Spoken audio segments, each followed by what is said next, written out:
Chapter 309. Lord Ju, Lord Ju, His Majesty has decreed for you to enter the palace immediately for an audience. Li Zishuan's carriage had just entered Yongla Lane when a servant from the yellow door chased after him. Sen Bao, who was driving the carriage, hurriedly stopped Big White. Li Zishuan's heart skipped a beat. Could it be that Li Er had discovered that he had been idling around for the past 2 days? Was he here to settle scores with him? Old Li wouldn't be so petty, right? He lifted the curtains and jumped off the carriage. The servant from the yellow door also hurriedly got off his horse. Little eunuch, may I know why His Majesty is looking for me? Li Zishuan discreetly stuffed a few golden beans into the servant's mouth and asked with a smile. The earlier he knew Li Er's intentions, the earlier he could prepare. Lord Ju, I don't dare to accept this. Please take it back. I'm only here to pass on a message. I don't know why His Majesty is summoning you. It seemed like this was the first time the imperial eunuch had been sent out. He didn't even dare to take advantage of the situation. Li Zishuan smiled and didn't force him. He said, "Then please wait for a moment. I'll go back and change into my official uniform. I'll follow you into the palace." He was here to dine with his good brother today. Of course, he wouldn't wear his official uniform like a lunatic. Besides, his light scarlet official uniform wasn't very nice. Why should he wear it? However, it was still necessary to wear it to meet Li Er in the palace. His Majesty specifically said that Lord Ju can enter the palace immediately without changing into your official uniform. The servant from the yellow door added. Li Zishuan was speechless. Li Er was in a hurry to be reincarnated. Of course, he only dared to say that in his heart. He couldn't say it out loud. "Then I'll follow you into the palace." Then he turned to look at San Bao and instructed, "San Bao, send little you to the workshop and go straight home." "Yes, young master." San Bao responded and hurried Big White toward an E-lane. "Let's go."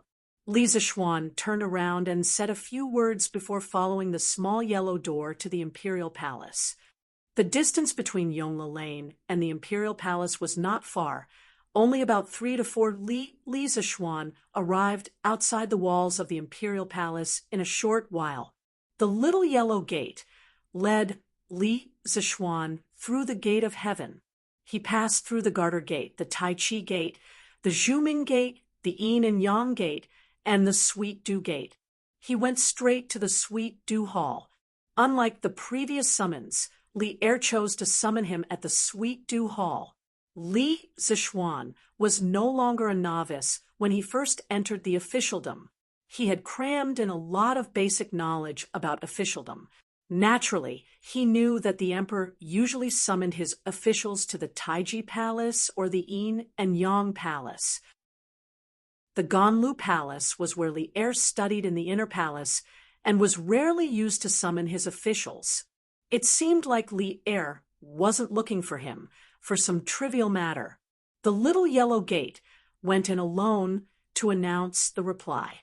Li Zishuan stood in the corridor outside the hall, waiting for the news. After a while, he heard a sharp voice from inside. "Summon the Prince of Lantian County, Minister of the Imperial College, Li Zishuan for an audience." Hearing this, Li Zishuan anxiously walked in with small steps. The Sweet Dew Hall looked very simple, but every table, chair, table, and stool in the hall was decorated with ingenious ingenuity. The furnace in the room was burning with spices. Li Zishuan smelled it, but he couldn't tell what brand the spices were. Li Er sat upright on the dragon throne, wearing a bright yellow dragon robe. He didn't wear the sky-reaching crown that he wore during morning court. Instead, he used a purple and gold crown to tie up his hair. Li Er probably felt that the sky-reaching crown was too heavy. Li Zishuan silently criticized him. "Greetings, Your Majesty." When Li Zixuan walked in, Li Er was holding a book and reading it with great interest. It was as if he didn't notice that someone had walked in. Li Zixuan didn't care if Li Er really didn't see him or if he was pretending. He went forward and bowed. He guessed that Li Er was most likely pretending. Leaders all like to pretend to be deep. Li Zixuan expressed that he understood, but he didn't want to play along with Li Er. He wanted to finish his work quickly and go home. Rise. Have a seat. When Li Er heard the voice, he put down his book and raised his head. Of course, he was reading seriously just now. He wasn't pretending to be deep like Li Zixuan thought. He wasn't that bored.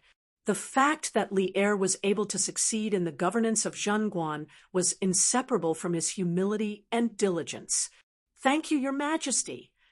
Li Zixuan was happy. Since he came in and had a seat, didn't that mean that Li Er wouldn't make things difficult for him today? 3 days ago, I asked you to hurry up and think of a way to improve the telegraph. How was it? How's the progress now? Li Zixuan had just sat down when Li Er asked. Li Zixuan shouted in his heart. It turned out that he was thinking too much just now. Your Majesty, there's no progress. Li Zixuan wanted to fool him, but he couldn't fool him. Old Li had too many spies under him. He might have already known. Even though Li Er already knew the result, when he heard Li Zixuan's reply, he couldn't help but get angry. Are you taking my words as a joke? Li Zixuan heard Li Er raise his voice by an octave, and knew that old Li was a little angry. However, he was already mentally prepared. Your Majesty, that's not the case. With the current technology of Tang Dynasty, 20 to 30 li is the maximum distance that the telegraph can transmit. If we want to break through this limit, we need to create a new device, the triode. It can amplify the signal from the telegraph so that it can be transmitted further. However, the triode requires 2 new materials that I haven't found yet. Even if I find them with the current technology of Tang Dynasty, it's very difficult to create them. On the other hand, regarding the problem of power supply, the power source that I currently use can only supply power on a small scale. If I want to achieve a large-scale power supply, I need to build a large generator and a container to store the power. I also need to build a huge power transmission line. To do this, in addition to a huge amount of financial and material resources, the most important thing is that I need a group of corresponding talents.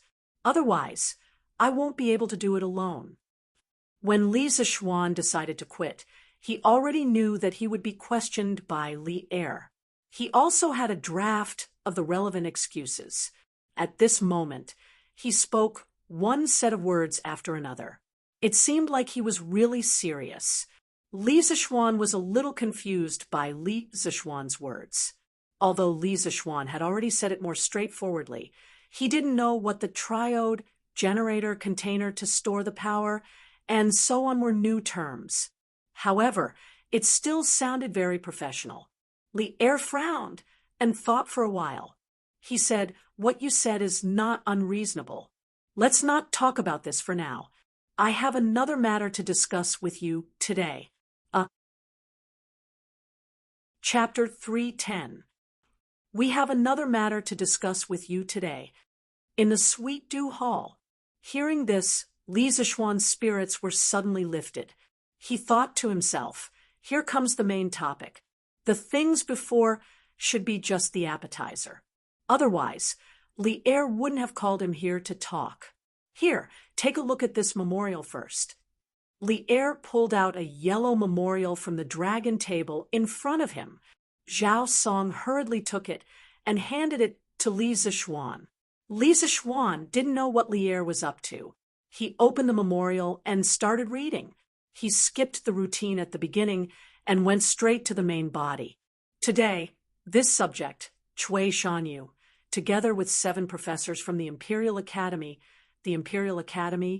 and the 4 Gates Academies, will jointly impeach Li Zixuan the Secretary of the Imperial Academy, for corrupting the academic atmosphere of the Imperial Academy, disrupting the teaching order of the Imperial Academy, and privately spreading and teaching miscellaneous studies. Your subjects do not deny that Li Sai has brought some positive changes to the Imperial College since he joined, such as the blackboard and chalk. However, merits are merits, and demerits are demerits. Li Sai privately changed the teaching schedule and even proposed a 2-day break for every 5 days. This greatly affected the enthusiasm of the students in the other academies. Your subjects believe that Li Sai is using the excuse of giving the students a break to slack off. Such behavior is indeed unbecoming of a teacher. Your subjects are ashamed to work with such a lazy person. Your subjects also believe that the pinyin proposed by Li Sai is inappropriate. Since the 3 sovereigns and 5 emperors, Chinese characters have been passed down for more than 1,000 years. From the Shang Dynasty's oracle bone inscriptions to the Qin Dynasty's Xiao Zhuan script, the Han Dynasty's Zhengkai script, and the standard handwriting of our dynasty, Zhengkai script. It has gone through dozens of forms, but most of them are derived from hieroglyphics. The pinyin proposed by Li Sai has a strange shape and definitely doesn't originate from the Central Plains. Your subjects believe that the Chinese language is broad and profound. How can it be labeled with symbols from a foreign land? Li Sai's actions are an insult to the ancestors of our country and are destroying the foundation of our great Tang. If we allow pinyin to be popularized, we Confucians will become sinners for all eternity. This subject earnestly requests Your Majesty to immediately stop Li Sai from running amok. In addition, this subject has heard that Li Sai often imparted miscellaneous knowledge to the students, both in and out of class. His Royal Highness, Prince of Wei, has also been poisoned by this. This subject is deeply saddened. The King of Wei is a disciple of the imperial family. If he doesn't bathe in the holy light of the Confucian Tao, why would he learn the unorthodox Tao? Li Sai is trying to shake the foundation of the country. We ask Your Majesty to punish him severely. Such a morally corrupt person simply doesn't have the right to hold the post of Secretary of the Imperial College. I hope that Your Majesty can quickly choose someone more worthy. Otherwise, my great Tang's holy land of talents will quickly become a place of filth and corruption because of Li Sai alone. Your subjects Cui Shanyu, Zhu Qinglu, Sima Minglang, Gu Fengyan, Shangguan Yufeng, Lu Yanyu, Zheng Zhanli, and Xikong Linghao respectfully greet you. I implore Your Majesty to make a decision as soon as possible. Don't tolerate and nurture evil, and return the Imperial College to its former glory. F*CK, your mother. This old thief has gone too far. The more Li Zishuan read, the angrier he got. Cui Shanyu's memorial was simply too infuriating.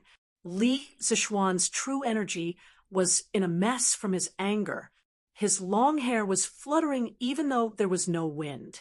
This was caused by the uncontrollable flow of true energy from his body. His eyes were also a little red. After transmigrating for so long, this was the first time he had been angered to such an extent. Cui Shanyu's memorial completely described him as a piece of dog sh*t, a black sheep, a cultured scum, and a treacherous subject of the country. At this moment, Li Zishuan no longer cared about where he was. He threw the memorial to the ground with all his might and cursed loudly. But he still wasn't done venting his anger. He went up and stomped on it twice more, 233, 3333. When Zhao Song saw Li Zishuan's furious look, he immediately circulated his true energy and secretly raised his guard. Bam! How dare you? You impudent brat! Li Er's eyes widened.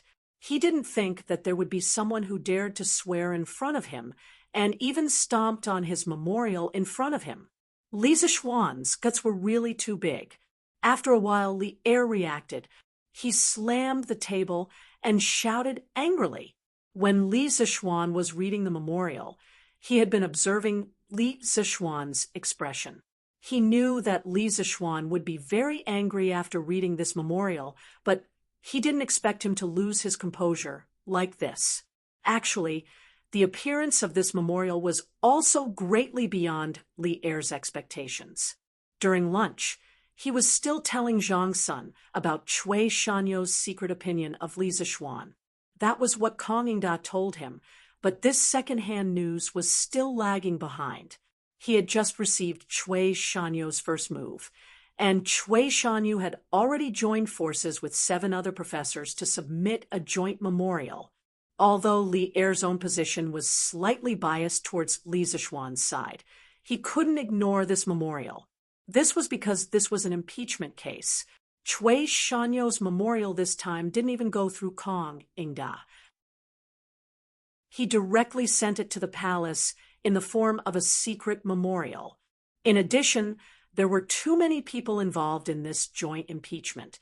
There were only 15 people in total from the Imperial Academy, the Imperial College, and the 4 great academies, and 8 of them were on this memorial. If it was not handled properly, it would definitely cause a commotion. Your Majesty, please calm down. I was too angry and lost my composure in front of you.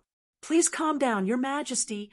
Li Er's shout caused Li Zixuan to quickly come to his senses. He looked around and remembered that he was still in the Sweet Nectar Hall. He quickly went forward and cupped his hands in apology. Humph, you're getting bolder and bolder. Ever since I ascended the throne, no one has dared to be so impudent in this palace. Li Er pointed at Li Zixuan and said angrily, Your Majesty, you can't blame me for this. With a bitter face, Li Zixuan explained, Old Dog Cui, Professor Chui's memorial is completely distorting the facts. He wants to pull me down from my position so that he can take over the Imperial College. This old dog. This person is sinister and cunning. His intentions are really vicious. He sees that I am talented and knowledgeable in both ancient and modern times. Moreover, I have attracted many students to transfer from the Imperial College to the Institute of Mathematics and Mathematics with my charisma. Therefore, he is jealous of me and intends to use such a despicable method to frame a loyal and good person. He wants to make a talent of Tang like me be wrongly imprisoned, so that he can achieve his dirty goal. He doesn't know that Your Majesty is wise and wise. Your eyes can see through all the darkness of time. How can you be fooled by such petty tricks? Therefore, any schemes and machinations will be useless in the face of His Majesty. Shut up.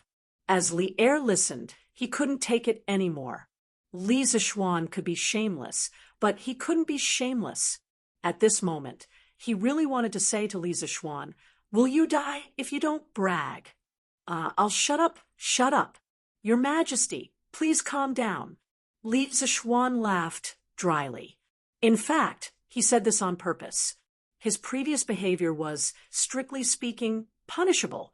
After such a farce, old Li would definitely forget about it. He could also use this time to think about how to refute Cui Shanyou's memorial.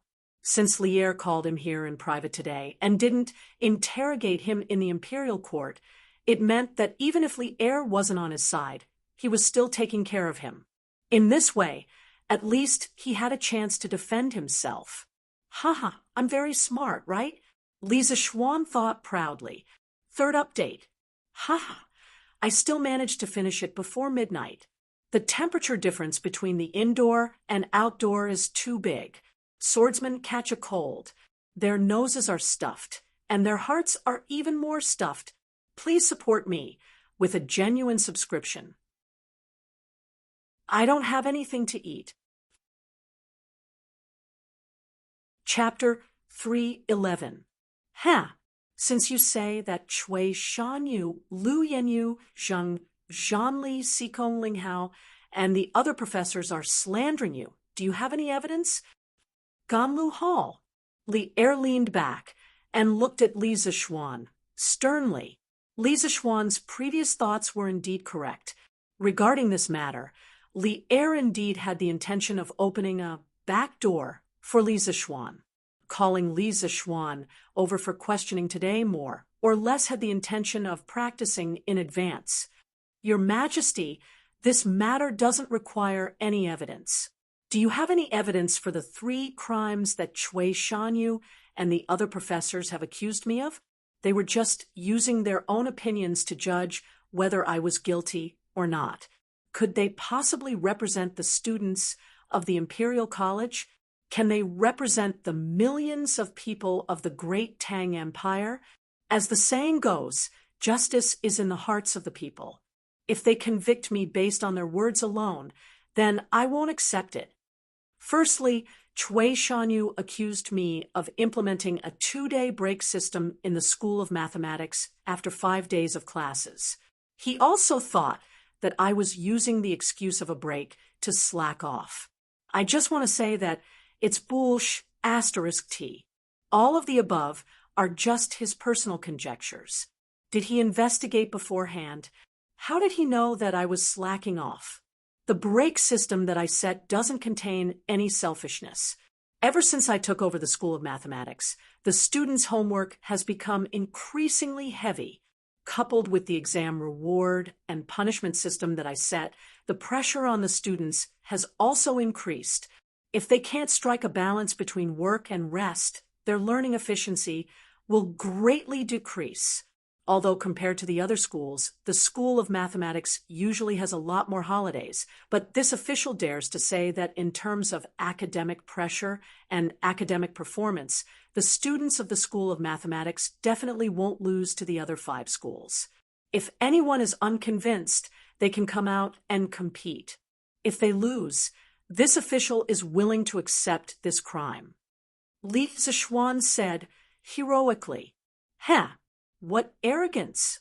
I know that you are proficient in mathematics, but that doesn't mean that the students of the School of Mathematics are also proficient. Why are you so confident? Li Er couldn't help but laugh and interrupt.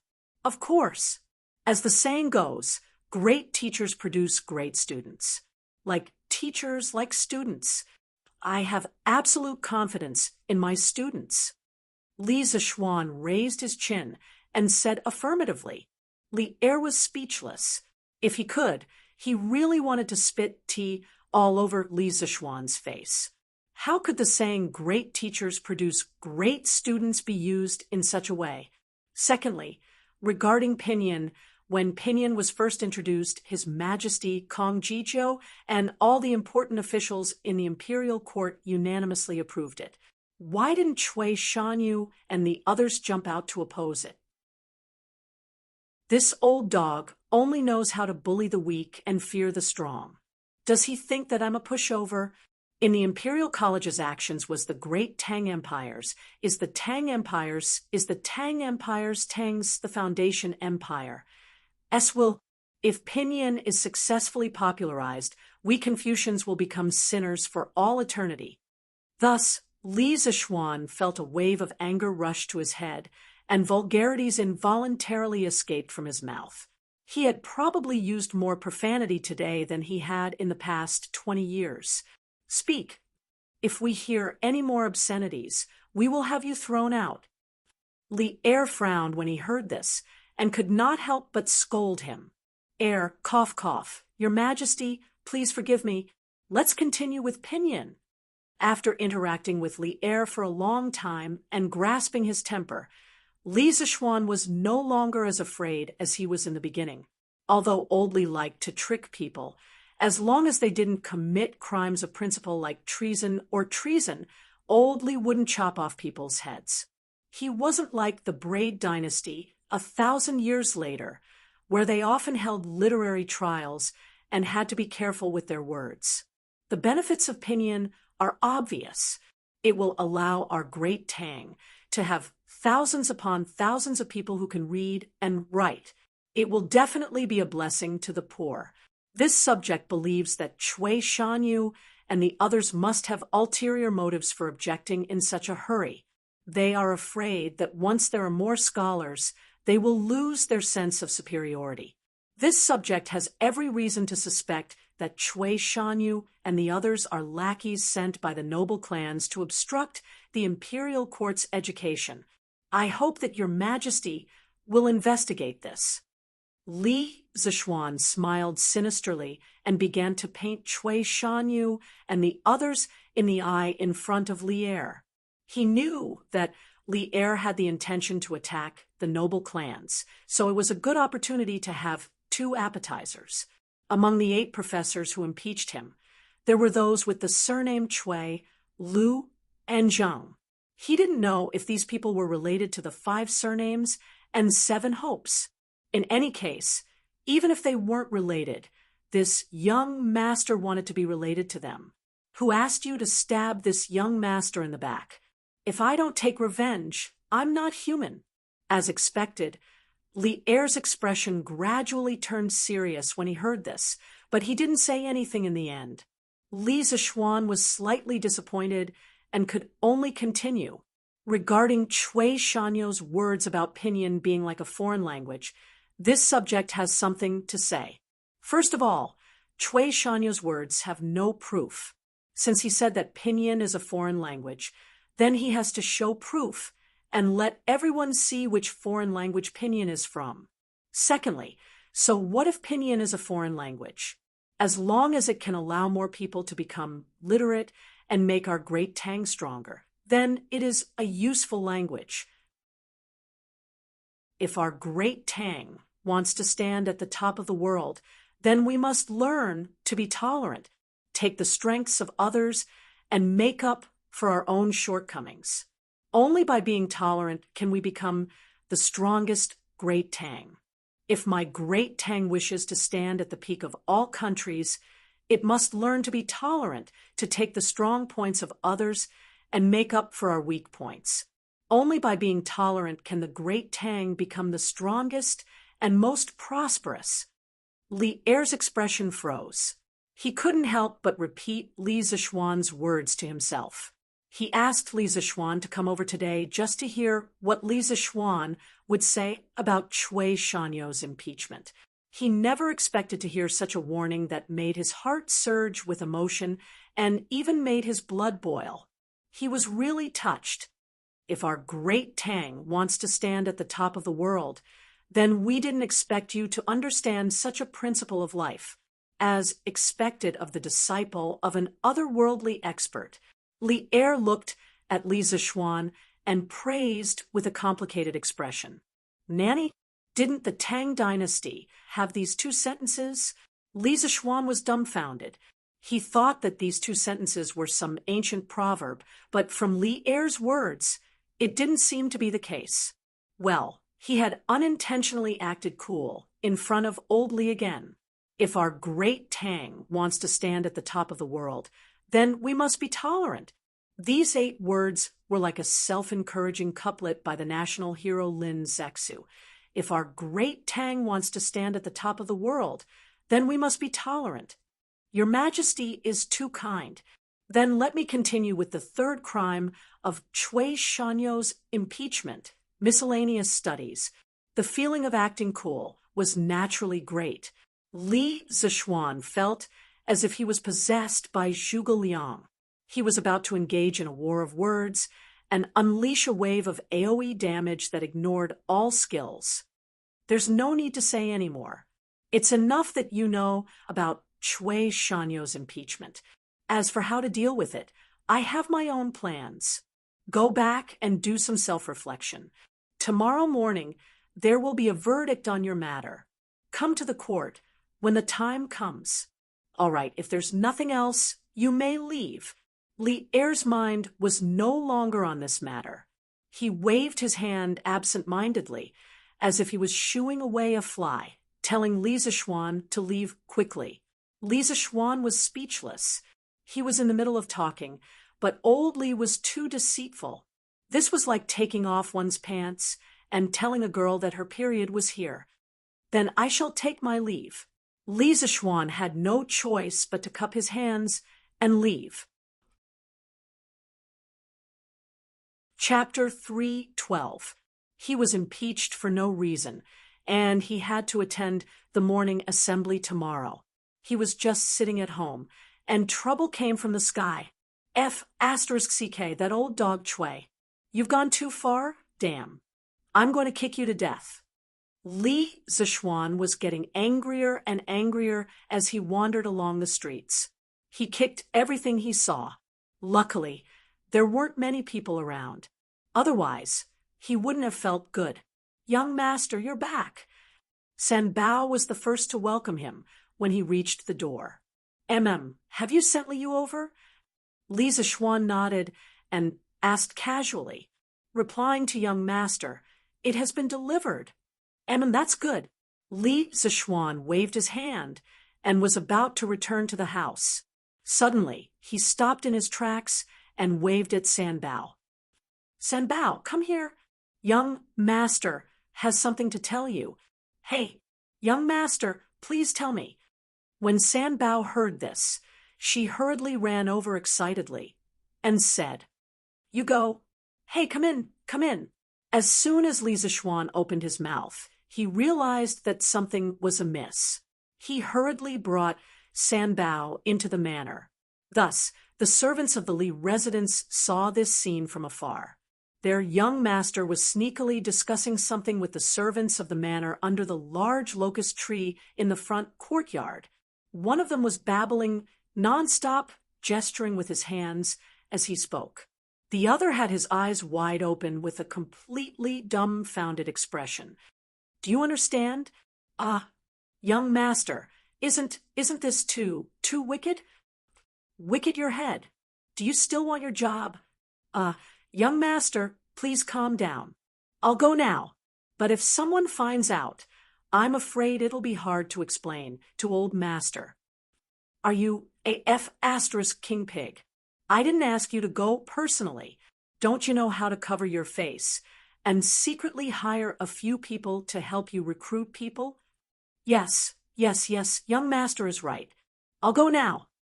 Wait, I haven't paid you yet. Where are you going? You brat, your brain isn't working so well today. Go to Butler Wong and give him 100 strings of coins. If it's not enough, there's more. Young master, why do you need so much? 10 strings of coins is enough. San Bao almost knelt down as he said bitterly, What do you know? The more money there is, the bigger the matter will be, and the happier I will be. This young master doesn't lack money. If you do a good job, you will be heavily rewarded. Hurry up and go. Li Zishuan slapped the back of San Bao's head and said in annoyance, This lackey of his was not good enough. He was too honest and not arrogant enough. It did not suit his status. Yes, young master, I will go immediately. When San Bao saw that his young master was getting impatient, he didn't dare to hesitate any longer. He quickly ran off like a rabbit. He cherished his status as Li Zishuan's #1 lackey very much. Cough, cough. What are you looking at? Get to work. Li Zishuan scolded angrily when he saw the servants and maids in the distance looking at them with gossipy expressions. Immediately, the servants and maids scattered in all directions. The next day, 4:45, 4:15 a.m., some people were still asleep, while others had already woken up. The only people who had woken up so early were the peddlers and the ministers who were rushing to attend the morning court. Thus, from this point of view, the officials of the imperial court had something in common with the common people, and that was that they all needed to wake up early. However, today was a little different. Because the fleet heading south was about to depart in the morning, the morning court was pushed back. All officials of the 5th rank and above had to go together to the docks on Murky Island in the eastern suburbs of Chang and to send off the army. Oh, madam, you can buy more meat in the future. We won't have to live such a poor life anymore. Ha ha, Shengye Fang. In a shabby and narrow courtyard, Chui Shanyu was drinking porridge and eating vegetables as he spoke to the middle-aged woman in linen clothes in dissatisfaction. Master, you're not talking nonsense, right? With your little salary, how can our family afford to buy meat? The woman in linen clothes said with a strange expression. Ha ha, short-sighted. It won't be long before this old man can return to the family. By then, what can we not have? Chui Shanyu laughed proudly. What? Master, are you telling the truth? The woman in linen clothes raised her voice by an octave.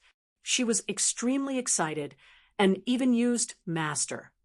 It was obvious that she cared a lot about her family identity. Of course, I can't tell you the specifics now. You'll know after a while. Yes, yes. Come, master, eat more. Madam, I'll go to Murky Island now. Today, His Majesty specially summoned me to attend the morning court, so I may be back later.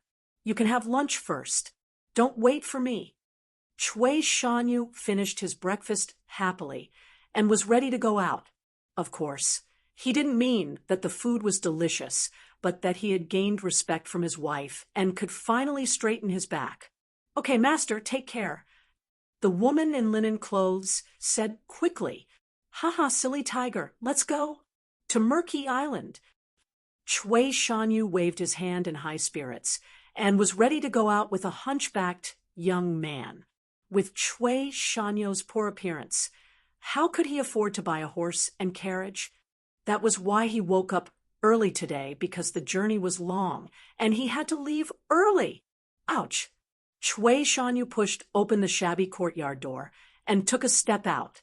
He almost slipped out of the door. Master, what's wrong with you?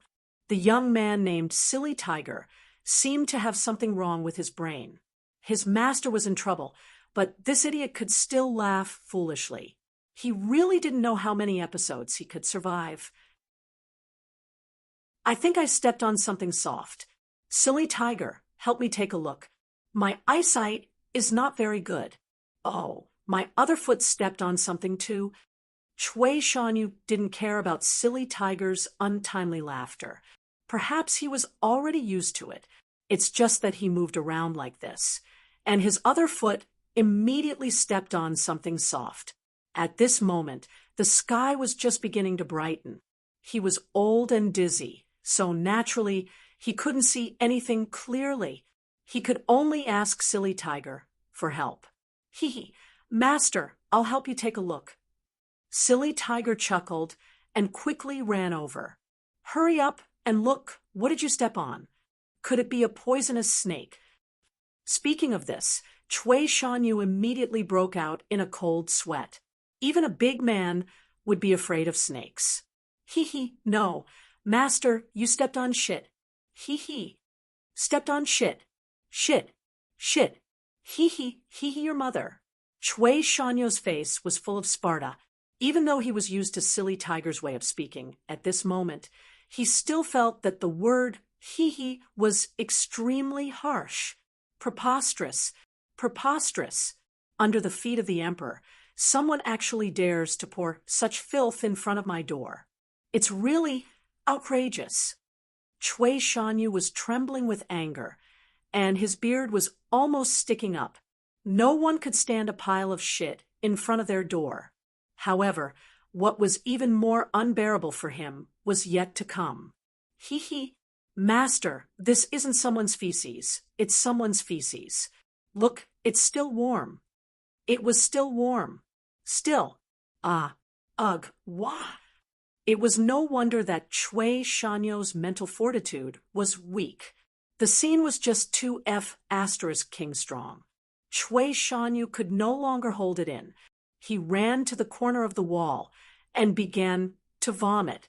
However, as he ran, he inevitably stepped on a few more piles of feces. Master, what's wrong? I'm not done yet. I can see that this shit is from a child. Look, how thin are these strands of feces? Blurg. Shut up. Ugh.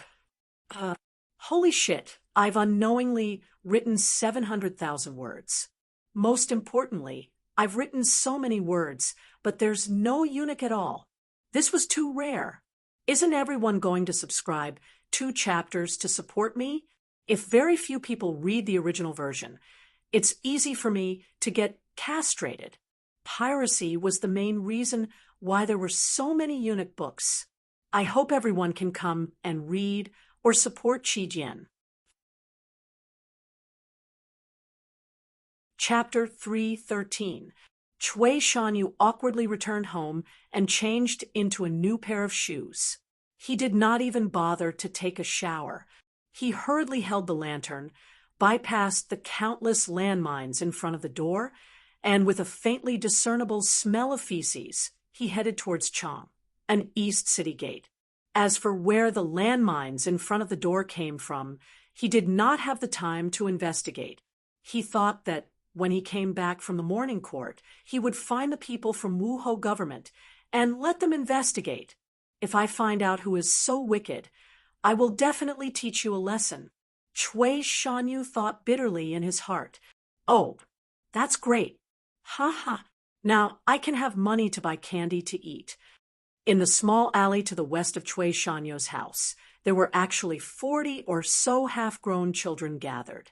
Among them was a big boy with a bare upper body.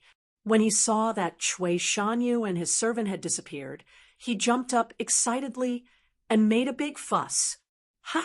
Just now, old man Cui stepped on my poop. This time, Xiao Wu can get an extra 100 coins of reward. A 6 or 7-year-old boy wearing rags and a bun on his head pulled the slightly older boy and asked, Xiao Wu, the sky is so dark. How can you see clearly? The big boy depressingly asked. Of course I can see clearly. If Big Brother Qi Nu doesn't believe me, you can go and take a look. Xiao Wu left a mark beside Zhao's papa. That place is half a step away from the door. Xiao Wu specially chose that place. That old man must have stepped on it. When the little boy called Xiao Wu heard that the big boy did not believe him, he anxiously wanted to pull him closer to check. Wu, let go. We will wait here for Brother Biaozi to come. We will talk when he comes. The big boy quickly pulled his hand away. He was not willing to suffer in that stinky minefield. Brother Biaozi is here. Brother Biaozi is here. Suddenly, there were 2 surprised voices among the children. Then the crowd automatically separated into 2 sides. A bare-chested, burly man walked over with 2 rascally-looking young men. Hello, Brother Biaozi. Hello, Brother Biaozi. More than 40 children bowed and greeted the burly man in unison. It looked as if the burly man was leading a group of children to mingle in the pugilistic world. It was quite comical. Not bad, not bad. I saw it from the side, just now. You all did well. Biaozi, always keep my word. I won't cheat you of your money. Here, 200 copper coins per person. Let old man Cui step on the doll and give an extra 100 copper coins. Lin Lauer, give out the money. Brother Biaozi put his hands on his waist and shouted with a rough voice. Yes, boss. One of the lackeys hurriedly replied. Thank you, Brother Biao. Thank you, Brother Biao. When the little brats heard that they were really going to get money, they were so excited that they almost jumped up.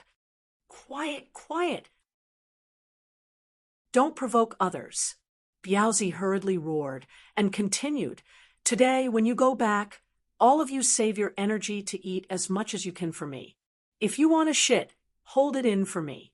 Tomorrow morning, we will come to old man Cui's place to shit again. When the time comes, the price will still be the same. Is everyone clear? Understood. When they heard that they could earn another portion of money tomorrow, the children hurriedly agreed. They only needed to pay a lump of shit, and they could earn a few 100 copper coins. If they did not agree to such a good deal, was there something wrong with their heads? The same thing happened at the other corners of Chang and city at the same time. Zhu Qinglu, Sima Minglang, Gu Fengyan, Shangguan Yufeng, Lu Yanyu, Zhang Zhanli, Xikong Linghao, the 7 directorate professors who had submitted a petition to impeach Li Zixuan with Cui Shanyu, without exception, all of them suffered and glided. The 9 Heavens Gate opens its palace, and tens of thousands of countries pay their respects to the crown. Chang and city was located on the banks of the Wei River and the northern foot of the Qinling Mountains. In the planning process of Chang and city, the concept of the unity of man and nature was included. There were no rivers in Chang and city. There were only canals that connected the city and the suburbs, as well as man-made or natural ponds, such as the Xiujiang Pond. Outside of Chang and city, there were 8 rivers: Wei, Jing, Feng, Du, Bai, and Ba River. This was what people often called the 8 rivers around Chang, and hence, in terms of transportation, Chang and city was the capital of the empire. Whether it was water or land transportation, it was extremely developed. The Ba River originated from Lantian County, located to the east of Chang and city. On both sides of the Ba Bridge, there were 5 miles of embankment. Tens of thousands of willows were planted, and tourists walked shoulder to shoulder. It was a spectacular sight. Every spring, when the spring wind blew, the willows would dance in the air, creating a hazy mist. It became a major sight on the Ba Bridge of Chang, and there was a pier on the Ba River, as well as a relay station. It was called the Ba Pavilion. Many people would come here to welcome and send off guests, saying their goodbyes and breaking off willow branches as gifts. Li Zixuan had arrived at the Ba River early in the morning. He was speechless at Li'er. Why did he have to make it such that all officials of the 5th rank and above had to come to the Ba River to send off the army? Wasn't it good to just send those of the 5th rank and above? Li Zixuan felt that he was being targeted.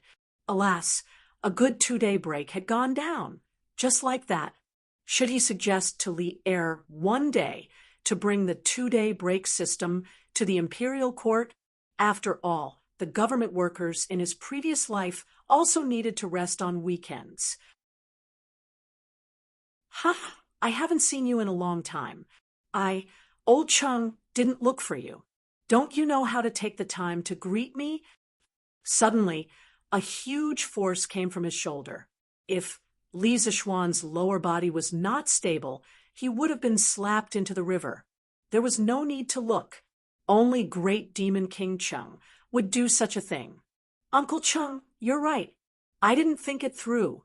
I'll invite you and Uncle Qin to my residence for a drink some other day. Li Zixuan was quite helpless towards this crazy and disrespectful Cheng Yaojin, so he could only follow his words and say, "Hey, there's no need for another day. You're about to get married. When the time comes, Old Cheng, will go to your house for a big meal. You're not allowed to keep anything to yourself. You have to bring all the good wine and dishes for me." Cheng Yaojin patted Li Zixuan's shoulder and laughed. "Jijia, how can you be an elder like this?" Qin Xiong couldn't help but frown. "Hey, second brother Qin, this kid is also one of us. Why do you need to be polite with him?" What's that smell? Why is it so smelly?" As Cheng Yaojin spoke, he smelled a foul stench. He sniffed his nose and looked around, trying to find the source of the stench. Li Zixuan also smelled it. His eyes were sharp and saw Cui Shanyu, Zhu Qinglu, Sima Minglang, and the rest walking over. He smiled and tugged at Cheng Yaojin's sleeve. Then he held his breath and walked forward with cupped fists. "Yo, isn't this Professor Cui, Professor Zhu, and Professor Sima? Good morning to you all." Li Sai, good morning to you too. Cui Shanyu wasn't in a good mood today. He just pretended to cup his fists and greeted them briefly. Then he didn't want to say anything else. The others didn't even say anything. They just cupped their fists. Li Zixuan didn't seem to care but in his heart, he was cursing these people for stabbing him in the back. He suddenly pinched his nose and shouted exaggeratedly, "Oh, Professor Chui, why are you so smelly? Did you eat shit this morning? Did you eat shit this morning? Eat shit? Eat shit?" Li Zishuan's shout was relatively loud. Cheng Yaojin was closer and heard it the best. Old Cheng widened his eyes in shock. He pinched his nose and pointed at Chui Shanyu and the others. "Bah, what a disgrace to the refined. You guys are the ones who are disgracing the refined. You even ate shit. Ugh, it's too smelly. Old Cheng, can't take it anymore." Chapter 314. Heavens! There's actually someone eating shit. Ugh. It really smells like shit. Ugh. Preposterous. Today is such an important day. Isn't Chui Shanyu purposely causing trouble? Cheng Yaojin's voice was even louder. All the civil and military officials who had been waiting for Chui Shanyu's arrival heard it. They all widened their eyes and looked at Chui Shanyu and the others in disbelief. Then they smelled the faintly discernible smell of shit in the air.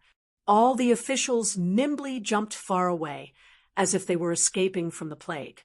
Chui Shanyu and the others immediately formed a circle around them. The commotion here also attracted the attention of the 20,000 Navy soldiers not far away, but because of the strict military rules, they didn't run over to watch the commotion. Even so, they constantly looked over. You, how dare you slander this old man? You." Chui Shanyu saw that everyone was distancing themselves from them with disdain, and even the few officials who were usually on good terms with him weren't willing to come close to him. In the blink of an eye, their reputation of eating shit was about to be confirmed. Chui Shanyu, who always valued his reputation, couldn't help but be ashamed to death. He pointed his trembling right hand at Li Zishuan and angrily cursed. At this moment, he couldn't care less that Li Zishuan was his superior, and even used the word scoundrel. "My fellow colleagues, please don't listen to the nonsense of others. Why would we, scholars, eat such filthy things? This is all a misunderstanding. Yes, we just accidentally stepped on a child's shit on the road. We definitely wouldn't eat such filthy things. Assistant Minister Huang, you have to believe me." Lu Yenyu hurriedly pulled one of his usual good friends and explained. "Ugh, Professor Lu, this one will believe you. Let go first. I'm not feeling well." Ugh. Assistant Minister Huang hurriedly broke free from Lu Yenyu's hand and ran to the side to vomit. After all, he had just finished breakfast not long ago. The other doctors had basically fallen into the same situation. No matter how they explained, no one was willing to listen. They all fled in all directions. This was because they were all in the same situation as Assistant Minister Huang, having just finished their breakfast. Who would be willing to deal with such an unappetizing matter? Fang Xianling, Du Ruhui, Zhang Sun Wuji, and Wei Zheng, these few civil officials, also stood far away and frowned as they looked at the 8 Imperial College professors. Preposterous! How can Chui Shanyu and the others be so ignorant? Wei Zheng said with a face of displeasure. "Maybe there's something else. Let's wait for His Majesty to come." Fang Xianling said. Zhang Sun Wuji smiled but didn't say anything. He looked at Li Zishuan, who was far away, with a meaningful gaze. "This old man's dozens of years of reputation has actually been destroyed by your hands. This old man. Ah." Seeing that his reputation was about to be destroyed in an instant, Chui Shanyu's eyes almost split open, and he couldn't hold it in any longer. He moved his old arms and legs and charged towards Li Zishuan like a madman. Looking at his posture, he wanted to smash Li Zishuan to death. Li Zishuan was shocked and ran around in the crowd pathetically while shouting, Professor Chui, I'm innocent. This brat has never said that you ate shit. I'm just asking if you ate sh*T. With his skills, even if he stood still and let Chui Shanyu hit him for a year, he would be fine. However, he was afraid that Chui Shanyu would scam him. Seeing that this person was already so old, if something happened to him, wouldn't he be blackmailed for a large sum of medical fees? Uffed. Bastard, this old man will not live under the same sky as you. When Chui Shanyu heard Li Zishuan say eat shit again and again, and that he was as slippery as a loach and couldn't be caught at all, he couldn't hold it in any longer. He staggered 2 steps and spat out a mouthful of blood. Professor Chui, are you okay? Zhu Qinglu, Sima Minglang, Gu Fengyan, Shangguan Yufeng, Lu Yanyu, Zhang Zhanli, Xikong Linghao, and the rest rushed over to support Chui Shanyu. They had smelled the sh*T smell for so long that they had developed a certain level of immunity. Therefore, no one would despise each other at this moment. Sigh, it's none of my business, okay? Professor Chui, why are you so persistent? Look at how old you are. If others see this, they might say that I'm bullying you. Li Zishuan said with pity. You. Chui Shanyu said, you for a long time. Finally, he couldn't take it anymore. His eyes rolled back, and he fainted completely. Professor Chui, wake up. Professor Chui, wake up. The other 7 directorate professors instantly lost their backbone. All of them grabbed Chui Shanyu's arm and cried sorrowfully. You bring a few people and carry him to the Imperial Physician Department. From afar, Zhangsun Wuji finally couldn't take it anymore. He decided to end this farce. He called a soldier over and ordered. Yes, the silver-armored soldier bowed and received the order. He brought 2 of his subordinates and ran towards the scene. Hey, what's wrong with you today? Did these people offend you somehow? After the scene regained its calm, Cheng Yaojin grabbed Li Zishuan and laughed. I'm innocent, Uncle Cheng. I was just making a wild guess. I didn't expect your reaction to be so big and shout out those words. Li Zishuan definitely couldn't take the blame for this. It would really damage his perfect image of being a righteous person who respected the elderly and loved the young. Thus, he casually threw the blame to Cheng Yaojin. Anyway, this old demon was already full of lice. There were plenty of people who hated him anyway. Smack. Cheng Yaojin was so angry that his beard blew and his eyes widened. He slapped Li Zishuan's head and scolded, Bullsh T. You were the one who said it. How dare you put the blame on me? You brat, you've grown up.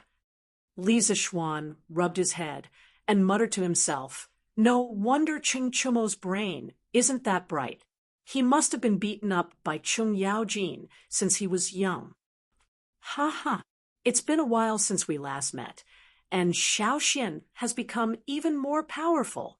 First, he angered Chui Shanyu until he fainted. Now, he provoked Cheng Jijia. Looks like there's going to be another demon king in Tang Dynasty. At this moment, a middle-aged general in full battle armor walked over with a majestic gait. It was Li Xiaogong. Your Highness, how come you're free now? Although Li Zishuan didn't agree with Li Xiaogong's statement that the great Tang is about to have another demon king in chaos, he was more surprised that Li Xiaogong still had the time to talk to them at this time. Ha. Why wouldn't I be free? Look, the army has been reorganized. The civilian caravans and sailors have also gathered. They're just waiting for His Majesty to come. Why can't I be free? Li Xiaogong pointed at the neat and orderly army in the distance and said casually. Li Zishuan praised, Your Highness is indeed strict in managing the army. It's obvious that this is a tiger wolf army. Ha. You really know how to talk. Li Xiaogong smiled proudly. TSK, this little ability is far inferior to me. Old Cheng, didn't you steal it from the pharmacist? Others would give Li Xiaogong some face, but Cheng Yaojin wouldn't. When old Cheng heard Li Xiaogong bragging and showing off, he couldn't help but mock him. Cough, cough. Jijia, you… Li Xiaogong almost fainted from anger. However, Cheng Yaojin wasn't completely wrong. Li Xiaogong's ability to command the army was mostly learned when he fought side by side with Li Jing in the early years. Therefore, he could only glare at Cheng Yaojin. Chapter 3:15. Brat, I've been thinking about it for the past few days, and have decided to send my second son to your place. Otherwise, when I go out to sea, no one will take care of him. That brat will be out of control again, and cause trouble everywhere. Cheng Yaojin, Qin Xiong, and Li Xiaogong were all generals who had fought together on the battlefield. Normally, they would bicker and joke with each other, and none of them would take it to heart. After Li Xiaogong rebuked Cheng Yaojin, he suddenly turned to Li Zishuan and said Li Zishuan was speechless. What is the meaning of this? Have I become the director of a nursery school? Why do all of them like to chase their sons to my side? Heir, does your highness mean that you want Huairan to study in the Imperial College? Previously, he had heard from Cheng Chumo that Li Xiaogong had a younger son called Li Huairan, who was only 12 or 13 years old. Oh, do as you see fit. You have so many skills. As long as that bastard can learn even a little from you, he won't starve to death when I'm old. Li Xiaogong shook his head and sighed with the vicissitudes of life. Ha, Xiaogong, you're only 36 this year. Isn't it too early to think so much? Cheng Yaojin pursed his lips and said, it's not early anymore. Huairan isn't young anymore. It's time for him to do something. Your Chonyo has already started studying in the School of Mathematics. My Huairan can't fall behind, right? Li Xiaogong smiled and said, that's just right. After Huairan goes to Shaoxian, my Chonyo will be one step further from the roll of shame. Cheng Yaojin was thick-skinned. No one knew where he got his confidence from, but he started to brag. Uffed, you can't say for sure. Brat, after Huairan follows you, you can discipline him as you wish. As long as you don't beat him to death, you can do whatever you want with him. I won't say a word. Chong, and city was not so big. Li Zishuan had also heard about the calculator school's shame list. He sneered at Cheng Yaojin and then turned to tell Li Zishuan. Li Zishuan wanted to refuse, but before he could say anything, Li Xiaogong retorted, Kid, don't even think about refusing. You can teach the Cheng family, the Qin family, and the Yuchi family, so why can't you teach my Huairan? It's not like you need to worry about anything. This prince owes you a favor. What else could Li Zishuan do? He cupped his hands and said, Your Highness is too serious. I have never thought of refusing. Hey, you brat. Li Xiaogong chuckled, too lazy to expose him. Big brother, so you're here? At this time, a tall and sturdy man in purple with bronze skin walked over. He was about 20 years old, and behind him was a little girl who looked like a porcelain doll. She was about 3 or 4 years old, at most 4 years old. But just by looking at her now, it was very likely that she would grow up to be a beauty. Yo, Cheng Fan, you're here too. Li Xiaogong smiled. Big brother is leading the army out to sea today. Of course, I have to come and send you off. Uncle Cheng, who is this person? Li Zishuan quietly tugged at Cheng Yaojin's sleeve and asked softly. This is the king of Jiangxia. How come you don't even know him? Cheng Yaojin muttered with a strange expression. Li Zishuan was stunned for a moment. He didn't expect that this ordinary-looking man was the king of Jiangxia, Li Daozong. At the mention of Li Daozong, people immediately thought Isn't he the prince who framed Shui, Rongui? But in fact, that was a novel. He didn't frame Shui Rongui at all. Li Daozong, who had outstanding military achievements, was vilified for 1,000 years for no reason. Li Daozong's courtesy name was Cheng Fan. He was Li Er's cousin, and also Li Xiaogong's cousin. He participated in many battles in his life, such as defeating Lu Wuzhou, defeating Wang Shichong, destroying the Eastern Turks, Tuyuhun, and conquering Goguryeo. He made outstanding military achievements for the unification and expansion of the Tang Dynasty. In his later years, Li Er evaluated Li Daozong as a famous general on the same level as Li Ji and Shui Wanche. During the period of Wuda Xinjin Temple, only Li Xiaogong and Li Daozong were in the imperial family. Li Daozong's great contributions could be seen from this. As for why he wasn't listed in the Lingyan Pavilion in the end, no one knew. Since this person was Li Daozong, then the identity of the little girl behind him was obvious. Wasn't she the famous princess Wencheng, Li Xueyan? Li Zixuan looked at the quiet little girl, who was only as tall as his knee and didn't know whether to laugh or cry. This was because when he had just transmigrated, he more or less had some thoughts about the famous beauties of the Tang Dynasty. Princess Wencheng, who had left a thick mark in the history of the Tang Dynasty, was naturally among them. But now, what was there to think about? Hey, Xueyan, come and let Grandpa Cheng hug you. Old Cheng ignored Li Zixuan, who was in a daze. He squatted down and opened his arms to Li Xueyan as he chuckled. Hello, Grandpa Cheng. The little girl obviously knew Cheng Yaojin. Seeing this, she ran over with small steps. Hey, I haven't seen you for a few days. Our little Xueyan has become prettier. Cheng Yaojin picked up the little girl and coaxed her with a smile. You old man, you're clearly an uncle. How are you a grandfather? Xueyan, come here, come to uncle. Li Xiaogong, who was talking to Li Daozong, suddenly had a dark expression on his face as he shouted angrily at Cheng Yaojin. He had to be angry. Cheng Yaojin was too shameless. He wanted to be older than him for no reason. Ha! This is what Xueyan usually calls me. It's not like I instigated her. Cheng Yaojin laughed proudly as he hugged little Xueyan.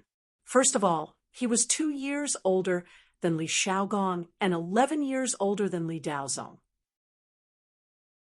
Moreover, old Cheng always liked to grow a large beard on his chin and cheeks, which made him look even older. Therefore, when Li Xueyan first learned to speak, she often called Cheng Yaojin Grandpa Cheng. Now, she couldn't change it. Humph, I think you're the one who instigated her. At the mention of this, Li Xiaogong was a little flustered and exasperated. Li Daozong was also a little annoyed. However, in front of these old generals, he was indeed a little too inexperienced and couldn't say anything. Ha! Lunatic Cheng is still as shameless as ever. At this moment, Yuqi Jingda and Niu Jindao arrived, together with Li Ji, Duan Jishuan, Lu Hongji, Chai Shao, Ho Junji, and Li Jing. All of the upper echelons of Great Tang were here, paying respects to Uncle Yuqi and Uncle Niu. Li Zixuan stepped forward and greeted the two of them with a smile. After all, he was a junior. Bullshit, you're the one who's shameless. Look at how thick your skin is. Hee, little Xueyan, isn't Grandpa Cheng right? It was as though Cheng Yaojin and Yuqi Jingda were enemies in their previous lives. The moment they saw each other, they started bickering. Pui, lunatic Cheng, do you want to fight again? Ha! Do you think I'm afraid of you? But not today. Old Cheng, will fight you for 300 rounds another day. Cheng Yaojin retorted as he played with little Xueyan. His Majesty has arrived. At this moment, a sharp voice sounded, following which a series of orderly and powerful footsteps could be heard. The noisy civil and military officials, as well as the commoners who were sending their loved ones off, quickly quietened down. Li Zishuan thought, "The main show is finally here." Chapter 316. Hearing that Li Er had arrived, Li Xiaogong hurriedly ordered a guard to bring Li Shuiyan to the carriages outside. That was where the family of the Junwang manor was. The Junwang consort had also come to send them off. After giving his orders, he hurried back to the front of the army to wait for Li Er's arrival. Today, Li Er did not ride the imperial chariot, nor did he muster a large force. He rode a strong black horse and wore the Mingguang armor. He only brought a few dozen guards and eunuchs with him. Of course, as the heir to the throne, Li Chengqian also came. "Greetings, Your Majesty! Greetings, Your Majesty! Greetings, Your Majesty!" After Li Er stood on the temporary inspection platform, the civil and military officials, as well as the 20,000 Navy soldiers, were the first to bow and kowtow. Then the merchants and commoners behind them, followed by the commoners who were sending the bride off. All of them faced Li Er and bowed. Their voices shook the heavens, each wave louder than the last. At this moment, the world shook. Countless people knelt on the empty ground and around the Ba River. Other than Li Er, no one else stood with their heads held high. There were no three cries of "Long live." When meeting the emperor, the three cries of "Long live" were first passed down from Wu Zetian's coronation. Nor were there any kneeling. In the Tang Dynasty, kneeling was not practiced, unless it was a large-scale sacrifice to the heavens. One would not kneel when meeting the emperor. But Li Zishuan, who was present, was still shaken by these mighty cries. "Rise!" Li Er was dazed. How long had it been since he had heard the mighty cries of the soldiers in front of the battlefield? How nostalgic! After a moment, he came to his senses and shouted, "His Majesty has decreed that everyone rise. His Majesty has decreed that everyone rise." Naturally, there were eunuchs below who passed on Li Er's words. "Thank you, Your Majesty. Thank you, Your Majesty." Tens of thousands of people stood up and then stood ramrod straight by the Ba River. "Sovereign of the heavenly Tao, Sovereign of the heavenly Tao, let the sun and moon remain the same. Soldiers, today you will set sail. Unlike the usual battles on the battlefield, you will face countless unknown dangers on the vast sea. You are all good men of my great Tang, and we hope that in 3 months you will all return alive. Of course, once outside the borders of the great Tang, as soldiers of the great Tang, you must ensure the safety of the people of the great Tang traveling with the fleet. The people of the great Tang are not to be bullied anywhere. If they encounter an enemy, they must be exterminated with all their strength. Did you all hear that?" Li Er roared. "If you encounter any invading enemies, do your best to destroy them. If you encounter any invading enemies, do your best to destroy them. If you encounter any invading enemies, do your best to destroy them." Hearing this, the soldiers of the 3 armies roared in unison. The glory of the Tang, the glory of the soldiers, was a glory that they had always defended with their lives. Even without Li Er's words, they would have done so. "Long live His Majesty! Long live His Majesty! Long live His Majesty!" Even though the custom of shouting "Long live His Majesty" 3 times was not yet popular, at this moment many merchants, peasants, and common people were moved to tears by Li Er's words of love for the people, as if they were his own children. An elderly man spontaneously shouted, "Long live His Majesty!" and the others excitedly followed suit. In a few moments, the entire murky plain was filled with cries of "Long live His Majesty!" Those who had experienced the turmoil of the world all knew how fortunate it was to have a wise ruler ruling the country. They truly hoped that Li Er could live to 10,000 years old. Li Zishuan was infected by this enthusiastic scene. his heart surging with emotion. He couldn't help but follow the crowd and shout, "Long live His Majesty!" He thought to himself, whether or not Li Er was putting on a show, old Li's charisma was truly strong. With just a few words, he was able to stir the soldiers until their blood was boiling. Li Zishuan felt that he could not achieve this ability to inspire the hearts of the people. Li Er took in a deep breath. Of course, he was not putting on a show. He was just saying what he wanted to say. This scene was completely outside of his expectations. Whereas Li Xiaogong, director of the Nanyang army, after the cheers dissipated, Li Er looked at the orderly soldiers below and roared. For this expedition, Li Xiaogong had been given the title of director of the Nanyang army. He was fully in charge of the 20,000 navy and tens of thousands of peasants. "This general is here." Li Xiaogong strode forward and cupped his fists. "Are the soldiers of the three armies ready? Your Majesty, the soldiers of the three armies can set off at any time." Li Xiaogong said loudly, "Good. Sacrifice. Set off. We wish you all a triumphant return." Li Er pulled out the long sword at his waist and pointed it at the blue sky as he roared majestically. "Yes." Li Xiaogong waved his hand, and two soldiers ran up to slaughter the cattle and sheep that had been prepared long ago. They began the last ceremony before the expedition.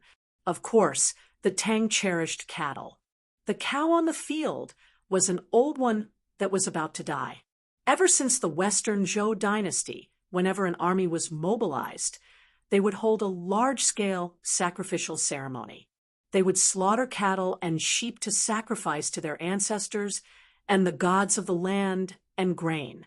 All the soldiers would line up, and the slaughtered cattle and sheep would circle the left and right of the formation. They would be called martyrs and announce that those who do not need to live will be killed. The commander would personally pour the blood of the animals on the weapons and call it provocation.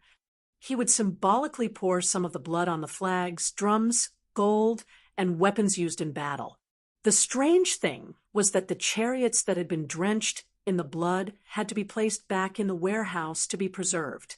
After the sacrificial ceremony, the cattle and sheep would be cooked and distributed to the soldiers. This time, the fleet was originally going to trade with a small country in Nanyang, but the entire imperial court was preparing for this southern operation as a war. The necessary departure ceremony had to be carried out, and the soldiers' armor and weapons were also the best.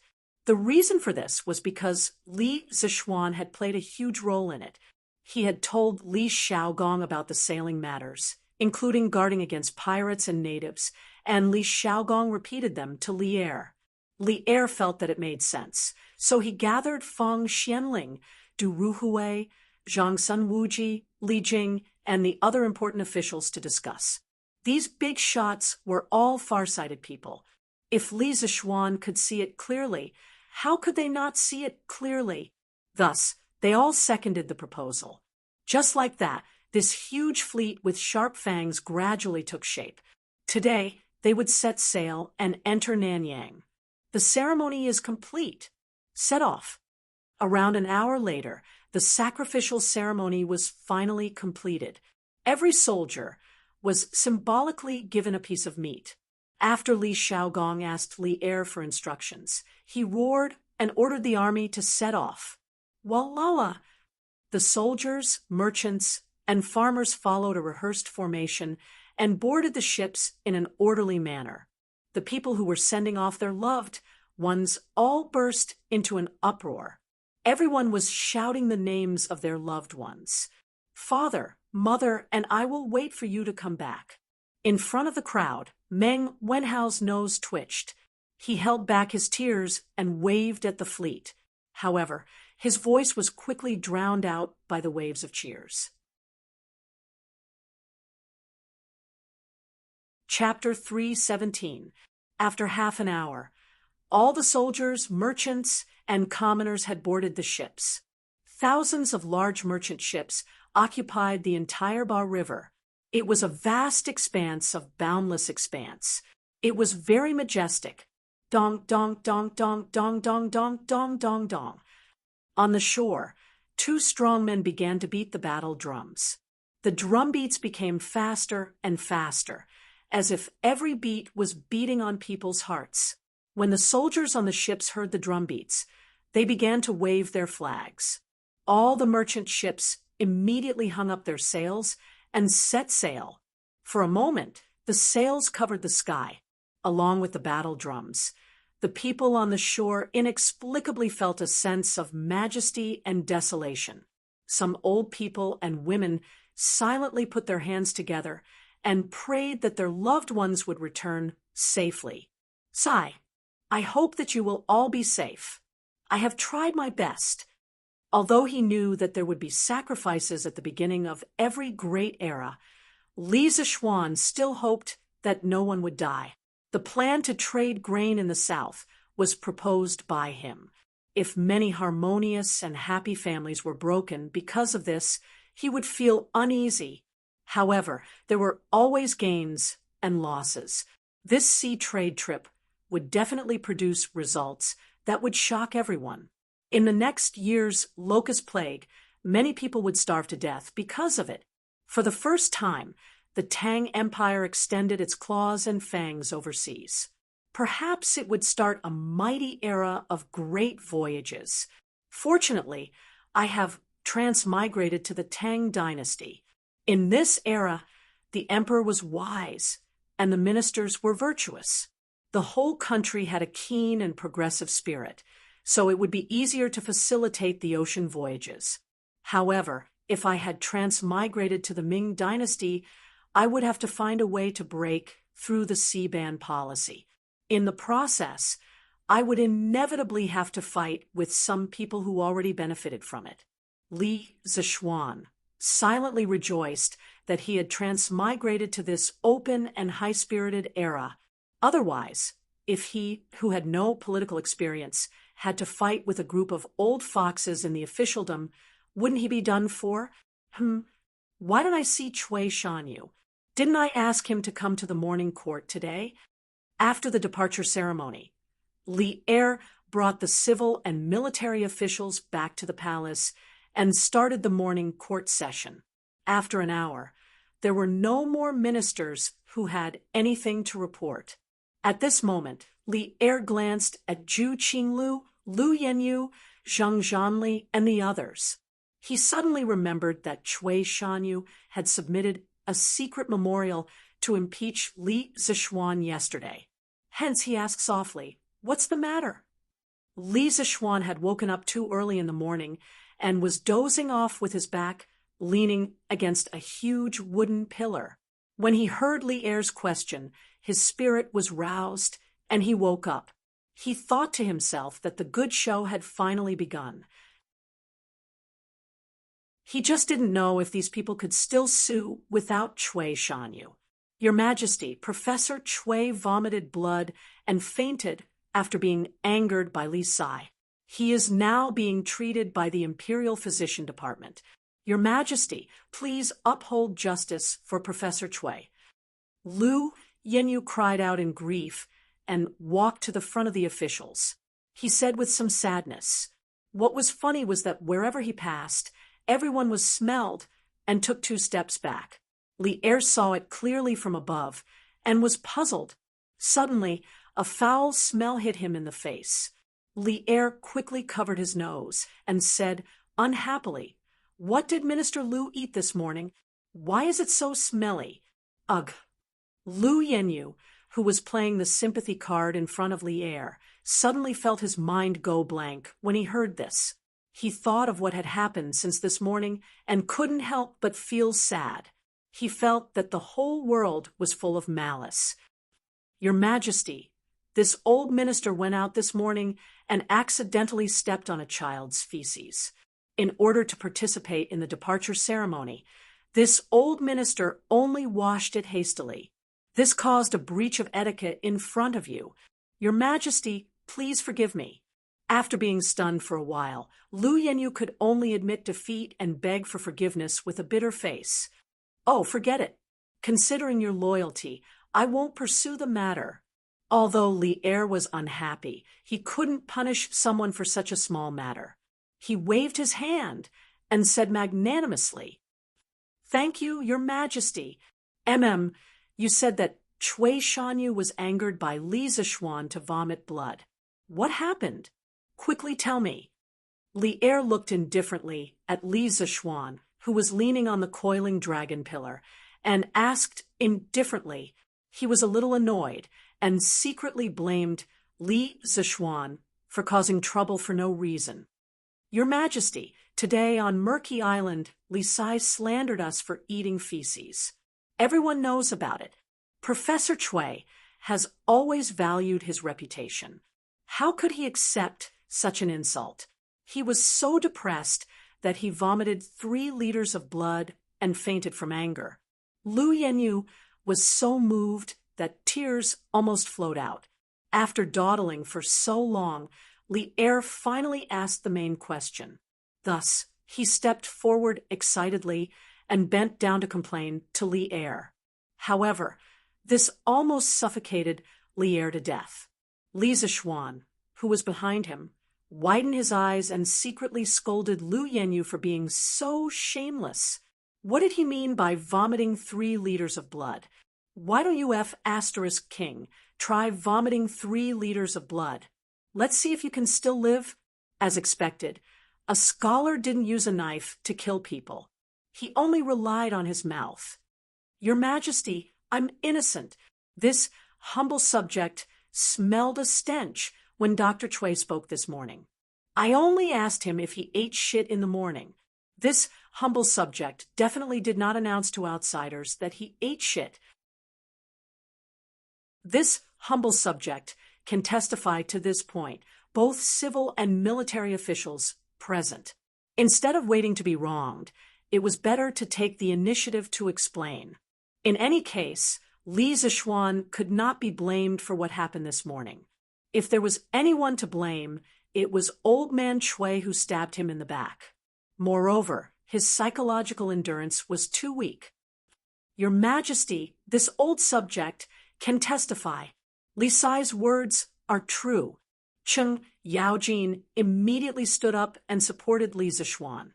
On the way to the palace, Li Zishuan had already told Cheng Yaojin and the others about his impeachment by Cui Shanyu and the others. Of course, old Cheng would stand on Li Zishuan's side. Moreover, he had also played a part in making Cui Shanyu faint in the morning. Hearing Li Zishuan and Cheng Yaojin's words, Li Er nodded indifferently. He looked at Lu Yenyu and asked, "Minister Lu, is what Li Sai said true?" This, Lu Yenyu was dumbfounded. If he objected again, he would be lying to the emperor. After all, there were many people present at that time, and they were all on good terms with Li Zishuan. "Your Majesty, although what Li Sai said is true, Professor Cui fainted from anger because of Li Sai. Moreover, when we went out today, we found a large amount of children's feces at our doorsteps. This subject believes that this might have something to do with Li Sai." At this moment, another feces man stepped out from the crowd and cupped his hands at Li Er. It was Zhanli, the doctor of the Four Gates Academy. "Oh, there's such a thing? Li Zishuan, did you do this?" A glint flashed across Li Er's eyes as he looked at Li Zishuan and asked. In fact, he guessed that this immoral thing was most likely done by Li Zishuan. After all, he had just shown the impeachment of Cui Shanyu and the others to Li Zishuan yesterday. This brat is really vengeful. Li Er scolded in his heart. Chapter 3:18. Your Majesty, this has nothing to do with me. Professor Zheng, you have to have evidence before you speak. I have no grudges with you, so how could I do something so despicable? This doesn't make sense at all. Li Zishuan cried out his grievances. In any case, none of the courtiers knew that Cui Shanyu had impeached him in private. Furthermore, no one knew that Li Er had talked to him yesterday and practiced in advance. As long as he grasped these 2 points, he would be able to clear his suspicions. Of course, Li Er must have known about it, but old Li would not expose him. Yes, why would Li Sai do something like this for no reason? Yes, Zhangli is slandering us. Say, do you think this is just an excuse they made up? Actually, they really did eat it this morning. Li Zishuan's words were reasonable, and he was born with good looks, so it was easy for people to like him. As long as there was no conflict of interest with him, most people would believe what he said. Uffed. Hearing the discussions of the courtiers, Zhangli almost vomited blood. He could almost hear his own heart breaking. What the F***CK? Where was the trust between people? Why did no one believe him when he spoke the truth? Li Zishuan's move was ruthless. Zhangli could not think of any excuse to refute, so he could only swallow this loss silently. Your Majesty, no matter what, Cui Shanyu lost consciousness because of Li Sai. Your Majesty should give Cui Shanyu an explanation.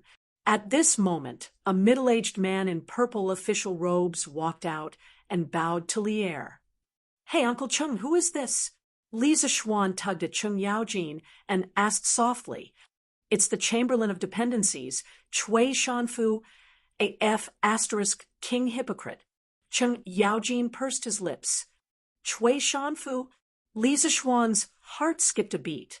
Could this Cui Shanfu be related to Cui Shanyu in some way? Zhao Song, send someone to the Imperial Physician Department to ask about Cui Shanyu. Li Er thought for a moment and ordered. Yes, Your Majesty. Zhao Song accepted the order and left. Li Er then looked at Cui Shanfu and said, Minister Cui's words are not without reason. How about this? Li Sai's words were rude and caused Professor Cui to fall to the bed in anger. His salary will be deducted for 3 months. What do you think? Isn't this a little heavy? Yeah, Li Sai didn't do anything. As soon as Li Er finished speaking, some of the ministers who didn't know the truth all felt that Li Er's punishment was too heavy. Cui Shanfu, Zhang Zhanli, and Lu Yenyu, who were at the front, heard the discussions around them, and their faces were as black as the bottom of a pot.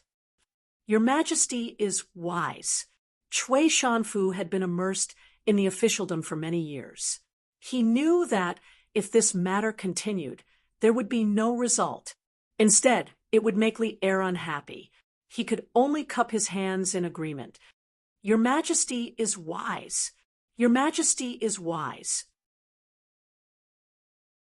Zhang Zhanli, Lu Yenyu, and the others cupped their fists in agreement. The other big shots in the imperial court were all watching coldly from the sidelines. They didn't care about such a small matter, and there was no need for them to stand up for anyone. Only Li Zishuan was cursing in his heart. As expected, this Cui Shanyu was not a good person. His heart was weak, and he fainted from anger, and he blamed it on him. He had taken so many precautions, but he didn't expect that he would still be blackmailed. It wasn't that he was unwilling to part with the 3 months' salary. He just felt that his salary would be deducted by Li Er because of this trivial matter. Since there are no objections, then let's talk about Minister Lu and the others impeaching Li Zishuan. Li Er nodded in satisfaction and started talking about the important matter. When the ministers who were watching the commotion heard this, their eyes lit up. They knew that this was the secret that they didn't know. I've been impeached. Lord Lu, Lord Zheng, I've just arrived at the Imperial College and don't know the rules. If I've done anything inappropriate, please point it out to me. I'll definitely consider your opinions carefully. But why did the two of you? At this moment, Li Zishuan's face turned pale with fright. Then he cupped his hands and said to Lu Yenyu and Zheng Zhanli with a panicked look. His aggrieved expression and fearful words were a living example of a newbie who had just entered the officialdom admitting his mistake to his seniors. This also attracted the sympathy of many people. They thought that Lu Yanyu, Zheng Zhanli, and the others were using their seniority to bully the newbies in the Imperial College. Humph! It was only then that Kong Ingda knew that Cui Shanyu, Lu Yanyu, and the others had already impeached Li Zixuan behind his back. He snorted angrily and glared fiercely at these people. Lu Yanyu was a little flustered when he felt the malicious gazes around him. He wasn't the one who started the impeachment this time. Now that their backbone, Cui Shanyu, wasn't here, he was a little at a loss. Your Majesty, I think that this matter should wait until Professor Cui recovers from his illness. Lu Yanyu braced himself and said, Why? Isn't your name also on that secret memorial? Li Er narrowed his eyes and asked, Your Majesty, this secret memorial was mainly written by Professor Cui.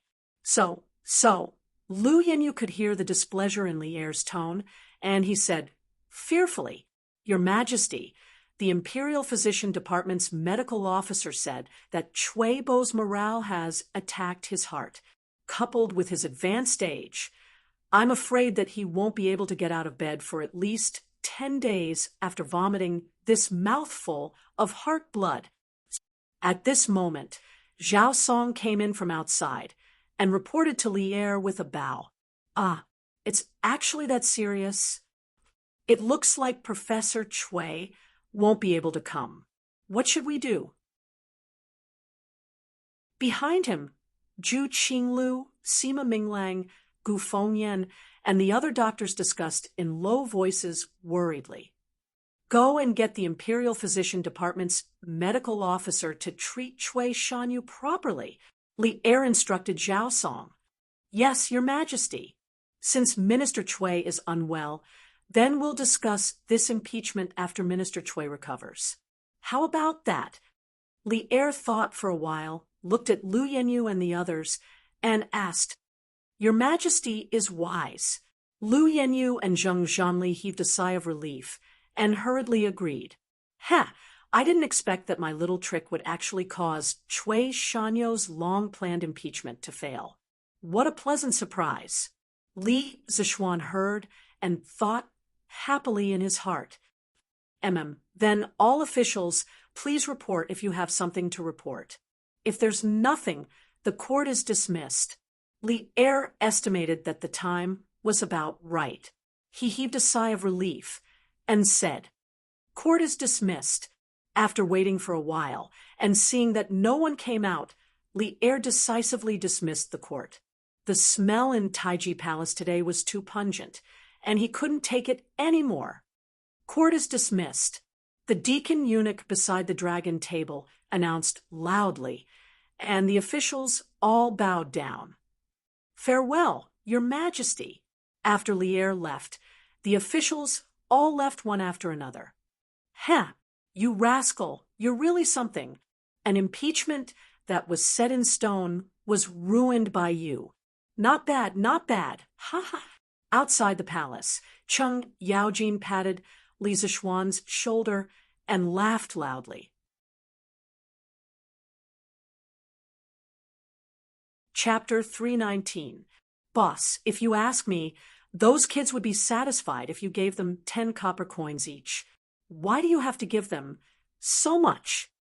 In a small tavern in the East Market, a hooligan-looking young man said as he ate, Humph, what do you know? This time, the higher-ups gave us an extra 5 copper coins as a reward for our hard work. If we continue to embezzle and are discovered by the higher-ups, how can we get a share of such a good thing next time? The burly man opposite the young man happily took a sip of wine and said snappily, This person was Biaozi, who led a group of children to Cui Shanyo's house to shit in the morning. Biaozi was a hooligan in the southern part of Chang and City, He had more than 10 underlings under him. He was trustworthy and had no ambition, but he treated his own people very well. Therefore, his underlings were willing to follow him. If the rich had anything inconvenient to do, they liked to ask him to do it. Boss is wise. Boss is wise. The lackey hurriedly gave him a loud and clear flattery. Ha ha, you have good taste. But boss, who do you think came to us this time? Why would they make such a strange request? And the reward is so high. Is there something wrong with this person's brain? Another follower asked with a grin. Slap, there's something wrong with your brain. They have money, so they can do whatever they want. Why do you care so much? If they didn't give you money, you would still be begging on the streets. Biaozi was so angry that he slapped the underling's head. Ah, boss is right, boss is right. Why did His Majesty let you attend the morning court today?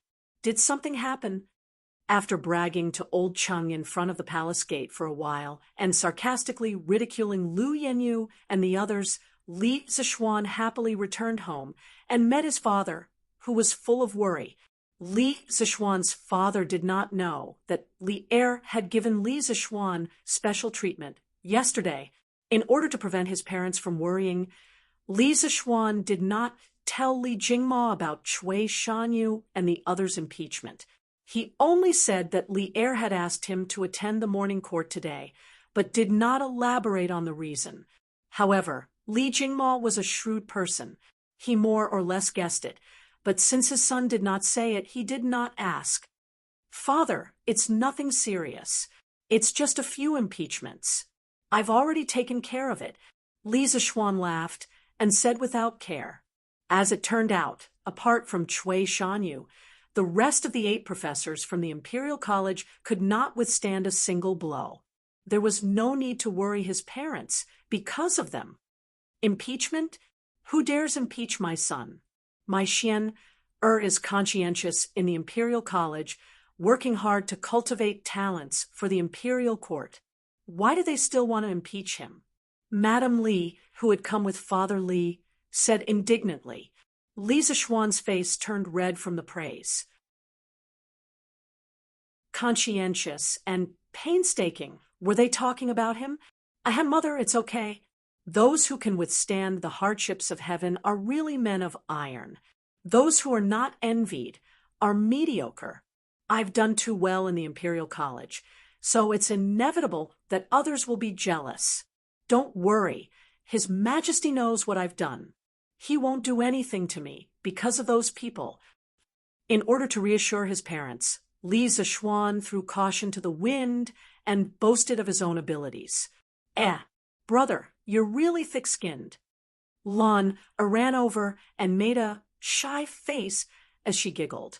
Hey, little girl, you're really asking for a beating. No. Li Zishuan pretended to hit her, and Lan was so scared that she ran all over the courtyard. Li Zishuan's parents looked at their children playing in the courtyard with a warm expression. They felt that it was really good to be together as a family. Good friend, are you all right? Imperial Physician Department. Lu Yenyu, Zheng Zhanli, and the others, who had just finished the morning court, came to the Imperial Physician Department to visit Cui Shanyu. Oh, it's nothing serious. Yenyu, how was the court today? Did His Majesty punish Li Zishuan severely? With Zheng Zhanli's help, Cui Shanyu sat up and leaned against the headboard as he asked weakly. He was old, and his vitality was already weak. Cui Shanyu's vomiting of blood was really a big blow to his vitality. Brother Cui, His Majesty didn't discuss our impeachment of Li Zishuan during the morning court today, Lu Yenyu said submissively. What? How? Ahem. Brother Cui, calm down, calm down. His Majesty said that we'll discuss this matter separately after you recover. Your health is more important. You must take care. Cui Shanyu was so anxious that his blood rushed to his head, and he couldn't help but cough. Zhangli quickly patted his back and comforted him. Sai, you guys don't understand. This time, we could have caught Li Zixuan off guard, but we didn't expect this to happen. I can only blame myself for not being able to keep my composure. Sai, as the saying goes, the first drum builds the spirit, the second will weaken, and the third will be exhausted. After this incident, Li Zixuan will be prepared. Next time, even if I fight him personally, I'm afraid that I won't be his match. Cui Shanyu said with a worried face. The others also understood that Cui Shanyu was telling the truth, and they couldn't help but feel frustrated. They secretly regretted not standing up for Cui Shanyu in the court. The room fell into silence. Fine. Yenyu, tell me in detail what happened in the imperial court today. Cui Shanyu sighed and accepted his fate. Okay. Then I'll tell you in detail. Little Xian, I heard that you made Cui Bo of the Imperial Academy vomit blood today. Tell me about it. Yes. Sir, tell me quickly. Now, many people in Chang and City are saying that a few doctors in the Imperial Academy ate sh*T. Is it true? In the afternoon, Cheng Chumo, who was bored at home, and Li Yu, who came out to collect literature and find inspiration, came to the Li mansion to look for Li Zixuan to play. In fact, they came to listen to Li Zixuan, the person involved, talk about the interesting incident that happened on Murky Lake in the morning. In the morning, there were so many people present, and the news of the doctors of the Imperial Academy ate sh*T had spread like wildfire. However, listening to others say it was more interesting than hearing it from Li Zixuan, the person involved. Oh, this matter has spread like wildfire? Li Zixuan raised his eyebrows in surprise. He really didn't know about this. Yes, it's been spreading for a long time. When I went to the workshop this morning, I heard people talking about it. Li Yu smiled sweetly. Hey, my father said that this matter must be caused by you, little Xian. Tell me honestly, how did you do it? Old Cheng, want to try it in the future? Cheng Chumo narrowed his eyes and smiled evilly. Get lost. How can you say something like that? This matter has nothing to do with me at all. Li Zixuan kicked Cheng Chumo and said, Okay. If you say it has nothing to do with you, then it has nothing to do with you. Hurry up and tell us. Cheng Chumo said with a smile. Okay, since you want to hear it, then I'll tell you. Oh, right, little you have to listen carefully. With a little editing, it can be good news material. Li Zixuan rubbed his chin and said thoughtfully.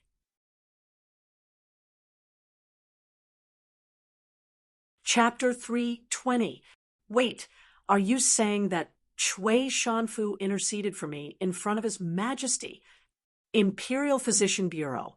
Cui Shanyu's expression froze as he interrupted Lu Yenyu's narration. Yes, if not for Minister Cui, Li Zixuan would not have received any punishment this time. Brother Shanyu would have been injured for nothing. Lu Yenyu lamented. That's great.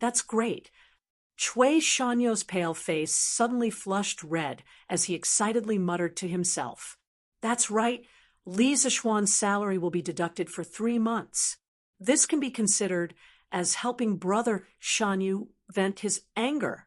That's great. Lu Yenyu thought that he understood Cui Shanyu's meaning and echoed. Cui Shanyu shook his head and said no more. Uffed. Sir, you're so sarcastic. Professor Cui will probably be angered to death by you. Li Residence, West Courtyard. After listening to Li Zixuan's description, Li Yu was overjoyed as she covered her mouth and laughed. Li Zixuan's face darkened as he said angrily, What are you talking about? It's not my fault. I'm just concerned about Professor Cui. He's the one who's narrow-minded and misunderstood. Little Xian, you're so thick-skinned. Chung Chumo curled his lips. Get lost. No matter how thick-skinned it is, it's not as thick as yours. Li Zishuan threw a cherry at him and said angrily, there weren't many types of fruits in ancient times. Li Zishuan ate whatever he could get his hands on in the hot weather. It was worth mentioning that cherries were already available in the Western Zhou Dynasty, but they were only high-grade offerings for the imperial family and the emperor to worship the ancestral temple. Cherries were known as the #1 fruit. It was said that orioles loved to peck on these fruits, hence the name Yintao. In ancient times, cherries were often used by the emperor to reward important officials. Wang Wei, Han Yu, Zhang Ji by Juyi, and the others were overjoyed and grateful after eating them. At that time, receiving a plate of cherries from the emperor was very honorable and could show one's status in the family. Although cherries were precious, and most of them were offered to the royal family as tribute, as the saying goes, money makes the world go round. The Li family was extremely wealthy, so it wasn't difficult for them to get some cherries to eat. Hey, how can you just throw away such a good thing? Chung Chumo mumbled as he caught the cherry flying towards him with one hand and threw it directly into his mouth. Li Zishuan didn't care about these things, but to him, it was a rare thing. D. At this time, there was a sudden D sound coming from the inner room. Chung Chumo was surprised and immediately stuck his head out to look inside. Wow, what's ringing? You guys wait here for a while. I have something to do. Li Zishuan could not be bothered with him. He rushed into the room and began to record the telegram. Han Yushi, young master, are you there? Li Zishuan immediately replied, Yes, what's up? And didn't I tell you not to call me young master? Why did you forget again? A moment later, Han Yushi, I forgot. I'm sorry. Li Zishuan smiled and replied, It's fine. Yushi, do you want to say something? Han Yushi, no, I'm just alone, and I can't help but let my imagination run wild. Li Zishuan, what are you thinking about? Han Yushi, I'm wondering if I'm not good enough for Big Brother Xiaoxian. Well, could this be the legendary premarital anxiety? Li Zishuan shook his head. This was the first time he had encountered such a situation. After thinking for a while, he replied, Silly girl, don't think too much. Have you heard any gossip recently? Don't care what others say. Whether I'm good enough for you or not is only up to me. Understand? Han Yushi, then Big Brother Xiaoxian, do you think I'm ugly? Li Zishuan was taken aback and said, I don't mind. When have I ever? Yushi, why do you ask? Han Yushi, sob, so you're saying that I'm ugly? F***CK, a modern man like me was tricked by an ancient girl? Li Zishuan looked at Han Yushi's reply and was stunned. Xiaoxian, are you sick? Why are you smiling and frowning at a metal box? Chung Chumo and Li Zishuan waited outside for a long time, but Li Zishuan did not come out. Instead, they heard beep, beep, beep sounds coming from inside. This guy was never a patient person. Although Li Zishuan did not let him in, he still sneaked in. You're the one who's sick. Li Zishuan really wanted to take a smelly sock and stuff this guy's mouth. He said unhappily, Then Xiaoxian, what are you doing? Looks like it's pretty fun. Chung Chumo was clear in his heart. He also knew that something that Li Zishuan cherished so much must be something good. So he said, shamelessly, This is a telegraph. I'm sending a message to Han Yushi. Li Zishuan explained as he replied to Han Yushi, Sending a message? How do you send a message with this thing? Chung Chumo was shocked. It's through this beep, beep, beep. The different rhythms of the beep, beep, beep, beep represent different characters. When combined, it becomes a letter. Chung Chumo would definitely not understand if it was difficult to explain, so Li Zixuan could only explain it in simple terms. Sir, were you making this telegraph when you were at Drunken Wind Pavilion in the workshop a few days ago? Li Yu heard the conversation inside and couldn't hold back her curiosity. She walked in and asked, during those few days when Li Zixuan was secluded in Drunken Wind Pavilion to study the telegraph, Faubert marked the pavilion as a forbidden area.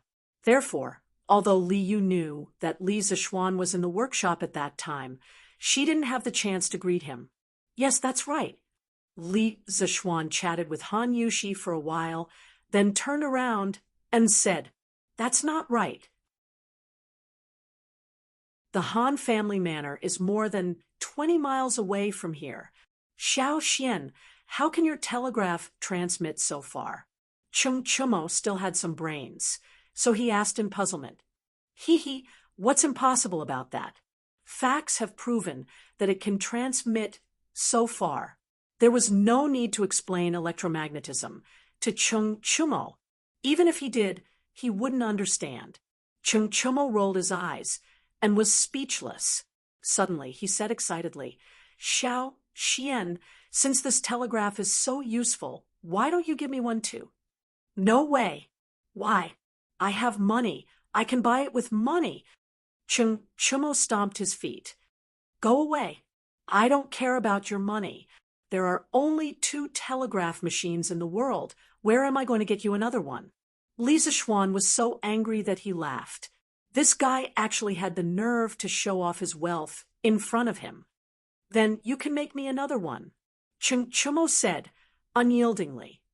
"No, why do you have to have a telegraph machine? Who do you want to send messages to?" Li Zixuan said impatiently. "You, of course. With this, I won't have to come all the way here if I have something to do." Hee, what do you think?" Chung Chumo said matter-of-factly. "Scram. F***CK, I'm not gay."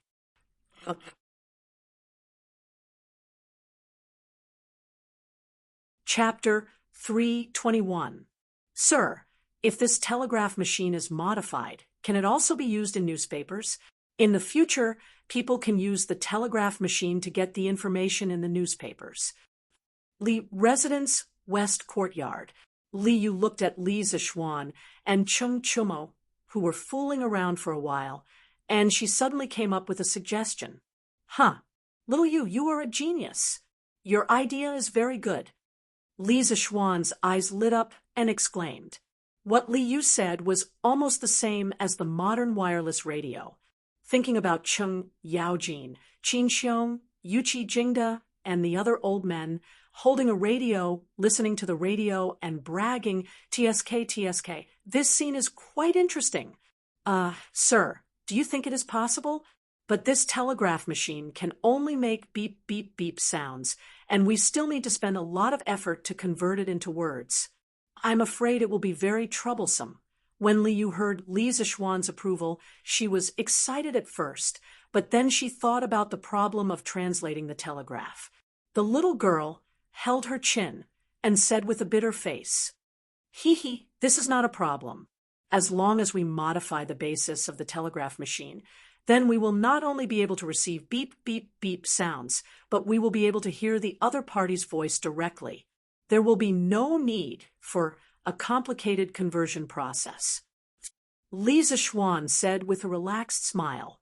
The telegraph machine that he was making now could only control the length of the sound according to the length of time when the current was off. But even so, it was already a huge improvement. Because of this process, it realized the purpose of using electricity and magnetic conversion to achieve the purpose of long-distance signal transmission.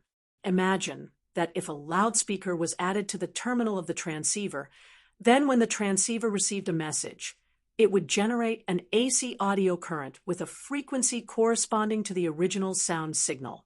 When this current passed through the coil of the loudspeaker, also known as the voice coil in the loudspeaker, a corresponding magnetic field would be generated in the voice coil.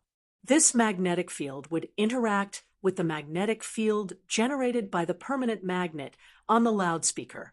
Therefore, this force will cause the voice coil to vibrate with the audio current in the magnetic field of the speaker.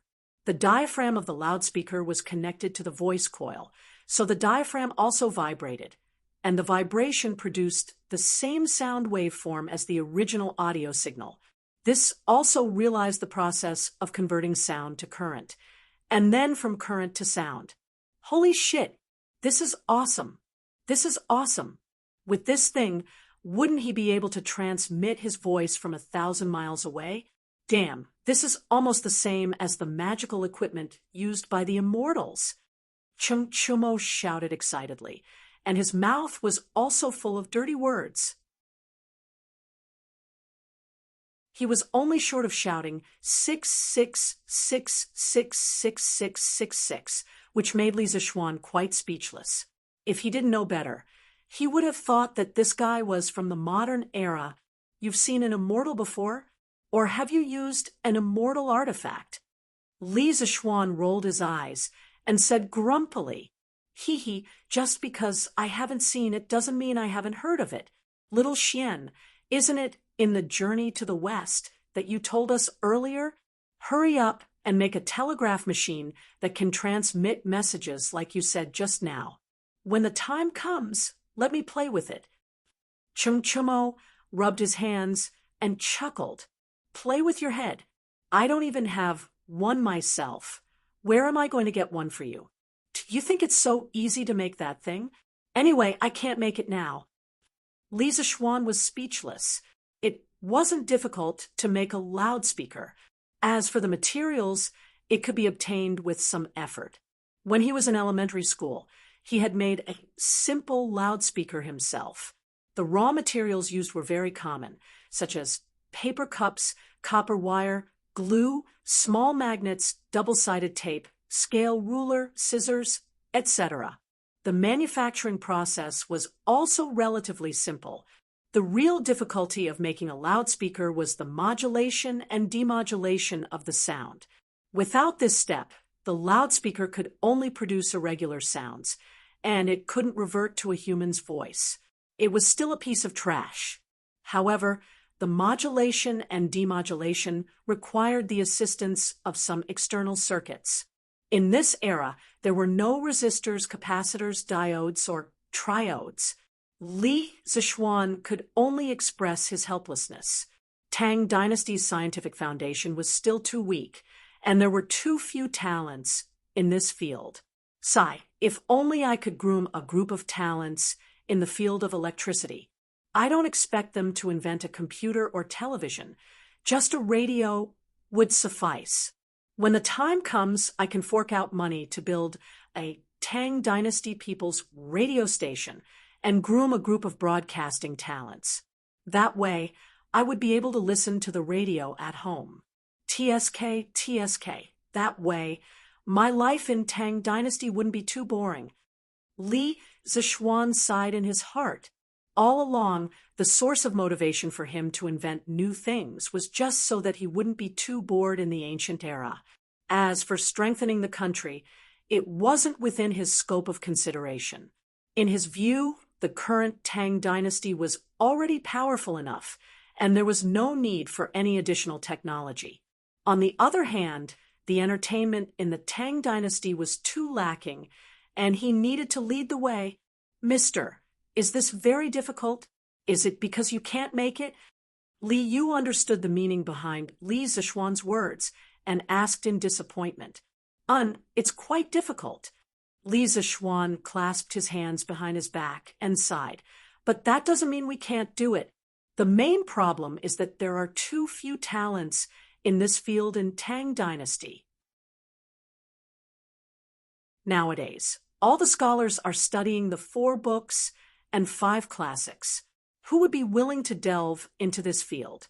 If I were to rely on myself, I'm afraid that it would be difficult to make it. Actually, the main problem was that this fellow was too lazy. If he were to harden his heart and go into seclusion for 2 months, coupled with his perverse mental strength, he might be able to solve the current technical problems. However, The problem was that he couldn't harden his heart. If he couldn't live a carefree life as a rich second generation, why should he work so hard on the front line of research?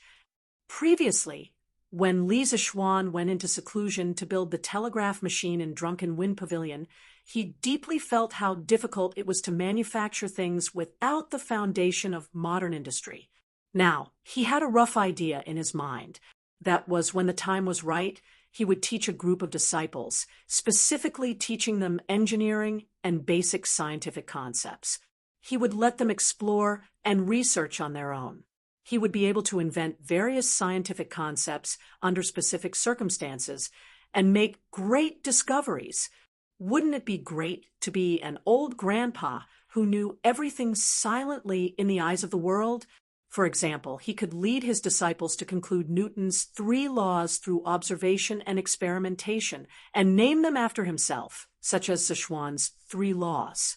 Also, he could use a hypothesis to propose the theory of the Big Bang, and use his wisdom that far exceeded the times to propose that everything was made up of microscopic particles, such as molecules and atoms. Then, in the Tang Dynasty, he would mysteriously deduce the periodic table of the elements.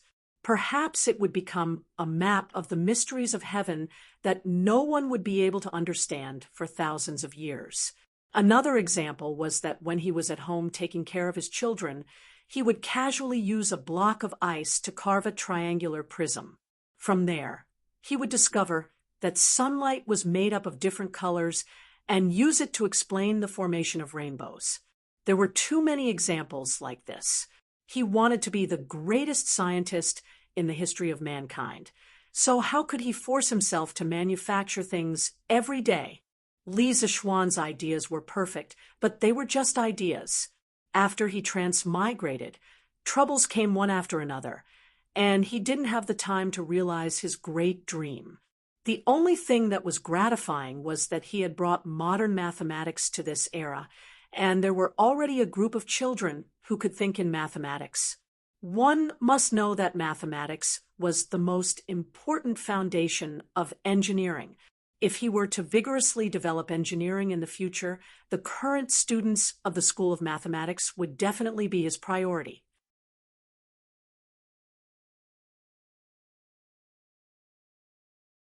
Chapter 322, Li Residence, West Courtyard. After hearing Li Zixuan's words, Cheng Chumo and Li Yu went silent. "Oh, I got it. Mister, you can teach this at the Institute of Mathematics. I believe there will be a lot of people willing to listen. For example, the King of Wei." Li Yu thought for a while and suddenly thought of an idea. "Hey, you really dare to think about it." Li Zixuan chuckled in annoyance. Among the 3 crimes that Cui Shanyu had accused him of, one of them was imparting knowledge without permission. Moreover, he had specifically criticized Li Tai. He didn't expect Li Yu to suggest such an idea. Li Zixuan took a sip of the wine and moistened his throat before continuing. "The 2 of you only cared about how unlucky Cui Shanyu was. I don't think you know that he and a few other professors accused me." I was wondering why Professor Cui was so unlucky. So he accused you." Cheng Chumo scratched his head and said, "His way of thinking was always different from other people. His words might even anger people to death." "Ha ha!" Li Yu was amused by his words. Li Zixuan stared at Cheng Chumo angrily and said to Li Yu, "Cui Shanyu, Lu Yenyu, Zheng Zhanli, and 8 other professors from the Imperial College accused me of disrupting the teaching order, misusing pinyin, and teaching miscellaneous knowledge. I have led the King of Wei astray." How could this be? If the King of Wei knew what they said, would he go after Professor Cui? After being with Li Zixuan for so long, Li Yu was very familiar with the people around Li Zixuan. She knew that Li Tai was obsessed with the miscellaneous studies that Cui Shanyu and the others spoke of. Now, that Cui Shanyu wanted to forbid Li Tai from learning this. If Li Tai were to find out, he might really go all out against Cui Shanyu. "Ha ha, after hearing what you said, it might be possible. I'll talk to Li Tai later. If he wants to fight, bring me along. Cheng Chumo said happily. I think you're itching for a beating because you haven't been beaten by Uncle Cheng recently. Li Zishuan stared at Cheng Chumo and said to Li Yu, that's why what you said won't work. Plus, I can't give up on mathematics and teach other knowledge to the students. From my point of view, mathematics is also very important. Oh, what should I do? Li said with a bitter face, Li Zishuan.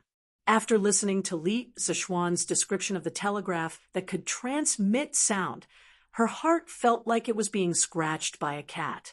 She couldn't wait to build that thing right now. After working at Tang Daily for a few days, Li Yu loved the newspaper very much. If Li Zishuan's idea could really be built, the newspaper's influence would be even greater. Therefore, in this room, she was the one who put in the most effort to come up with ideas. Oh, there's no rush. As the saying goes, there's always a way out. There's always a way, Li Zishuan said leisurely while eating cherries. Li Yu looked at his leisurely manner and was speechless. Why did it feel like the eunuch was more anxious than the emperor? If you ask me, it wouldn't be so troublesome. It's very simple. Cheng Chumo waved his hand and boasted shamelessly as he ate cherries in the air. Li Zishuan rolled his eyes, indicating that he didn't believe him at all. Li Yu, on the other hand, was very interested and asked, Oh, Brother Chonyo, what good idea do you have? Ha, then I'll say it. Cheng Chumo put down the cherries and said seriously, actually, Xiao Xian can resign from his position at the Institute of Mathematics and Mathematics, then take in a dozen disciples and teach them that knowledge. Even if Professor Cui and the others know about it, they can't do anything to you. I can't do anything to you. After all, you are teaching your own disciple. You can teach them however you want, right? After they've all learned it, there'll be people who can research the telegraph that can transmit sound with you, right? What do you think? What do you think? Xiao Xian, does my idea make any sense? After Cheng Chumo finished speaking, he moved his head closer and asked for credit. Li Zishuan's expression froze. He had to admit that although Cheng Chumo was usually very unreliable, he had done a good job this time. Li Zishuan was a little tempted by this guy's idea. Sir, I think Chonyo's idea is feasible. What do you think? Seeing that Li Zishuan was in a daze, Li Yu asked, it's possible, but there are two problems. First, His Majesty had just appointed me as the Minister of the Imperial College. If I were to resign, what would His Majesty say? Second, all the scholars have gone to study the 4 books and 5 classics to obtain scholarly honors. Where am I going to find more than a dozen disciples to teach me this knowledge? Li Zishuan rubbed his chin and asked, Hey, Xiao Xian, you're wrong. I don't have a solution to your first problem, but there's no need for you to ask your second problem. Although most of the scholars are studying the 4 books and 5 classics to obtain scholarly honors, the imperial court's admission rate is 1 in 100. There are countless scholars who failed the imperial examinations. How can everyone pass the imperial examinations? There will definitely be a lot of people who are willing to learn your knowledge that can earn them a lot of money. I don't know about other people, but in our Institute of Mathematics and Mathematics, the King of Wei, and I will definitely be willing to learn from you. Cheng Chumo seemed to be possessed by Zhuge Liang today. His analysis of the problem was clear and logical, but his last sentence exposed his true nature. Screw you. Why don't you pass your mathematics exam first? It's not like my knowledge can't be sold. Can anyone learn from me?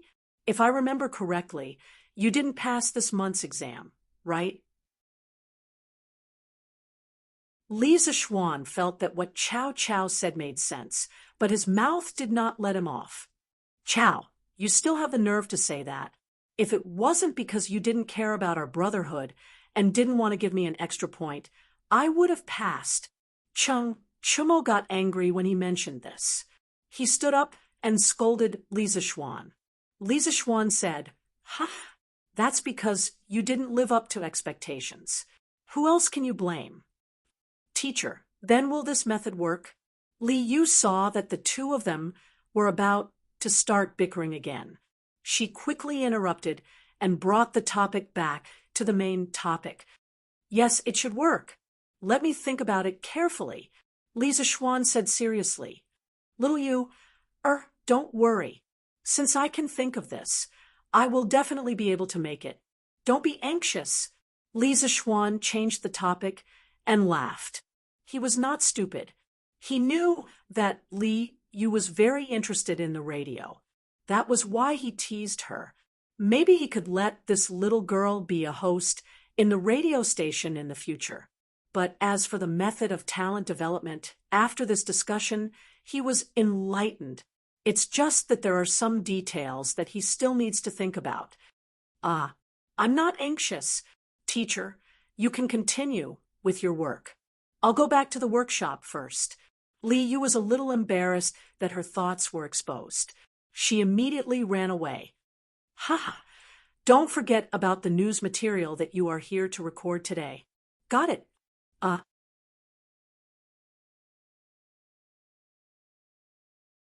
Chapter 3:23.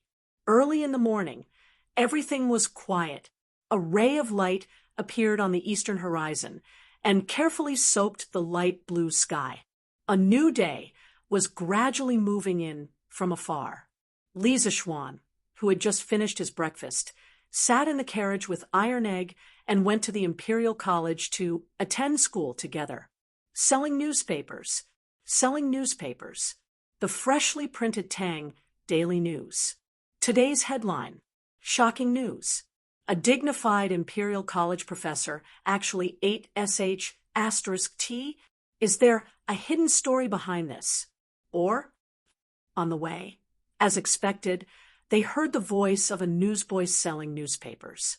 However, the words of today's newspaper seller were a little eye-catching. Sanbao, help me buy a newspaper.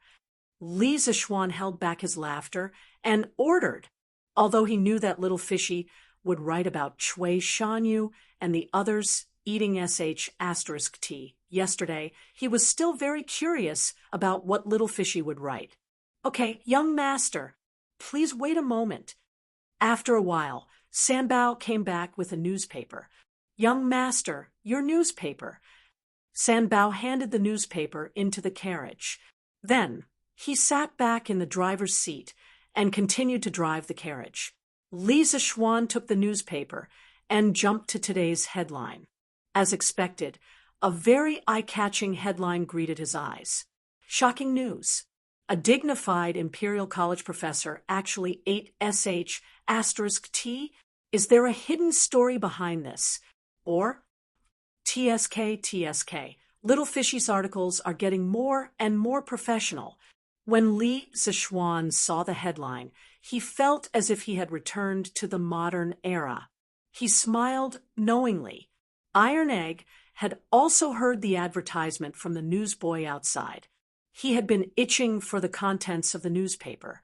When he saw Li Zixuan pick up the newspaper, he also came over to take a look. More than 1,000 years ago, the king of Wu attacked the Yu Kingdom and was defeated by the Yu Kingdom. He died, and Fu Chai succeeded the throne. After that, the king of Yu, Go Jian, heard that the Wu Kingdom wanted to build a navy. Go Jian ignored Fan Li's objection and attacked the Wu Kingdom. In the end, he was surrounded and defeated. Fu Chai captured Go Jian, and Fan Li secretly plotted to pretend to surrender. What's going on? Wasn't it going to write about Chui Shanyu eating sh**t? Why did he write about the king of Yu, Go Jian? What is little Fishy trying to do? Li Zixuan looked at the beginning of the news and was a little confused. He wondered if there was a problem with the printing department. Looking at Iron Egg, who was also in a state of confusion, Li Zishuan calmed down and continued reading. When Go Jian was captured, in order to gain Fu Chai's trust, he did everything he could to curry favor with him. One day, when Fu Chai was sick, he needed to check his bowel movements. In order to diagnose Fu Chai's illness, Go Jian personally tasted Fu Chai's bowel movements. Fu Chai was very touched. He finally let down his guard against Go Jian and let him go. After 3 years of humiliation, Go Jian returned to his country and worked hard to build up his country. With the help of the Yu people, he was able to build up his courage. He wanted to strengthen Yu country. Once, when Fu Chai went to attend a meeting in another country, he asked the Prince of Yu to lead troops to support him. Go Chan saw that the time had come. Kill the crown prince, capture Fu Chai, and destroy the state of Wu. In ancient times, the king of Yu, Go Jian, personally tasted sh*t. Today, the Imperial College's Professor Cui Shanyu and the others are eating sh*t before the meeting. What is the secret behind this? Let's listen to our reporter, Little Fishy. In detail, Li Zishuan laughed when he saw this. He did not expect Li Yu to be able to quote from the classics. It was really 666,666. This way, the news section also had a hint of culture. Ha ha. Here, Iron Egg, take your time to read it. I will take a break. Li Zishuan was too lazy to read the rest of the story. He just did not know if Cui Shanyu and the others would come after him after reading today's news. Yes, master. Iron Egg took the newspaper and went to another sofa to read it alone. Iron Egg, follow Sanbao and paste this on the wooden board. In front of the mathematics school, Li Zishuan took out a piece of red paper and a piece of black paper and gave them to Iron Egg. Today, he purposely arrived 30 minutes early so that he could paste the honor roll and shame roll before the students arrived. Yes, master. Iron Egg took the paper silently. He was still worried that he did not get first place in the monthly test. TSK not bad. One is on the red list, and the other is on the black list. The contrast is very clear. After 15 minutes, Li Zishuan looked at the honor roll and shame roll and said with satisfaction, Young master, why does Sanbao feel that the black list is very ugly? Why is there a flower on the red list, and the black list is... Sanbao scratched his head and said, hesitantly. He seemed to have encountered something difficult and could not say it out loud. It's a pile of shit, right? Li Zishuan said it for Sanbao. He asked Ma Zhou to make the red list and black list. Other than being good at calligraphy, Ma Zhou was also good at painting. That pile of shit was really vivid. Li Zishuan designed it not only to warn the students on the shame roll, but also to make fun of them. Yes, Sanbao said awkwardly. Ha ha. So, what if it's a pile of shit? Haven't you heard that the king of you ate shit? Humph. These people dare to be in the last 5. They should be prepared to be in the company of shit. Li Zishuan snorted and left in a huff. Isn't that Mister's carriage?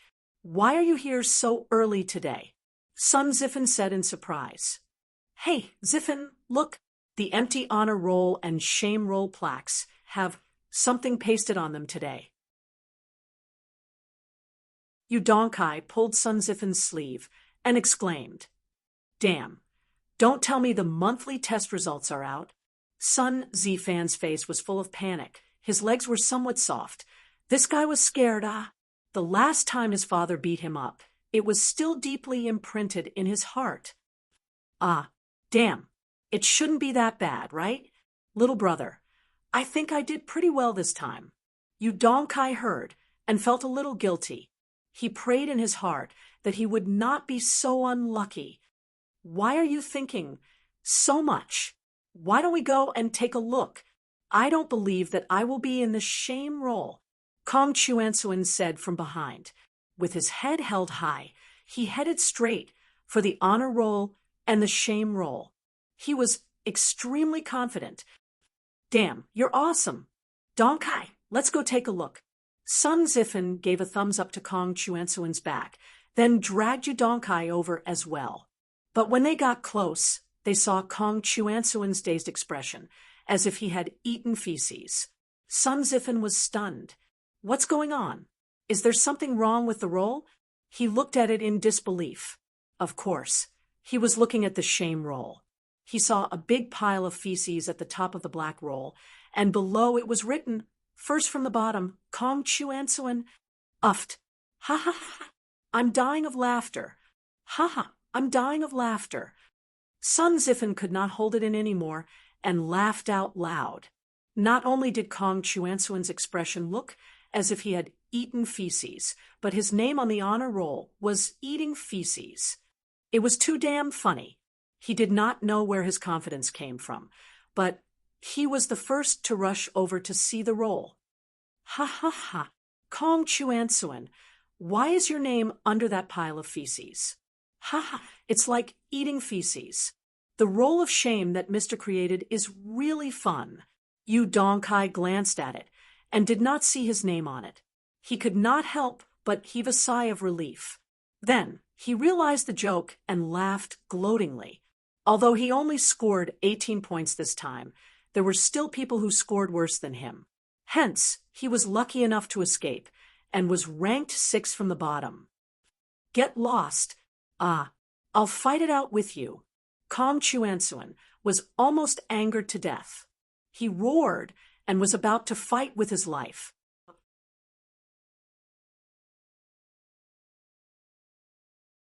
Chapter 324. Tisk, TSK, you guys are really embarrassing. 5th from the bottom. Ha ha, you guys can't even compare to me. Old chum. Now, you guys are going to eat SH asterisk T. Wahahaha. Chung Chumo leisurely walked to the entrance of the mathematics school. He already knew his score, so he wasn't worried that he would be on the roll of shame. He held 2 yellow persimmons in his hand and said to the dejected students below the roll of shame, "Cough, cough, it's time to eat persimmons." Needless to say, there were definitely persimmons in the Tang Dynasty. In the Book of Songs, written around 1100 BC, there were already records of persimmons in the Arya chapter, and in the Book of Rites chapter, persimmons were also listed as a precious food. Chow, Chung Chumo, you want to fight again? Tianyu, Wenba, Wang Meng, Gao Han, follow me and beat him to death. Kong Chuansuan was already angered by Sun Zifen and Yu Donkai. Now that he heard Chung Chumo's sarcasm, he couldn't hold it in anymore. He immediately rolled up his sleeves and was about to fight. Yes, beat this idiot to death. Everyone's results are about the same. Why isn't he on the roll of shame?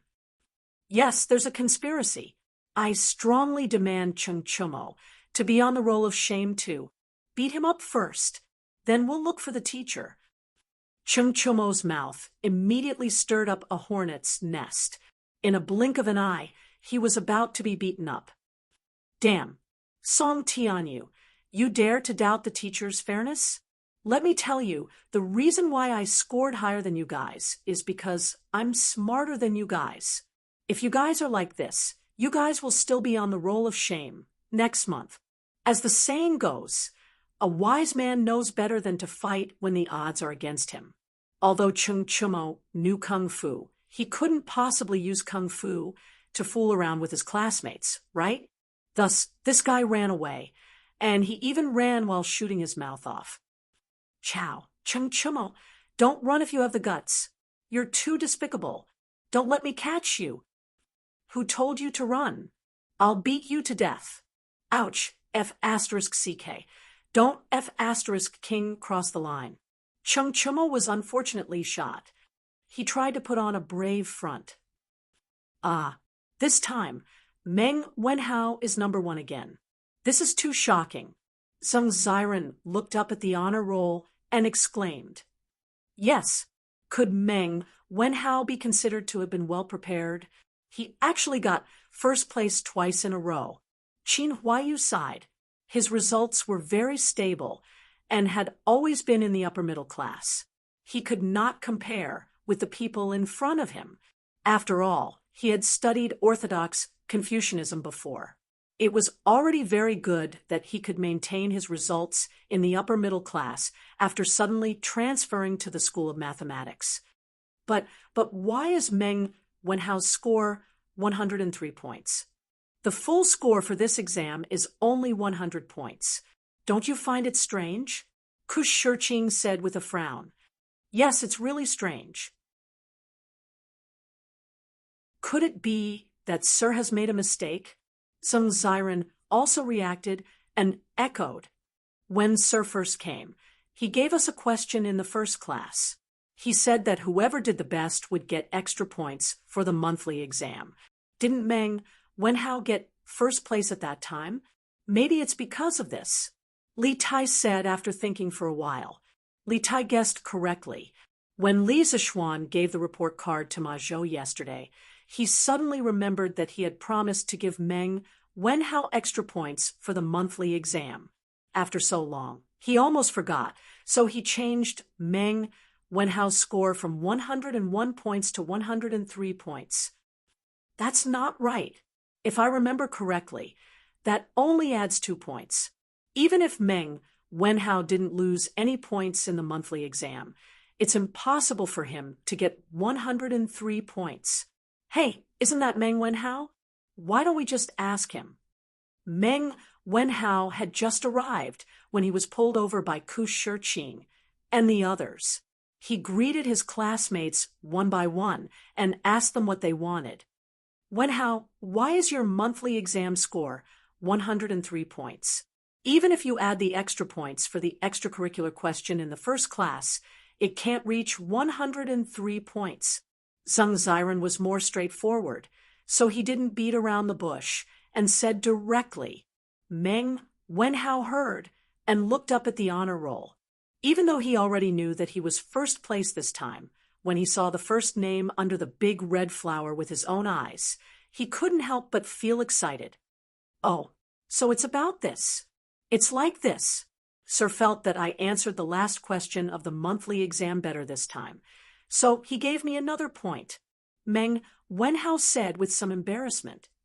Wow, that's amazing. How is that possible? Right, Wenhao, how did you know all this? Sung Ziren asked. The others also looked over curiously. They didn't question Li Zishuan's fairness. After being together for so long, they understood and admired Li Zishuan's knowledge and character. To be honest, after the exam, I felt a little uneasy. The day before yesterday, I went to Sir's house to check on my results. That's why Sir told me all this. Meng Wenhao scratched his head and answered. I see. No matter what, congratulations, Wenhao. The rewards for this monthly exam are very generous. Eat as much as you want at the Drunken Immortal restaurant. I'm so envious. Ku Shiqing smiled and cupped his hands. That's right. Congratulations to Wenhao. Right, Wenhao. Is your family still short of people? Why don't I be your older brother or something? I can also go to the Drunken Immortal restaurant with you for a meal. Sung Ziren didn't know that Meng Wenhao's monthly exam reward had been redeemed in advance. Ziren is right. I can also be Wenhao's older brother. Ku Shiqing agreed. I'm sorry about that. I already ate at the Drunken Immortal restaurant with my family the day before yesterday, Meng Wenhao said awkwardly. So fast.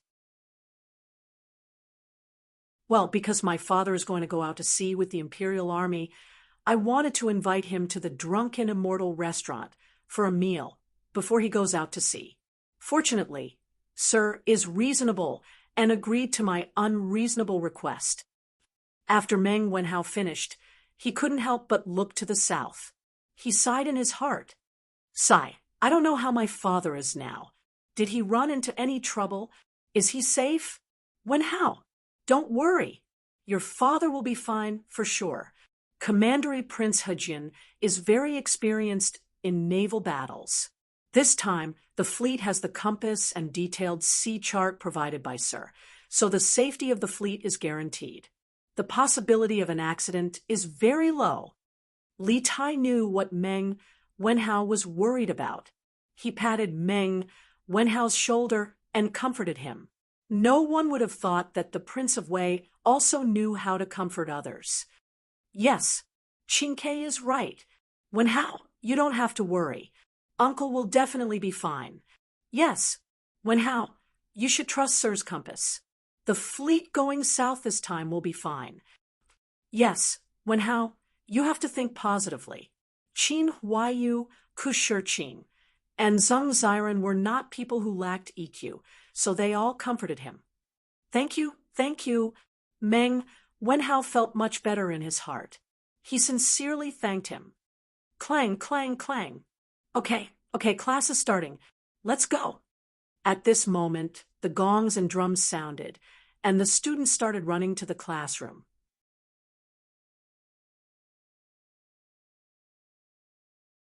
Chapter 3:25. Well, all of you have received the test papers for this month's exam. You should know how you did, so I won't read them out one by one. I hope that everyone can learn from the students on the honor roll and keep a distance from the students on the shame roll. This month, the cleaning of the mathematics school will be handed over to Kong Chuansuan, Song Tianyu, Duan Wenba, Guang Gaohan, and Wang Meng. Every day after school, you must stay behind to clean the school carefully. If I find out that you are half-hearted, then you will continue to clean the next month. You hear me? Mathematics school.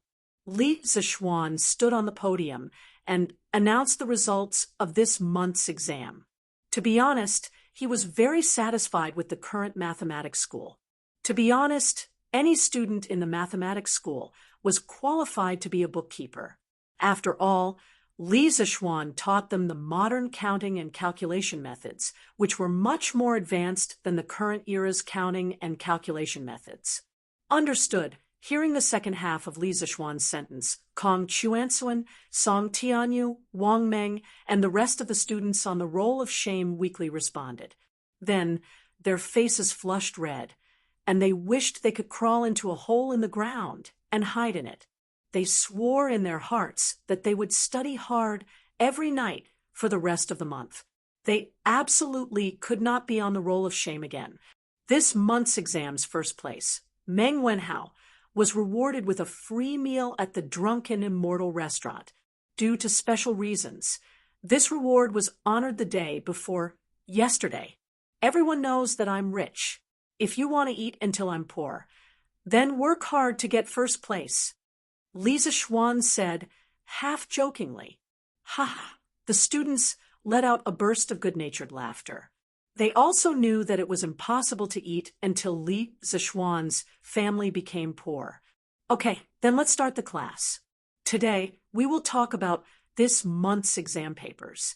Poochie. Li Zishuan was halfway through his speech when a strange poochie sound came from the back of the school. Everyone couldn't help but turn their heads to look. Damn, Ching Chumo, you are so disgusting. You actually shit in front of everyone in class. Ugh, I can't take it anymore. Sun Zifen was the first to find the source of the sound. He saw an unknown yellow object on Chung Chumo's chair. Thinking about the strange poochie sound, Sun Zifen immediately concluded that Chung Chumo was defecating in front of everyone. Damn, it stinks. Ching Chumo, you're too disgusting. Ugh. Ching Chumo, you're disgusting. I can't take it. Hearing Sun Zifen's scolding, the students in the school exploded. Regardless of whether they smelled the stench or not, they all began to criticize Chung Chumo. Some of the students who were close to Chung Chumo looked in the direction of Sun Zifen's finger and saw the yellow object. They quickly covered their mouths and noses and fled in all directions. Even Iron Egg and Qin Huayu, who were usually very close to Cheng Chumo, also frowned and left their seats. Damn, Sun Ziffen, you brat, you dare to slander me. This is not shit. It's the persimmon that I brought today that fell on the chair and broke. Cheng Chumo stood up and angrily explained, I definitely can't take the blame for this. If other people knew that he shit in front of everyone in class, then how can I, Cheng Chumo, have the face to mingle in Chang and City's circle of playboys in the future? Bullshit, that is obviously shit. Cheng Chumo, you still want to lie? Sun Ziffen pinched his nose and retorted, yes, that clearly looks like shit. Cheng Chumo, you can stop quibbling. Ugh, so disgusting. You must have eaten something dirty in the morning and then had a stomachache just now, so your shit jumped out. Ugh. Dong Kai, don't say any more. It disgusts me to death. Cheng Chumo's explanation was obviously feeble and weak, and the surrounding students expressed their disbelief. Damn, it's really a persimmon, not shit. If you don't believe me, then I'll eat it for you to see.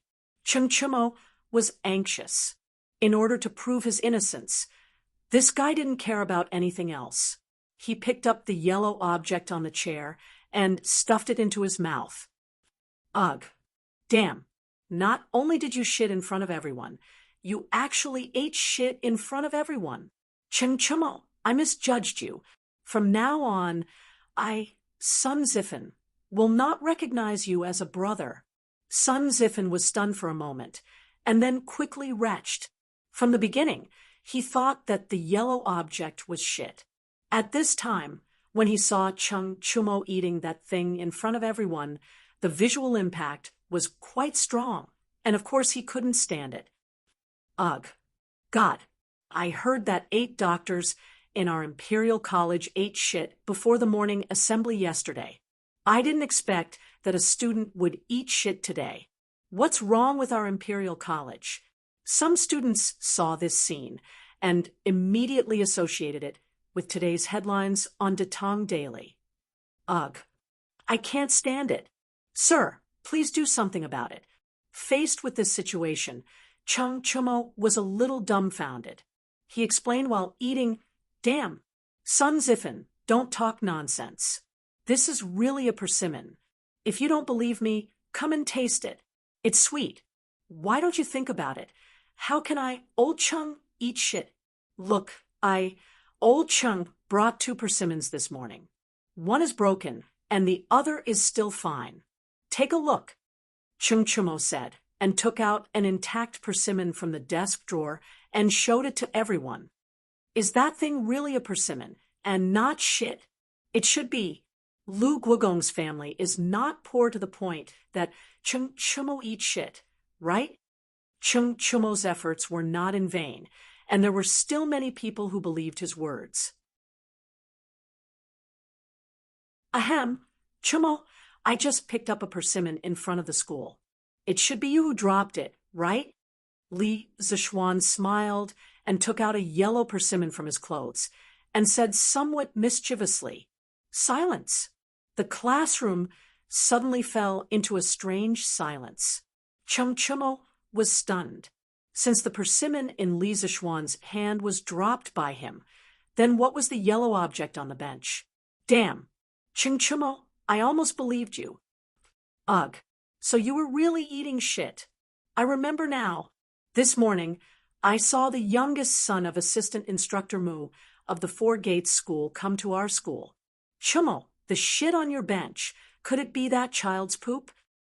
Wang Meng tactfully added. Li Zishuan looked at him with a smile that wasn't a smile. He thought to himself, this child is really wicked. Ugh, damn. Wang Meng, why didn't you say so earlier? Ugh, get out of the way. Damn it, I can't take it anymore. Cheng Chumo was immediately dumbfounded. He roared in grief and indignation, then staggered a few steps and ran out to vomit. Puff. Ha ha ha. I didn't expect Cheng Chumo to be so gullible. Wang Meng saw this and laughed loudly. Damn, Wang Meng, you're awesome. So you were lying. Ha ha. I thought it was true. Ha ha ha. The rest of the students heard the conversation between the two and reacted. They laughed and observed a moment of silence for Cheng Chumo, who was vomiting outside. Li Zishuan shook his head. The persimmon he took out was, of course, not from Cheng Chumo, but from home in the morning. He just wanted to tease Cheng Chumo.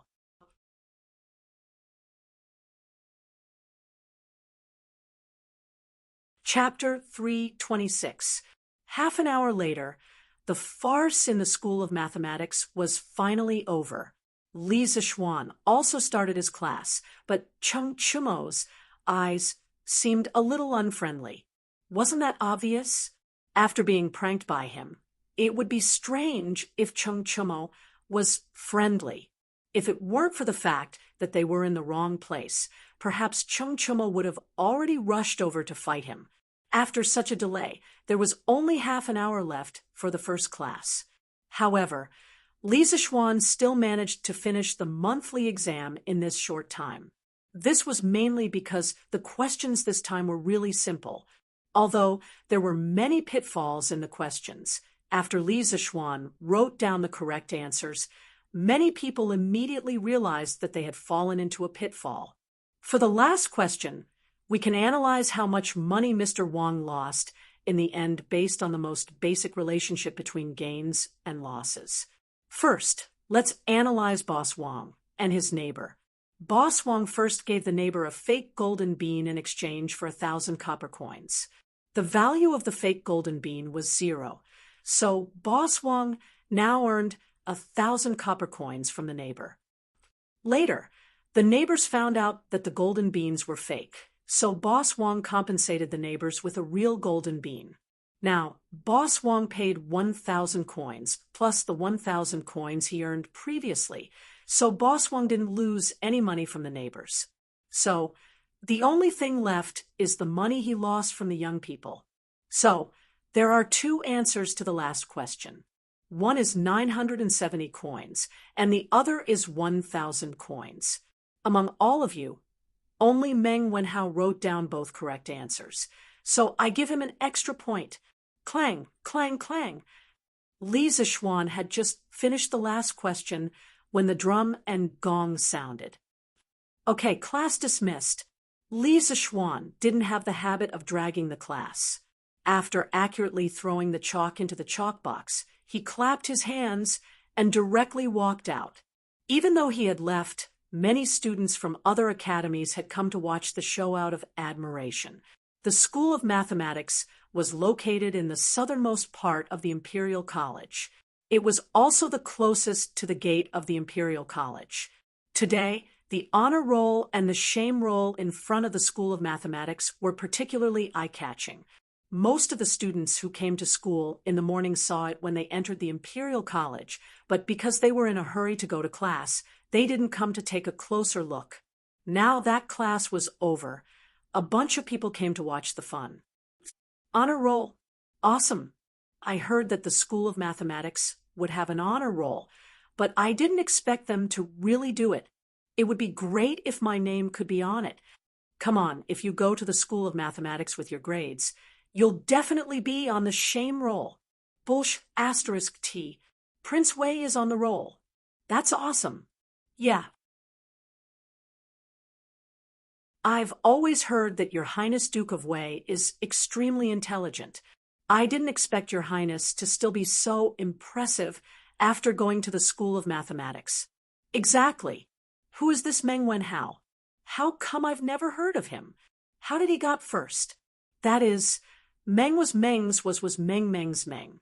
Meng was Meng. Meng was Meng? You, how Meng? You, how you? Es that Meng? Huh? Is that true? Ingjia, you must have remembered wrongly. When have I ever mocked others? Below the honor roll, a group of students pointed at the names on it and discussed. They could only express their admiration for the genius on it. TSK. Yenfu, look, in less than a month, the School of Mathematics went from the bottom of the 6 imperial colleges to the center of everyone's attention. Li Sai is awesome. Yuan Shuo and Chu Yanfu came later and could only watch from the periphery of the crowd. Yeah, but Li Sai's knowledge is also outstanding. Otherwise, the School of Mathematics wouldn't have stood out so quickly. I heard that Prince Wei was attracted to the School of Mathematics by Li Sai's self-created new mathematics. Chu Yanfu sighed as he looked up at the honor roll with his hands behind his back. Why? Yanfu, are you thinking of going to the School of Mathematics too? Yuan Shuo joked. Sigh. Chu Yanfu shook his head and sighed. I just don't want to stay in the Imperial College anymore. Yuan Shuo, you should know about Professor Chui's matter, right? Yuan Shuo was stunned and nodded. Yanfu, are you talking about today's headlines on Tang Daily? Chu Yanfu replied. Yeah, but that's not all. It's said that Professor Chui and the others secretly impeached Li Sai for disrupting the teaching order, abusing pinyin, and privately imparting miscellaneous knowledge. Li Sai's contributions to the Institute of Mathematics and the Imperial College are obvious to all. Yet, Academician Chui and the others have secretly impeached him for their own interests. They are indeed unethical. Moreover, after the Tang Dynasty Daily is published today, Academician Chui and the others will definitely have a bad reputation. I don't want to associate with them. Yuan Shuo's expression turned serious. Yanfu's analysis makes sense. What should we do? Well, I have to go back and ask my father before making a decision. Imperial Physician Department. Madame Chui brought food to Professor Chui. Then, she carefully helped her husband up and brought the food over. Old master, come and eat. Yes, thank you, madam. Chui Shanyo's heart warmed. He took the bowl and chopsticks with a smile and began to eat breakfast. His breakfast was also very simple. It was porridge, steamed buns, and a dish of oxalis, a variant of mustard which was first introduced into China from mud. Chui Shanyu took his time to enjoy the not-so-sumptuous breakfast. Madame Chui, who was watching from the side, was somewhat hesitant to speak. Old master, oh, what's wrong? Madam, if you have something to say, just say it. Chui Shanyu frowned and asked. Madame Chui hesitated for a moment and said, Old master, this morning, in front of our house, there were many. Chui Shanyu's face darkened. A lot of feces? Yes. Madame Chui nodded. Bang! Chui Shanyu fiercely threw the bowl of rice on the table beside the bed and said fiercely, Outrageous! These people are simply too much. In a while, you go to Wuhou government and report to the officials. The next time these people come to cause trouble, I guarantee that they won't be able to return. Yes, old master. On the way here, I also heard a discussion about you. Old master. Chui Shanyu suddenly had an ominous premonition. He hurriedly said, What discussion? Say it quickly. This. Old master, you should see it yourself. This is what I bought on the way here. Look at today's headlines. Madame Chui took out a newspaper from her bosom and handed it to Chui Shanyu awkwardly. Chui Shanyu's eyebrows jumped. He took the newspaper with a guilty conscience. He was very familiar with the distribution of the various sections of Tang Daily, so he skipped the front and went directly to the news section. He saw a very eye-catching headline. Shocking news, a dignified Imperial College doctor actually ate shit. Was there a hidden story behind this? Or, Pooh, how dare you bully me? Just as he finished reading the headline, Chui Shanyu felt a burst of anger attack his heart. His qi and blood surged, adding to the fact that he had not recovered from his illness. It was equivalent to adding frost to snow.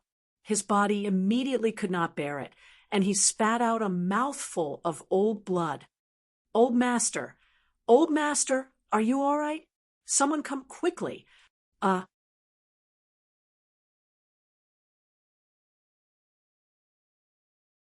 Chapter 327. Li Zishuan naturally did not know that Dr. Cui had vomited blood again. However, even if he knew, he would not have any sympathy. Now, he had encountered a new problem. He had already taught half of the first book he had written. He estimated that in another month, the student's mathematical ability would be able to advance from first semester of first grade to second semester of first grade. In less than a month, he had finished half a semester's worth of courses. Perhaps some people would think that this progress was too fast. Actually, it wasn't fast because the students in the School of Mathematics only took one class every day. Of course, it couldn't be compared to modern teaching progress. Then the question was, after a while, would Li Zishuan need to write another mathematics textbook for the second semester of the first grade? Although the ancient school system couldn't be compared to the modern school system of kindergarten, primary school, junior high school, and university, it still formed a relatively complete school system during the Western Zhou Dynasty. According to the Book of Rites, Shui Ji, entering the school on a yearly basis and taking the examination at the middle of the year. 1 year to discern the deviations from the scriptures, 3 years to see the dedication to the work of music, 5 years to see the study of one's own teacher, 7 years to see the study of one's own friends, 9 years to see the understanding of one's own kind, standing strong, and not opposing. This is called the Great Achievement. In other words, they would be admitted once every year and tested once every other year. 1 year of observation was to distinguish one's ambition. 3 years of observation was to see if one was attentive and close to classmates. 5 years of observation was to see if one was knowledgeable and close to teachers. And 7 years of observation was to see if one had independent opinions and the ability to choose friends. If all of these were achieved, it would be a small achievement, which meant that one had grasped the basic knowledge and skills. If one could comprehend by analogy and be strong and independent without violating the teachings of the teacher by 9 years, it would be a great achievement, which meant that one's studies had reached a mature level. During the Tang Dynasty, the Imperial College began to clearly define the age of the students and the length of their studies. For example, the School of Law accepted students between the ages of 18 and 25, and the length of their studies was 6 years. The exams were divided into 3 categories: the weekly exam, the annual exam, and the graduation exam. The weekly exam was based on the courses learned within 10 days, and those who failed would be punished. The annual exam was based on the courses learned within a year, and those who failed would be retained. If one passed the graduation exam, one would be qualified to take the imperial examination, and those who failed would be expelled. Li Zishuan's School of Mathematics used to have a similar system to the School of Law, but ever since he came, the system of the School of Mathematics had been changed beyond recognition. Li Zishuan dared to make such a change because although the ancient school system had been perfected since the Western Zhou Dynasty, there were no clear and rigid rules regarding the teaching materials used by teachers except for some Confucian classics. This gave Li Zishuan a lot of autonomy in teaching. All right, that's all for today's lesson. In the afternoon, you guys should review the content I taught and do the questions I left behind. No plagiarism. If there's still time, let's preview the next chapter, Scores. We'll learn this tomorrow. Li Zishuan estimated that the class was about to end, so he decided to end the class early. Anyway, he had already finished what he wanted to teach today, so there was no point in teaching anymore. Oh, class is over. As long as one was a student, there wasn't anyone who didn't like to end the class. Being able to end the class early made them even happier. The students began to pack their things and prepare to go home or to the directorate's canteen to eat. Li Zishuan clapped his hands and directly left. He usually didn't bring his teaching materials with him when he went to class. Everything he wanted to teach was stored in his head. There was no helping it. Having a good memory was just that awesome. Cough, cough.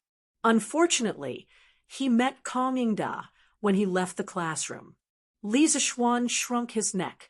As a student, he liked to end the class early, but as a teacher, he was afraid that he would be caught by the principal if he ended the class early. Chancellor Kong, you ate. Is there something you need? Li Zixuan originally wanted to talk nonsense with Kong Ingda and ask him if he had eaten, but after thinking about it, he felt that Kong Ingda would definitely slap him twice if he said that, so he hurriedly changed his words. Kong Ingda glanced at the noisy classroom behind Li Zixuan and wanted to say something, but stopped. After a moment, he turned around and said, Li Sai, follow me. After saying that, he took the lead and left. Li Zixuan was at a loss. He didn't know what Kong Ingda meant, so he muttered a few words and followed him. Have a seat. After arriving at the principal's office, Kong Ingda sat down and nodded to Li Zixuan. Li Zixuan cupped his hands and didn't stand on ceremony. He sat opposite Kong Ingda and waited for Kong Ingda to continue speaking. Li Sai, have you read today's newspaper? After waiting for a while, Li Zixuan didn't take the initiative to ask, so Kong Ingda could only take the initiative to ask. As expected, you're here to settle scores. When Li Zixuan heard this, he roughly guessed the reason why Kong Ingda called him over today. He was very unhappy when Cui Shanyu and the other professors jointly impeached him. Kong Ingda didn't stand out to help him. Now, he only retaliated a little, and Kong Ingda immediately stood out to speak for Cui Shanyu and the others. This really made Li Zixuan bitterly disappointed. I roughly read some, but I don't know which part Chancellor Kong is talking about. Li Zixuan pretended to be confused and said indifferently, Did you instruct the Tang Daily's editorial department to write today's headlines? Kong Ingda was a little angry. So what if I did? So what if I didn't? Li Zixuan narrowed his eyes and said, casually. He was usually an easygoing and good young man who respected the old and loved the young, but it didn't mean that he liked to be bullied. He had gradually lost his patience with Kong Ingda's obviously biased behavior. Bang! What kind of attitude is this? Kong Ingda slammed the table and suddenly stood up. He pointed at Li Zixuan and said angrily. Li Zixuan was not afraid at all. He looked at Kong Ingda without blinking. After a while, Kong Ingda took a few deep breaths and said with a slightly gentler tone, I know that you are a little angry about what happened in the imperial court yesterday. Cui Shanyu has been dissatisfied with you for a long time and has complained about you to me many times. However, I naturally have a balance in my heart. I know that he was only blinded by greed, so I reprimanded him. I also didn't expect that he would work with the other 7 professors of the Imperial College to directly impeach you behind my back. I am also very angry about his behavior. However, no matter what, Cui Shanyu and the others are still professors of the Imperial College. By writing this in the newspaper, not only will you ruin their reputation, you will also smear the reputation of the Imperial College. You know, Chancellor, your words are wrong. Li Zixuan refuted in a low voice. Chancellor, maybe you didn't read today's headlines carefully. The news compared Professor Cui and the others to Go Jian, the king of you. How can you say that I am smearing the reputation of the Imperial College? Although Kong Ingda's words were reasonable, Li Zixuan was not willing to be wronged by other people's reasons. He would still fight back when it was necessary. If one could only endure passively without fighting back, what was the difference between him and a salted fish? Of course, the reason why he could fight back so reasonably was all thanks to Li Yu's writing technique. At this moment, Li Zixuan gave Li Yu 32 likes in his heart and labeled her as a good teammate of the Tang Dynasty.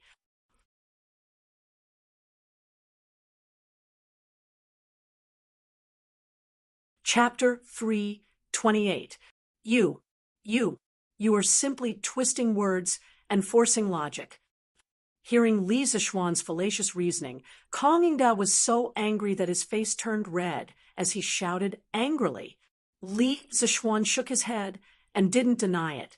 Anyway, he was very dissatisfied with old Kong today and couldn't be bothered to say more. Think about it carefully. No matter what, Cui Shanyu and the others are also professors of the Imperial College. I won't agree to you using the newspaper to ruin their reputation, and His Majesty won't forgive you. Kong Yingda looked at Li Zixuan's stubborn look and said angrily, Chancellor, you are wrong to say that. This headline is just speculation. It didn't clearly conclude that Professor Cui and the others ate shit. Even the Imperial censor has the right to listen to the news. Can't ordinary people express their own speculation? Seeing that Kong Yingda's words were getting more and more serious and was about to go to the top, Li Zixuan opened his mouth to explain. Previously, he was so angry at Cui Shanyu's impeachment that he let Li Yu put this matter on the newspaper. Now that he thought about it, his actions were indeed thoughtless and might arouse Li Er's suspicion. Fortunately, Li Yu's article was written in a more tactful way and could be used to avoid the edge. Humph, don't play this game with me. You have to think of a way to salvage this matter. Kong Yingda had been in the field of education for most of his life, so how could he be fooled by this little word game? He glared at Li Zixuan and said angrily, Since things have come to this, what can I do? At most, Tang daily won't record this matter in the future. Besides, Cui Shanyu and the others are all professors of the Imperial College. Did they consider the friendship of everyone working together at that time? Did they think that this would smear the reputation of the Imperial College? Li Zixuan said angrily, This matter is indeed their fault. This old man will criticize them later. Criticize? Ha ha! Li Zixuan sneered and raised his head. If it weren't for Cui Shanyu's accident this time, there would have been another battle of words in the Imperial Court yesterday. I wanted to fight all 8 of them alone. If I were to unfortunately lose, I would definitely lose all standing and reputation. I wonder what Chancellor Kong would say at that time. Could it be that it was also some superficial criticism? Since you can't be impartial, what's the point of saying more? This Kong Yingda was rendered speechless. Chancellor Kong, when I first came to the Imperial College to teach, I only wanted to spread my master's new mathematics. I only wanted to leave a spark of my master's wisdom in the mortal world. I don't want to fight for fame and fortune with anyone. If Cui Shanyu and the others want the position of Minister of Works in the Imperial College, they can take it. Right now, I only want to teach the 44 students in my School of Mathematics. You can do whatever you want as long as you don't provoke me. After Li Zixuan finished speaking, he flicked his sleeves and left, leaving behind a sentence in the air. Regardless of the wind and waves, it is better than taking a leisurely stroll. I smile as I watch the clouds move. Kong Yingda wanted to reach out his hand to stop him, but was stunned by the last sentence. After a moment, he came back to his senses. Li Zixuan had already walked far away. Kong Yingda muttered to himself, I'm old. I was actually rendered speechless by a junior. Looks like this kid is bitterly disappointed. Could it be that I was wrong? Li Zixuan was indeed bitterly disappointed. He rarely lost his temper. This time, he had fallen out in front of Kong Yingda. He had the intention of shedding all pretense of cordiality. He wanted to use Kong Yingda's mouth to tell those people, I don't care if you fight for your power, but don't mess with me.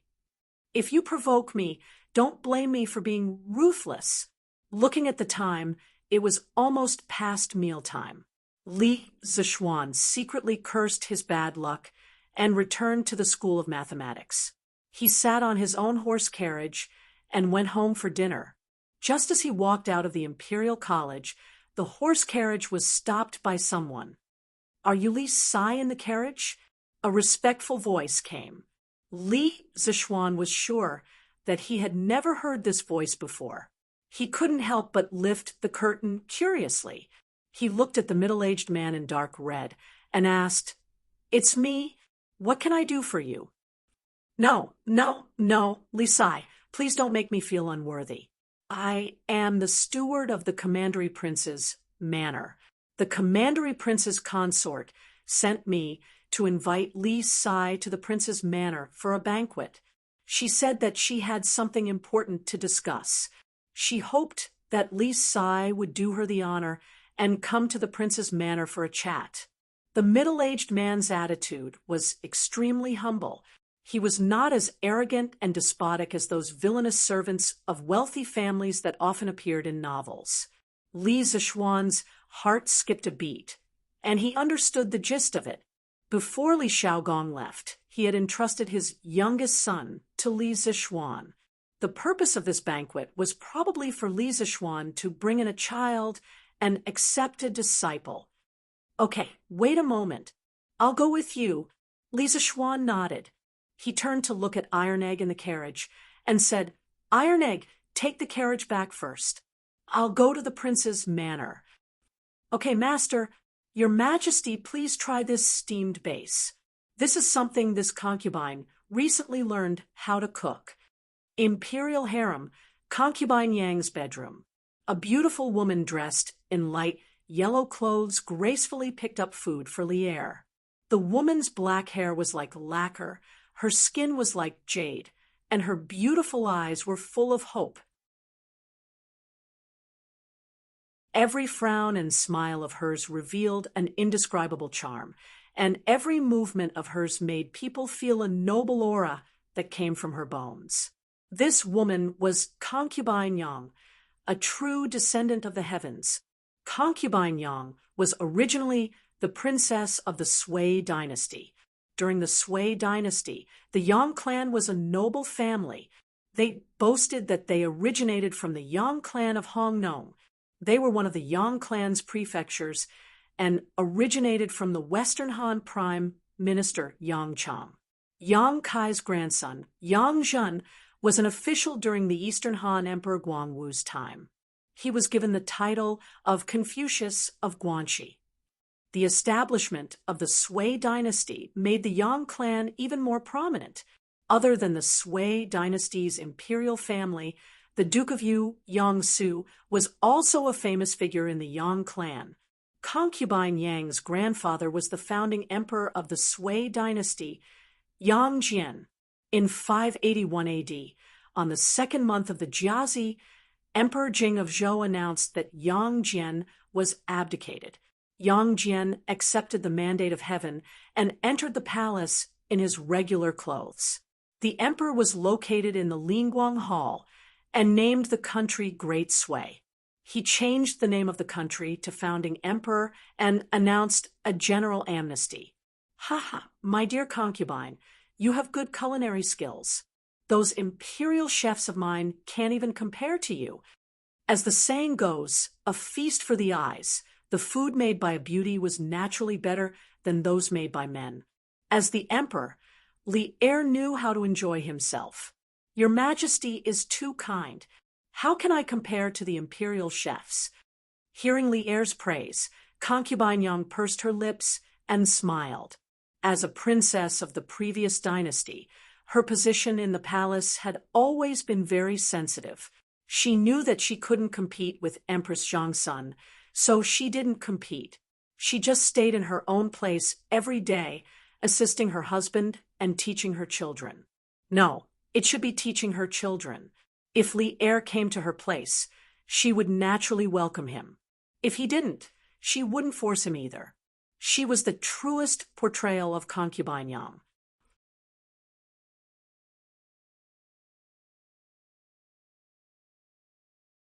Chapter 329. "Oh, my dear, where is Ku? Li Er was eating the steamed base made by Yang Fei. He looked around and suddenly asked, as the eldest son of Yang Fei, Li Ku was born noble and inherited the blood of 2 dynasties. In terms of the nobility of blood, no one in the entire Tang Empire could compare to him. He could be said to be the noblest prince in the Tang Empire. On the other hand, Li Ku was good at both civil and martial arts. His decisiveness was very similar to Li Er's, so Li Er was especially fond of him. After not seeing Li Ku for half a day, Li Er started to talk about him. Your Majesty, Ku-er is probably practicing martial arts with General Dugu in Bea right now.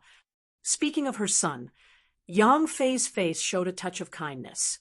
That was the unique gentleness of a mother. Bea was the north of the imperial city.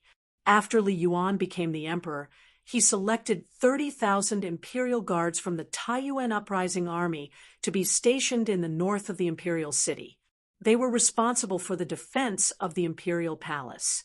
They were called the Yuansong Imperial Guards, also known as Bea. As expected of my son. You are really eager to learn. Li Er nodded in appreciation. He glanced at a stack of newspapers on the table not far away and asked curiously, "My dear, do you read the newspapers on a daily basis?" Occasionally, Yang Fei answered casually. In fact, she didn't read it occasionally but often. She was usually bored in the harem, and the newspapers provided her with a very good way to pass the time. She basically read every issue of the newspaper from beginning to end. However, she couldn't say that because if she said that, it would seem like she was complaining that Li Er didn't come to see her often. In the imperial palace, where people's hearts were complicated, Yang Fei had learned to be careful with her words and actions and how to protect herself. Bring today's newspaper for me to see. Li Er didn't have the energy to think about a woman's complicated thoughts. He remembered that he didn't have time to read today's newspaper, so he said, "Yes, Your Majesty." Yang Fei got up and walked over with light steps. She brought today's Tang daily and handed it to Li Er. Li Er took the newspaper and put it beside his rice bowl. He began to eat and read the newspaper. Of course, Li Er didn't have time to read the articles at the front of the newspaper. He directly read the headlines, but after reading the news, Li Er frowned deeply. "What's wrong, Your Majesty?" At this moment, Yang Fei had finished eating. She was wiping her red lips with a handkerchief. Seeing Li Er's expression, she couldn't help but be puzzled. "Have you seen today's headlines?" Li Er asked. "Oh, Qinxie saw it. Does Your Majesty think that this news is inappropriate?" "It's more than inappropriate. It's totally inappropriate." Li Er slapped the table and stopped eating. He stood up with his hands behind his back and said, "Previously, when Li Zishuan founded Tang Daily, I didn't think much of it. But from today's news, I'm afraid that this kid has been plotting for a long time. Today, he could use newspapers to smear and attack his ministers. Tomorrow, would he be able to use newspapers to form cliques? A small newspaper could be used as a weapon in a fight between factions. This kid was really good at scheming. If we don't knock him down a few times, wouldn't he ascend to the heavens?" "Your Majesty, I've heard that Li Sai is knowledgeable at such a young age and has a pure character. I don't think he would do something like that, would he?" Yang Fei hesitated for a moment and said, "I don't think he would either. But what needs to be knocked down must be knocked down. Otherwise, this kid will inevitably go astray one day with a sharp weapon in his hands." Li Er said coldly. He knew Li Zishuan's character very well. He guessed that Li Zishuan was purely retaliating against Cui Shanyu and the others. But even though he guessed it, he still didn't agree with Li Zishuan's way of doing things. The newspaper's ability to influence public opinion was a thorn in Li Er's heart. He felt very uncomfortable. Prince Hejian's manner. Li Sai is a busy man. It's not easy to invite him. As soon as Li Zishuan entered the manor, a young man with a noble aura walked towards him. Li Zishuan recognized him at a glance. It was Li Daozong. He had met him 2 days ago on Murky Island. So Wang Yi is also here. Please forgive my rudeness. This one was delayed by some business at the Imperial College and came late. I hope Wang Yi will not take offense. Seeing Li Daozong, Li Zixuan was shocked. At this time, he didn't know what Jun Wangfei was planning. Ha ha, no offense, no offense. Kid, come with Ben Wang to see Wang Saw. I've been waiting for you for a long time. Li Daozong roared with laughter. Actually, he had been invited by Jun Wangfei today because Li Xiaogong was out at sea. There was no male host in the manor.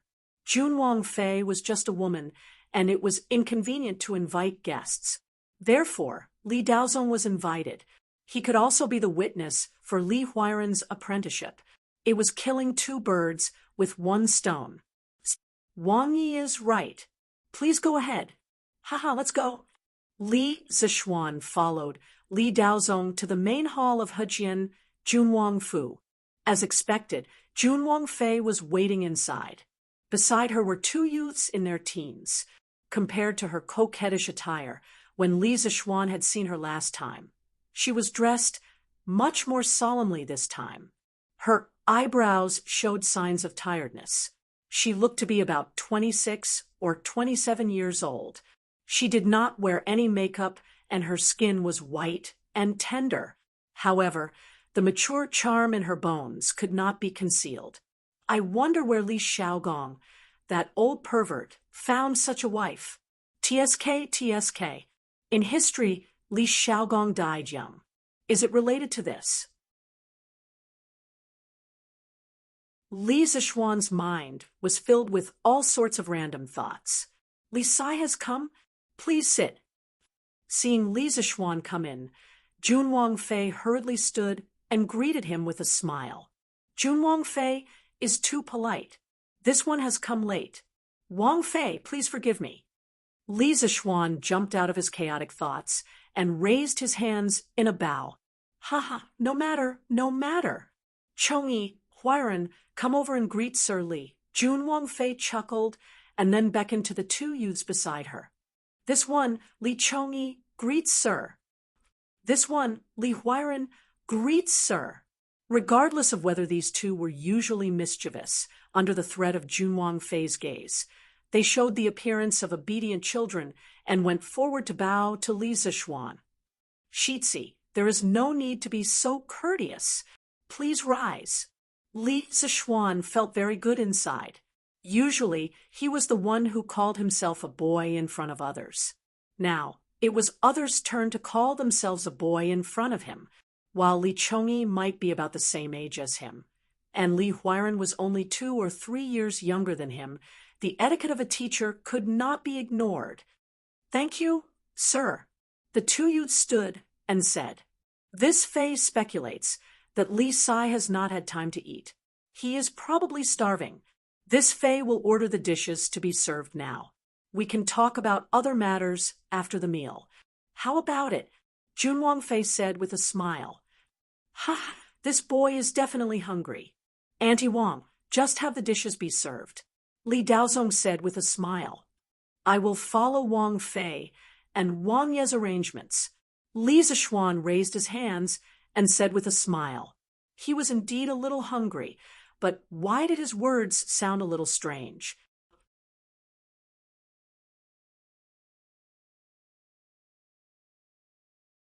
Chapter 3:30. It was fortunate that my prince had Li Sai's help this time. When I found out that His Majesty was sending my prince out to sea, this consort was unable to eat or sleep in peace. Now that I have the compass and that detailed map, this consort feels a bit better.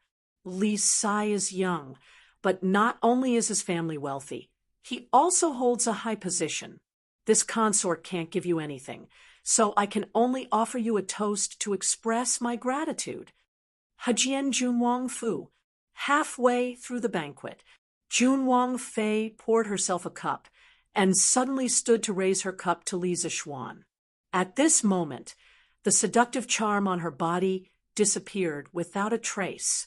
Instead, it was replaced by a heroic spirit that was bursting forth. You cannot.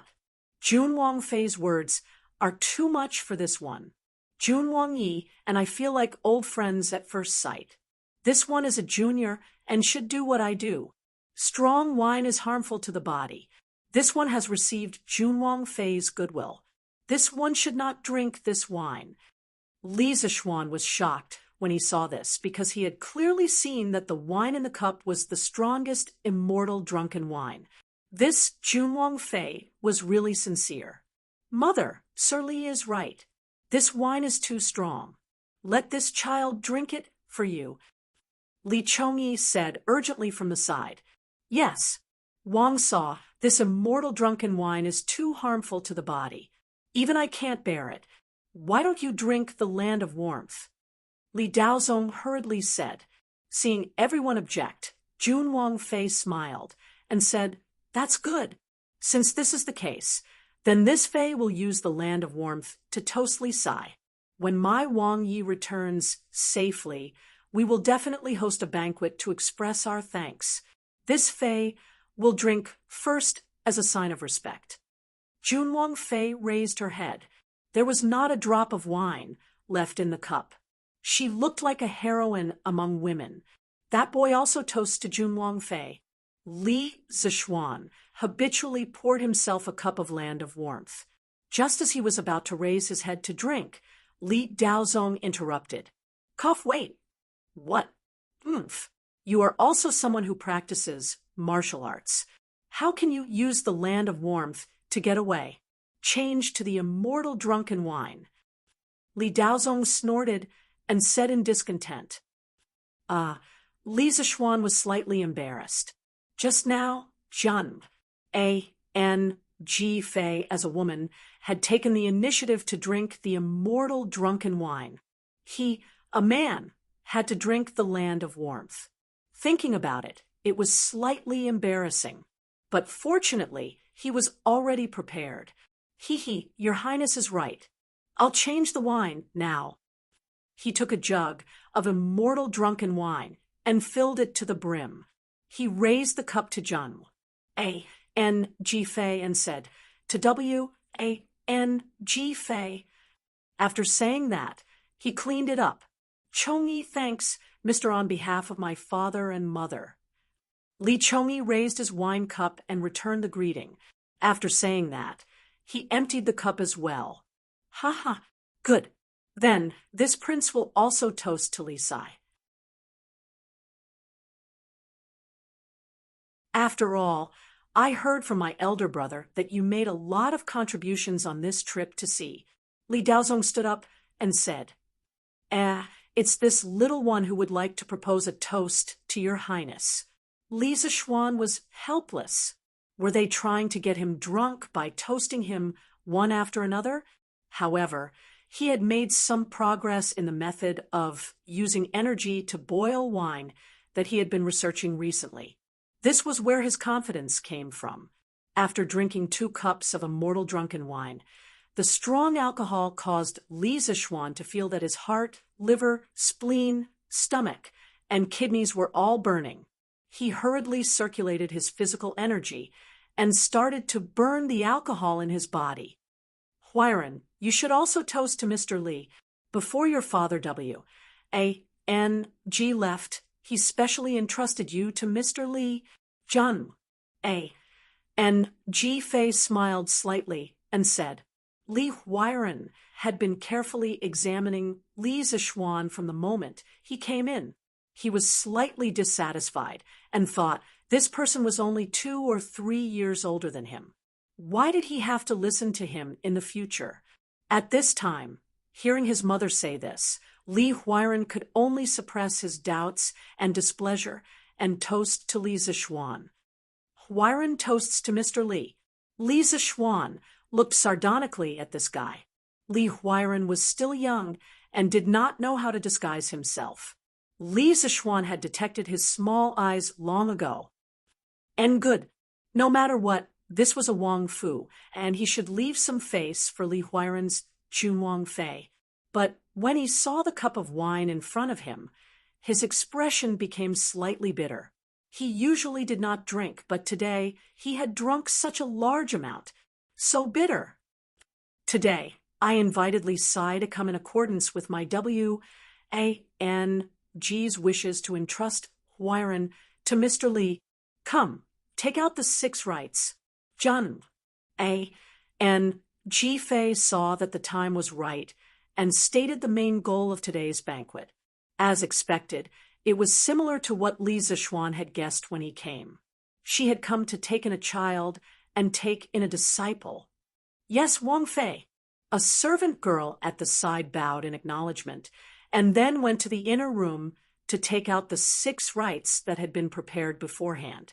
The so-called 6 rites of cultivation included celery, which symbolized diligence and diligence, lotus seeds, which symbolized painstaking education, red beans, which symbolized good luck, jujube, which symbolized high school early, longan, which symbolized perfection, and skinny strips of meat, which symbolized a disciple's sincerity.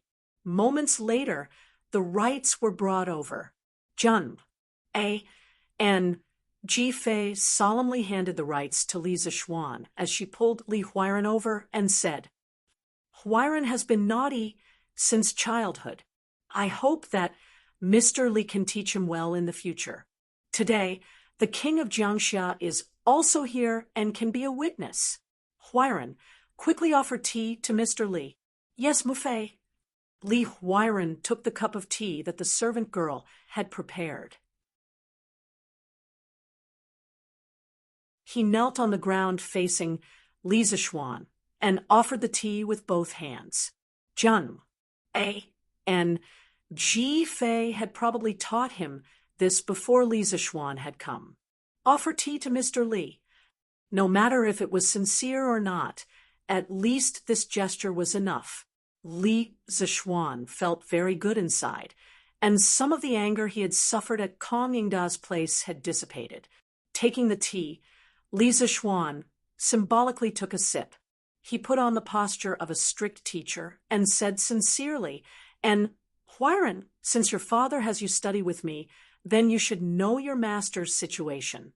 I currently have 44 disciples, and they are all studying at the Imperial College. In the future, you should be studying with them. Regardless of whether you are rich or poor, I will treat all of you equally. There aren't many rules in my line of work. I only hope that you will conduct yourself with integrity, study hard, and live up to your conscience in the things you do. As a person, you have to live openly. You do not need to have a clear conscience, but at least have a clear conscience. Do you remember this? It had to be said that Li Zixuan was very good at pretending. At the side, Li Daozong and Jun, and Ji Fei saw this and nodded in praise. They felt that while he was young, he looked mature and had the potential to be a teacher, especially that last sentence. As a person, you have to live openly. You do not need to have a clear conscience, but at least have a clear conscience. This caused the two, who had experienced many things, to look at Li Zixuan in a new light. Huiran will remember Mister's teachings. Li Huiran was moved and solemnly bowed to Li Zixuan. Ha! Quickly stand up.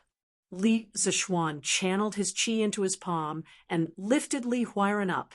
From an outsider's point of view, he had not touched Li Huiran at all. They would probably think that Li Huiran had gotten up on his own. Only Li Huiran, who was present at the scene, knew what was going on. He was so shocked by Li Zixuan's move that his eyes widened and he was momentarily speechless. Ha! Good. Today, Huiran has found a good teacher. It is time for a toast. Come, boy, have a good drink with Ben Wang. Li Daozong slapped the table and roared with laughter. Li Zixuan was speechless.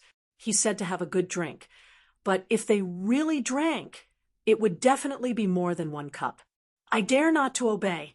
This boy toasts Wang Yi and Jun. And Ji Fei. Li Zixuan wasn't afraid at all. Li Daozong's martial arts realm was far inferior to Li Xiaogong's. In fact, Li Xiaogong was even slightly inferior to Li Zishuan. Therefore, if Li Zishuan were to cheat, it would be hard to say who would win in the end.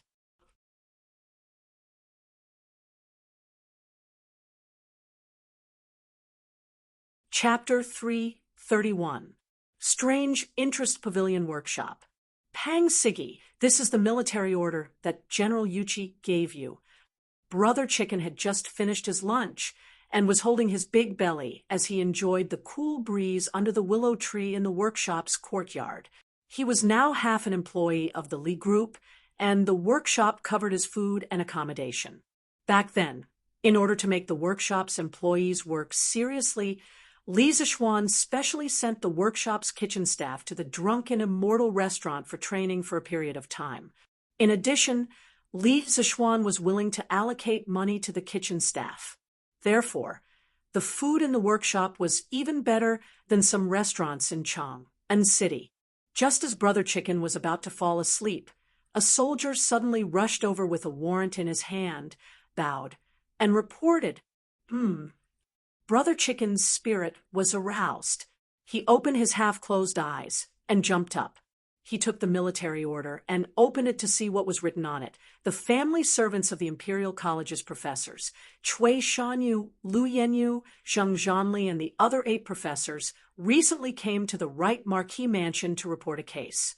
They claim that there has been a lot of children's feces in front of their house recently. The 8 professors unanimously believe that someone is causing trouble and hope that the Right Marquis Mansion can send Wu Marquis to arrest the culprit. This general will send you to investigate this case. Within 3 days, you must give this general a result. A case actually came. Sai, Xiongda, Xiong'er, call 5 brothers and prepare to investigate the case. After Brother Chicken finished reading the military order, he somewhat reluctantly shouted at the 2 soldiers who were also napping not far away. To be honest, after being idle for so long, not only did Brother Chicken's belly get fat, his spirit also became somewhat lazy. If it wasn't for Yuchi Jingda personally giving him the military order today, he really wanted to live his life comfortably like this for the rest of his life. Coming! When the 2 soldiers heard the sound, they quickly trotted over. The 2 of them had shifty looks and looked like a pair of brothers. Oh, no. If they stood together with Brother Chicken, they would be 3 brothers. Boss, if we leave, what about the workshop and strange interculture safety?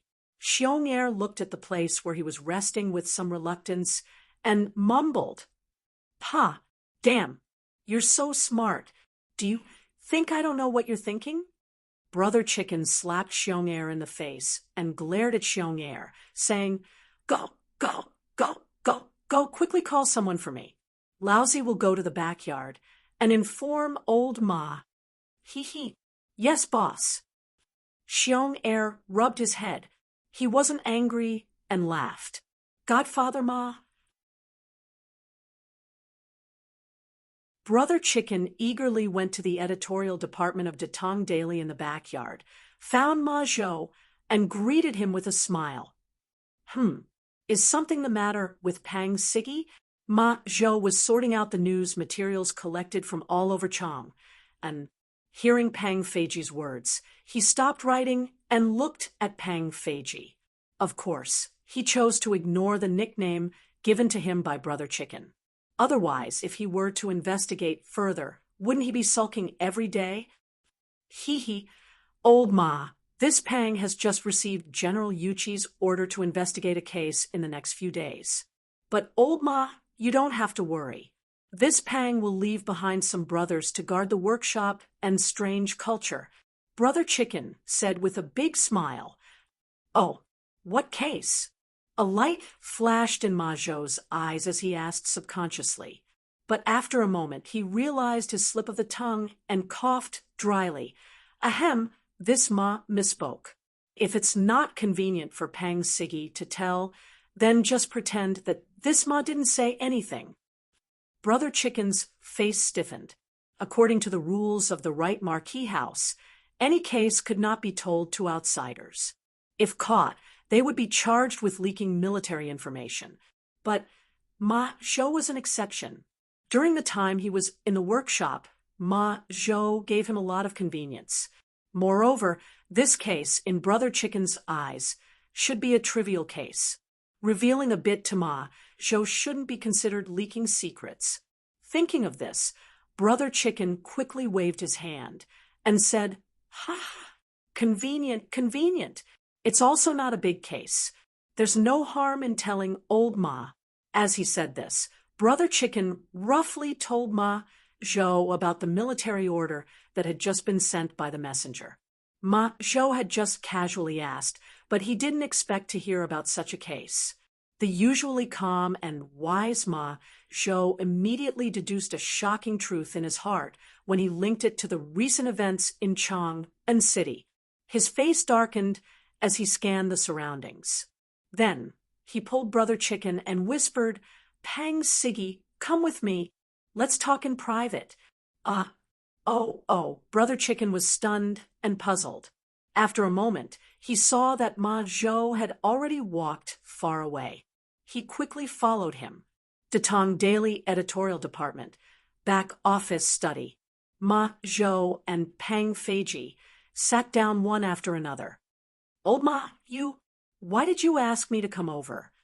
Seeing that Ma Zhou walked over with a mysterious look and even locked the doors and windows after entering the room, Brother Chicken couldn't help but feel his chrysanthemum tightened. No, his heart tightened. He secretly thought to himself that he had never heard of Ma Zhou having homosexual fetishes. What did this mean? What if he had followed him? Or, after a fierce mental struggle, Brother Chicken finally mustered up the courage to ask. Ma Zhou didn't know how to read minds and didn't know Brother Chicken's dirty thoughts. If he knew, he would definitely spit blood on Brother Chicken's face. "Even if I wanted to find Uncle Rabbit, I wouldn't find someone like you. Pang Siggy, have you heard about the recent eating shit incident of the Imperial College's 8 professors?" Ma Zhou looked up and asked softly, "I've heard about it. This incident has spread like wildfire in the city. I didn't think that these professors would act sanctimonious on the surface, but in fact, cough, cough. Then, Pang Siggy, have you ever thought about why General Yuchi would give this case to you alone, since there are dozens of Siggy in the Right Marquis household?" Ma Zhou didn't care about Brother Chicken's nonsense. He directly interrupted and asked in a serious voice, Is there any other explanation?" Brother Chicken finally understood that Ma Zhou didn't call him over to mess with him. However, after hearing Ma Zhou's profound words, he was suddenly dumbfounded and asked blankly. Ma Zhou rolled his eyes. Why was this guy's brain so slow? Of course there is an explanation. Pang Siggy, think about it. When the eating shit incident of Professor Chui and the others broke out, who did they have a conflict with? Also, why did they get caught up in the eating shit incident in just 2 short days? Ma Zhou had no choice but to guide him step by step. After being together for so long, Brother Chicken already knew that Ma Zhou was like a think tank in the lead group. Now that Ma Zhou said this, he definitely wasn't shooting at random. He frowned and pondered seriously for a moment. Then he suddenly said, "I understand now. Is it Little Fishy who is playing tricks behind the scenes? Could it be that Professor Chui and Little Fishy had a conflict before? That shouldn't be. Why have I never heard of it before?" Ma Zhou had originally heard Brother Chicken say that he understood. In his heart, he was still thinking that this guy wasn't completely stupid. In the end, when he heard his last sentence, Ma Zhou was so angry that he almost vomited blood. He really wanted to smash Brother Chicken's head to see if it was filled with a lump of iron.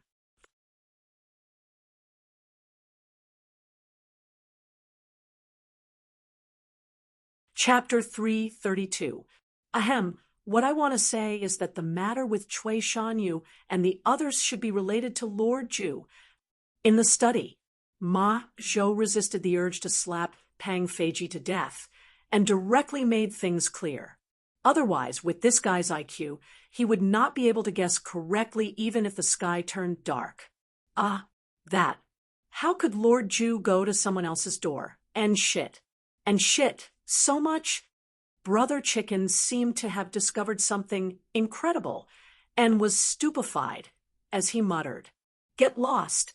What kind of status does Lord Ju have? Why would he personally do such a thing?" The refined Ma Zhou was angered by Brother Chicken's repeated words and could not help but curse. Oh, I understand. It was also the first time Brother Chicken saw Ma Zhou angry. He could not help but shrink his neck and quickly said, "Master Ma, what you mean is that Lord Ju sent people to do these cases." Hearing Brother Chicken say, "I understand," Ma Zhou could not help but tremble. He was really worried that this joker would say some bizarre answer. Fortunately, Brother Chicken's thoughts did not go astray, and he guessed the correct answer. Yes, although this is only my guess, it should not be far from the truth. Cui Shanyu and the others jointly impeached Lord Ju. Lord Ju is young and impetuous after all. He was not willing to be wronged for no reason, so he sent people to punish Cui Shanyu and the others. As for today's headline on Tang Daily, I did not agree to publish it, but Lord Ju insisted on doing it, so I could only risk my life to accompany him.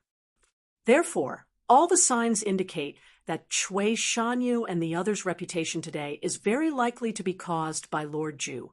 Moreover, I think that General Yuchi may have also guessed this point, so he sent you to take charge of this case. On one hand, it is to give the 8 professors an explanation on the surface. On the other hand, it is probably to make things convenient for Lord Ju. Ma Zhou's eyes shone with a wise and far-sighted divine light. He no longer tried to guide Chicken Bro in order and directly told him all his guesses. The main reason was that Ma Zhou had completely lost patience with Chicken Bro's IQ. Oh, so it's like this. Then why didn't General Yuchi tell me directly? Nonsense. How could he say such things out loud? Wouldn't that give people something to hold against us? Oh, I understand. Thank you for your guidance. Old Ma. Hearing Ma Zhou say this, only then did Brother Chicken completely understand the ins and outs of this matter, as well as Yuchi Jingda's deep intentions. He couldn't help but rejoice that he had come to the rear yamen to find Ma Zhou. Otherwise, if he had stupidly gone to investigate, it would have been fine if he hadn't found anything, but if he had found the truth, not only would he have offended Li Zishuan, even more seriously, he would have angered Yuchi Jingda. As a subordinate, it was taboo for him to not be able to grasp his superior's thoughts. "Ha, you're welcome. Pang Siggy, go and investigate the case." Ma Zhou waved his hand. He didn't want to see Brother Chicken anymore. "Yes. Then, Old Ma, I'll take my leave first." Brother Chicken stood up excitedly and cupped his hands to bid farewell. "Your Highness, Junwang Fei, please wait. This one can go home on his own." In front of the Hejian Junwang Manor, Junwang Fei, Li Chongyi, and Li Huairen sent Li Zishuan to the door.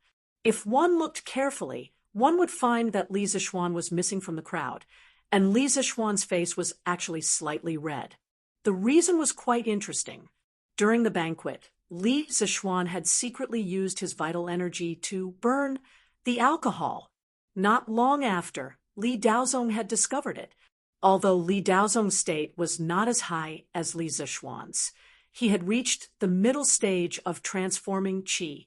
Therefore, he also started to use a similar method to force the alcohol and competed with Li Zishuan in drinking.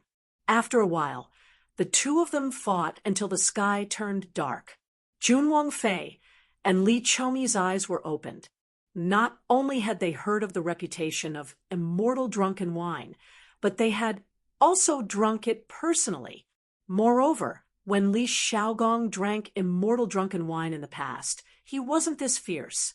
After a great battle, Li Zishuan used his slight advantage in power to win slightly.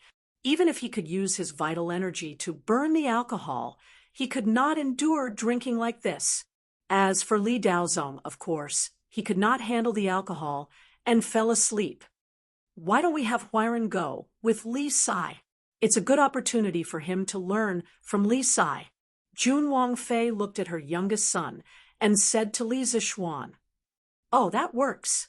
Jun Wangfei, please wait. This one bids farewell."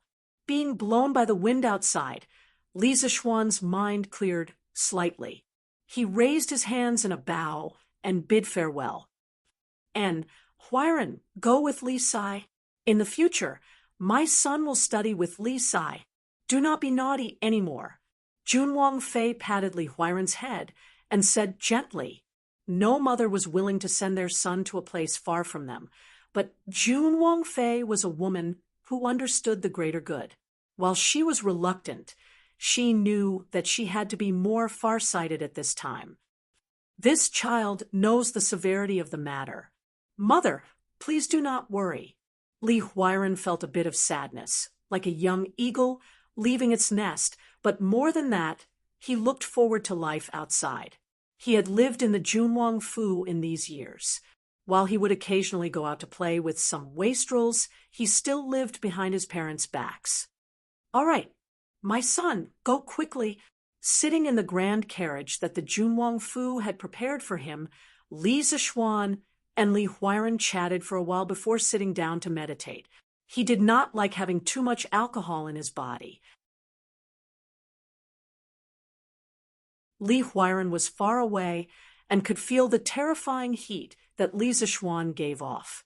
He couldn't help but become more curious about Li Zishuan. Sir Li seems to be a martial expert. I wonder how his power compares to Father King. Oh, he definitely cannot compare to Father King. He is so young. As the son of the Junwang Hejian, Li Huairan had a very deep understanding of Li Xiaogong's martial abilities. However, Li Zishuan was so young, yet he was able to have such extraordinary skills. This had already shocked him. Thinking back to the scene of Li Zishuan using Jinqi to lift him up in the air, Li Huairan was now more and more curious about this teacher of his. Second young master, Li Sai has arrived at the Imperial College. Half an hour later, the carriage stopped and the coachman reported respectfully. Huairan, you go to the Imperial College first. Sir Su will arrange for you to enter the college. You should know many people in the School of Mathematics, so I won't bring you in." Li Zishuan opened his eyes and said, "Yes, sir. I used to play with Prince Wei, Huayu, and Chonyo. Sir, you can go about your business." Li Huairan saluted, then jumped off the carriage and walked toward the Imperial College. "Send me to Yongla Lane," Li Zishuan said softly. He was almost sober, so he could only ask the Junwang Fu's carriage to send him back. "All right.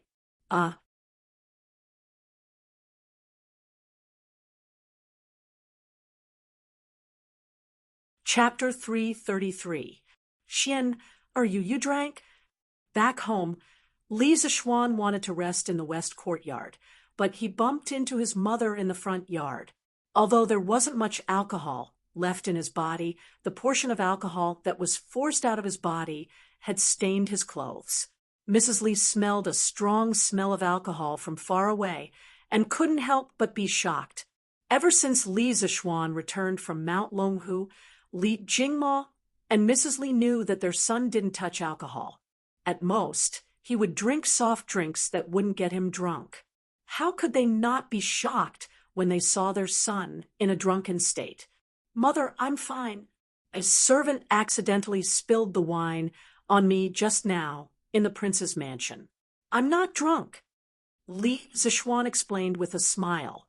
Mrs. Li saw that her son's words were clear and his thoughts weren't in a mess. She sighed in relief and smiled. "Haha, that's good. Xian, go to your thing. your father and I have to arrange for people to buy some things for your wedding in the afternoon. In a few days, our Xian, or we'll be married. Okay, I'll go then. Li Zishuan's heart skipped a beat. He estimated that he would be married in about a week. In his previous life, he had studied hard for more than 10 years and was about to start working. He hadn't even gotten married yet, but because of a banquet, he had inexplicably transmigrated to this era. And now, he was about to get married.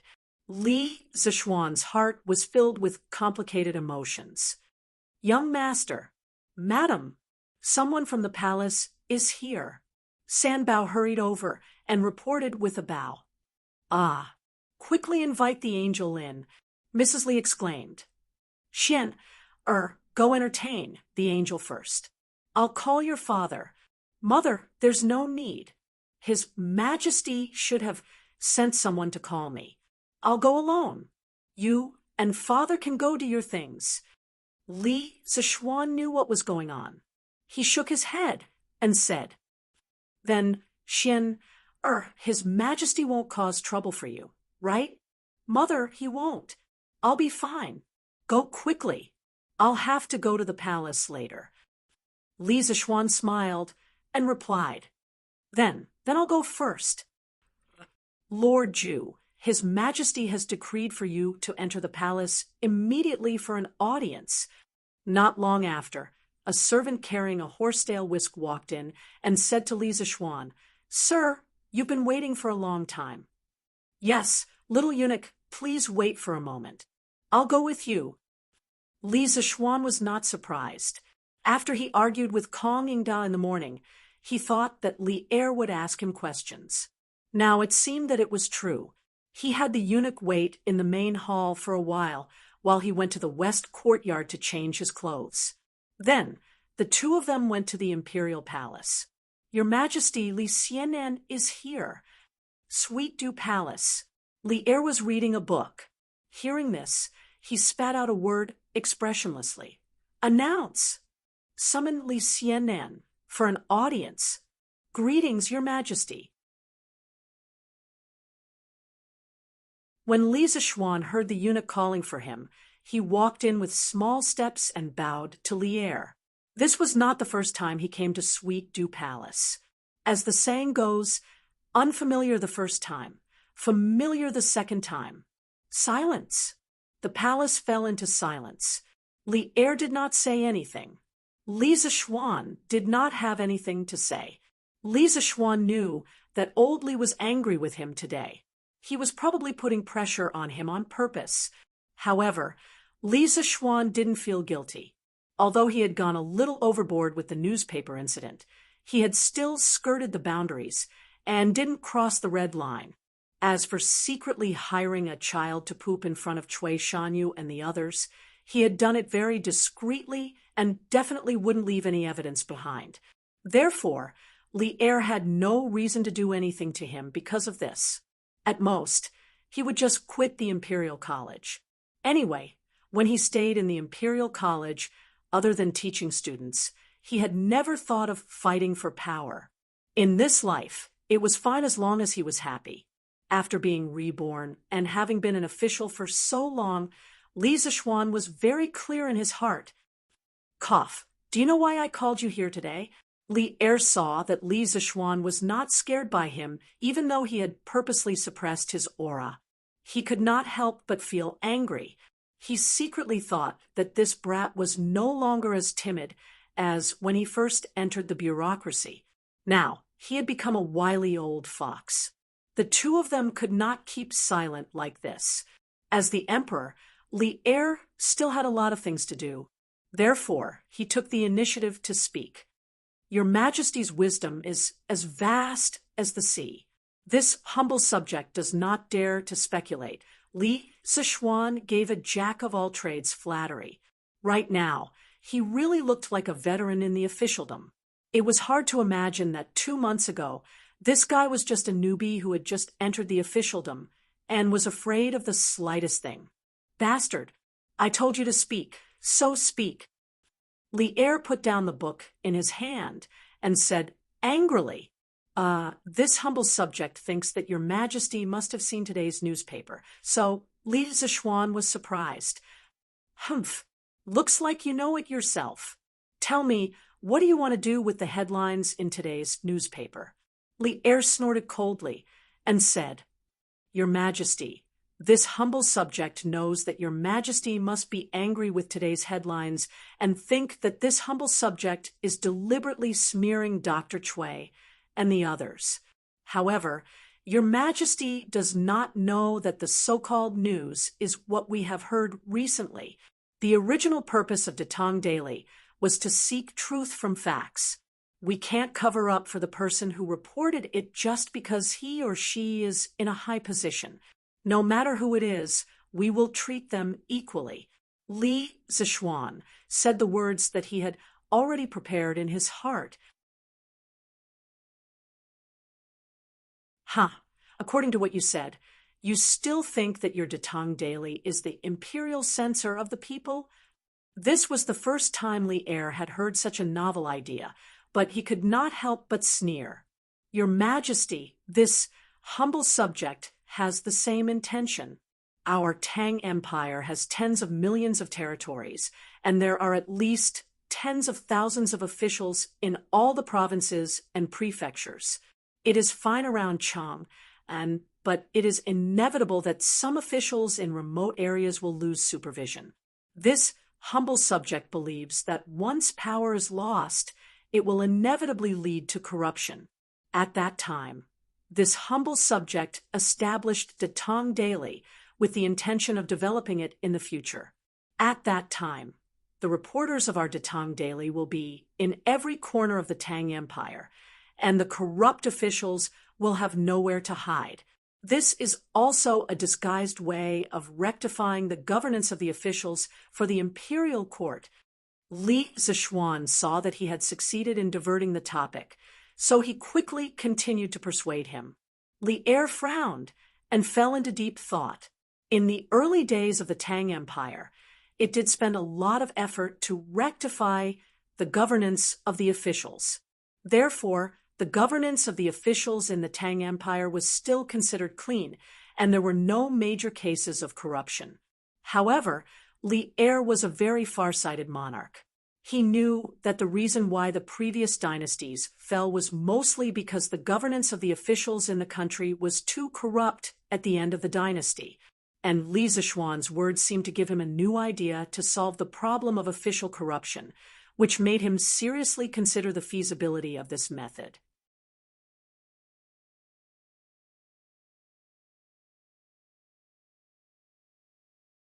Chapter 3:34. Once power is lost, it will inevitably lead to corruption in the Sweet Dew Palace. Li Er muttered to himself twice and suddenly sneered. You make it sound nice. Your newspaper can supervise my officials, but who will supervise your newspaper? If no one supervises it, I believe that it won't be long before your Tang Daily becomes a tool for the courtiers to fight for power. Li Er had somewhat forgotten his original intention of calling Li Zixuan over today. He was very interested in Li Zixuan's talk about the supervision of power. This was related to the long-term prosperity of the empire. Therefore, at this time, how could Li Er have the time to care about the small matters of Cui Shanyu and the others? Li Zixuan had long been mentally prepared for Li Er's doubts. Before he came, he had already thought of letting Li Er's people enter the management of Tang Daily. After all, in this era of imperial power, if you let the emperor feel that you could threaten his rule, then your life would be over.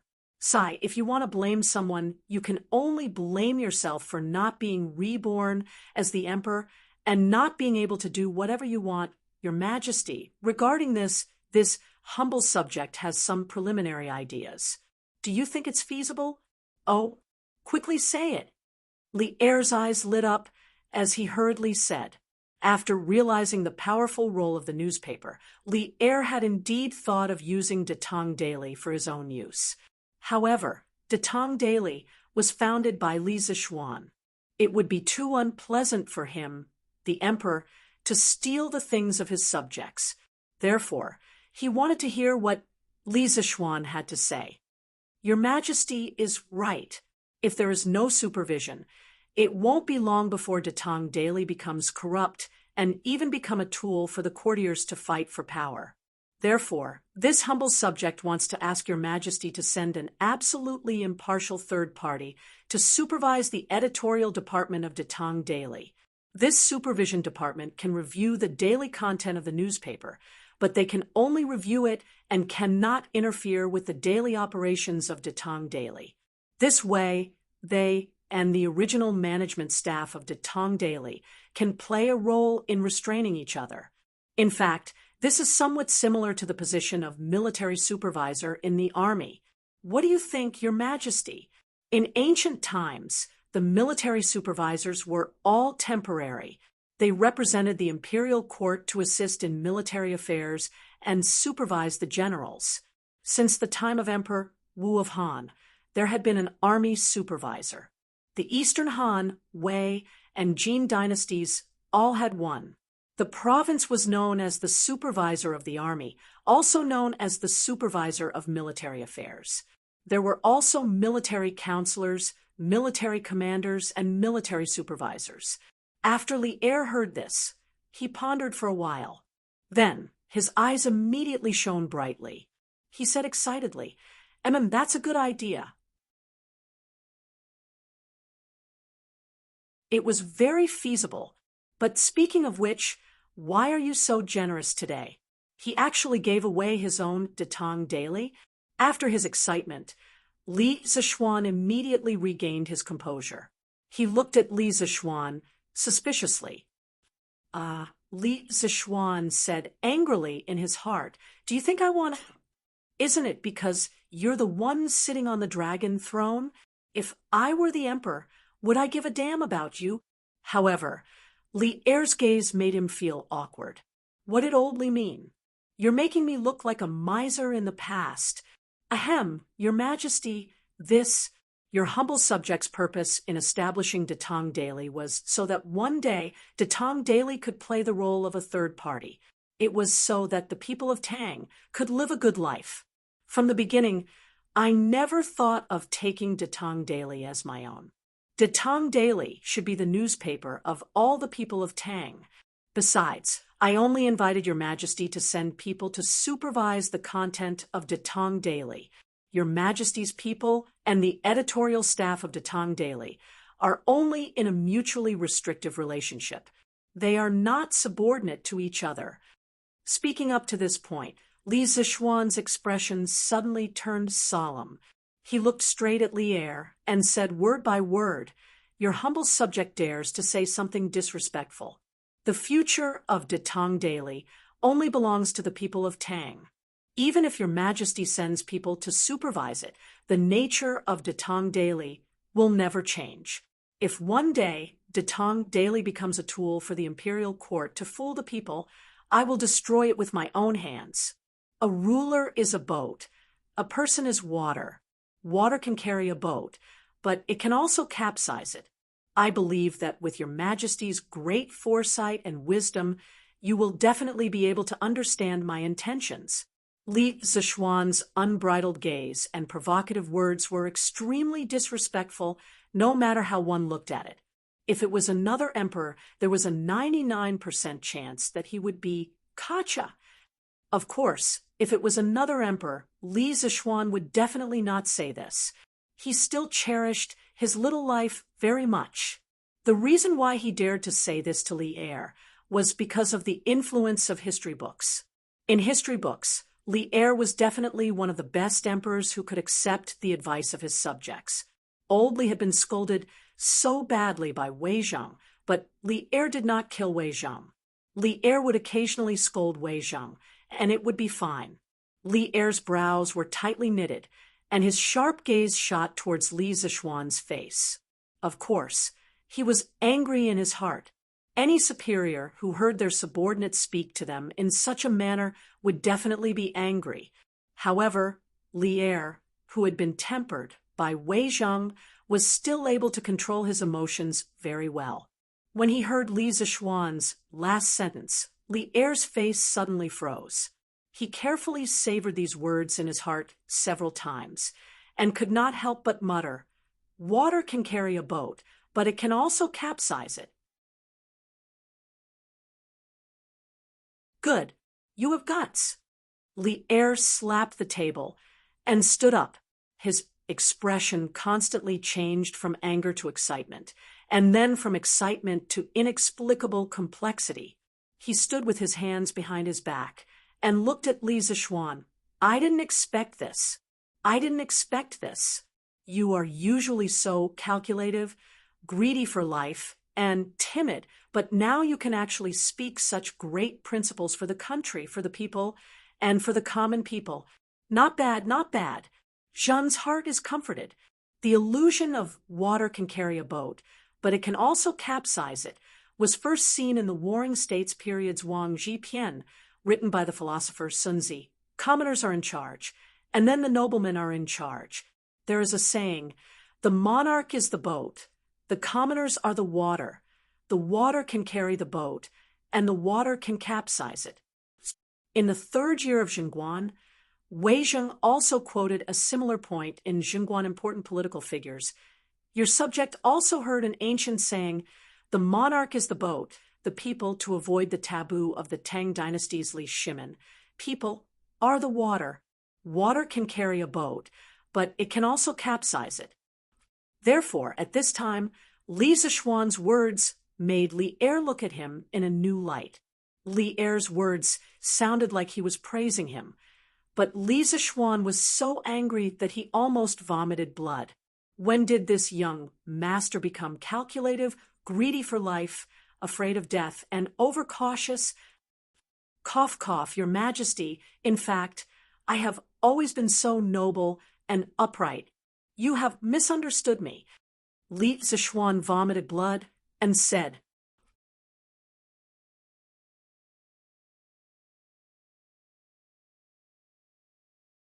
Chapter 335. Happy Birthday to Leader Ghostwriter. Inside the Hall of Nectar, Li Er looked at the lazy and shameless kid in front of him. His expression was a bit absent-minded. He thought to himself, "This kid is living more happily every day than I, the emperor, daring, careful, optimistic, and knowing when to advance and retreat. He is a good seedling. Scram. I still don't know what kind of character you have." Li Er scolded with a smile and sat back on the throne. He leaned against the back of the chair and stared at Li Zixuan. He asked, "Then, who do you think can take on the responsibility of supervising Tang daily?" This question was not easy to answer. Earlier, Li Zixuan had said that the supervision department sent by the court was to form a mutually restrictive relationship with Tang Daily's management staff. If he told Li Er who should come over at this time, wouldn't he be suspected of embezzlement? "I think that Your Majesty should send someone with good character, fair and upright, and who can accept new things and new ideas like newspapers to supervise. The purpose of supervision is definitely not to make trouble for people out of thin air, and it is definitely not to hinder the development of Tang Daily. So, the person in charge of supervision must first agree with the newspaper as a new form of carrying culture. Otherwise, Tang Daily will definitely die in endless internal strife. As for who is more suitable to be in charge of this matter, Your Majesty must already have a candidate in mind. I do not dare to speak rashly." Li Zixuan pushed the question back. He was not stupid enough to jump into the hole that Li Er had dug for him. "You stinking brat, you are getting more and more slippery." Li Er couldn't help but laugh and scold him. Then he thought seriously and said, "You were right. The purpose of supervision is not to hinder the development of Tang Daily. I never planned on letting Tang Daily perish. How about this? Let Chengqian take on the responsibility of supervision. What do you think?" What could it be? It was too damn good. Hearing this, Li Zixuan was delighted. To be able to get this result was already beyond his expectations. With his relationship with Li Chengqian, letting him be the army supervisor of Tang Daily, TSK, wouldn't that be, cough, this is a matter of great importance. Your Majesty can make the final decision. I have no objections. Li Zishuan said shamelessly. Even though he was a prostitute, he still wanted to pretend to be innocent. The corner of Li Er's mouth twitched. Damn it, you've already made so many requests just now. And now you still have the face to say that it's all up to me with no objections.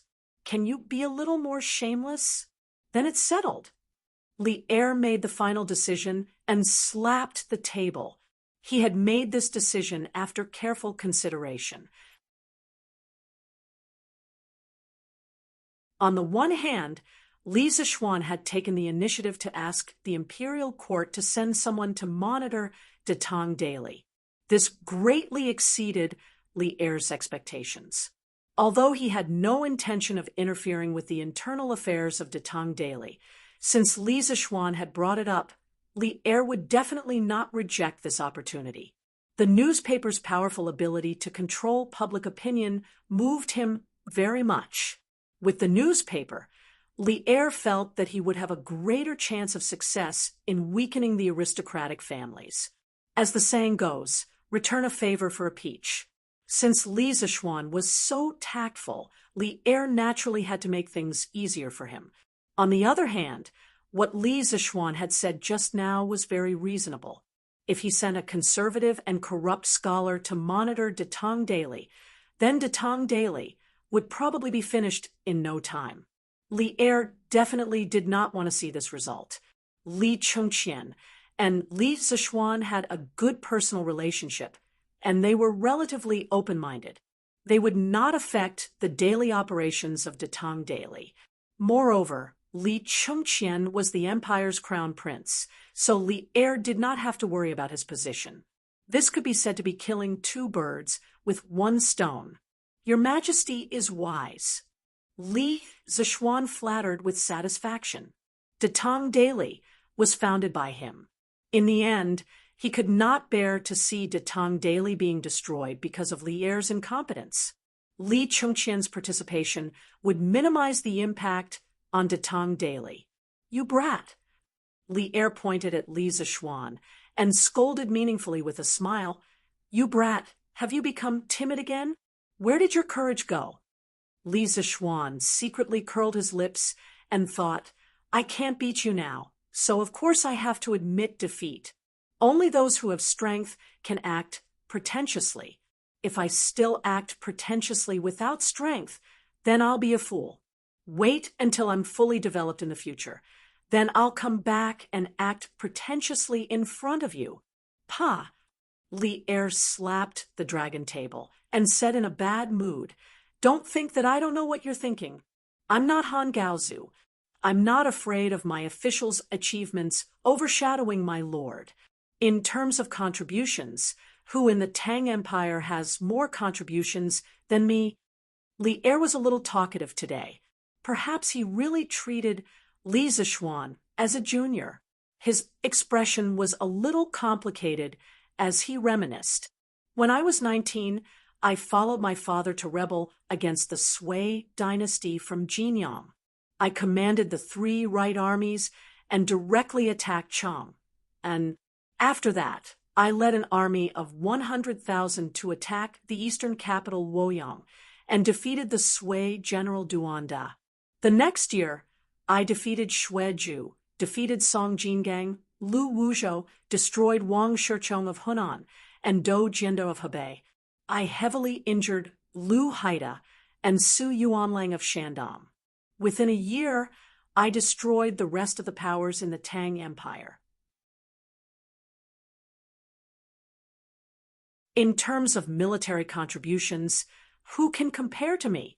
After I ascended the throne, the medicine master and the others have been living in seclusion and have even withdrawn from the court. I know that they are worried that I'll be like Han Gaozu and turn against them once the world is settled. They are worried that they will be like Han Xian, Pang Yu, and Ingbu and end up being killed because of their contributions. Ha ha! Laughable. Extremely laughable. You all look down on me too much. The entire world is mine. Why would I care about your little contributions? Right now, I have only conquered the land of Tang, but my goal is to conquer all the countries of Zhou and Zhou. For Chengqian, for my descendants, I will establish a foundation for eternity. At a time like this, how could I be as short-sighted as the boorish Liu Bang and get rid of the donkey after it has outlived its usefulness? All of you will follow me to establish a foundation for eternity. I will ensure that your descendants will have eternal peace.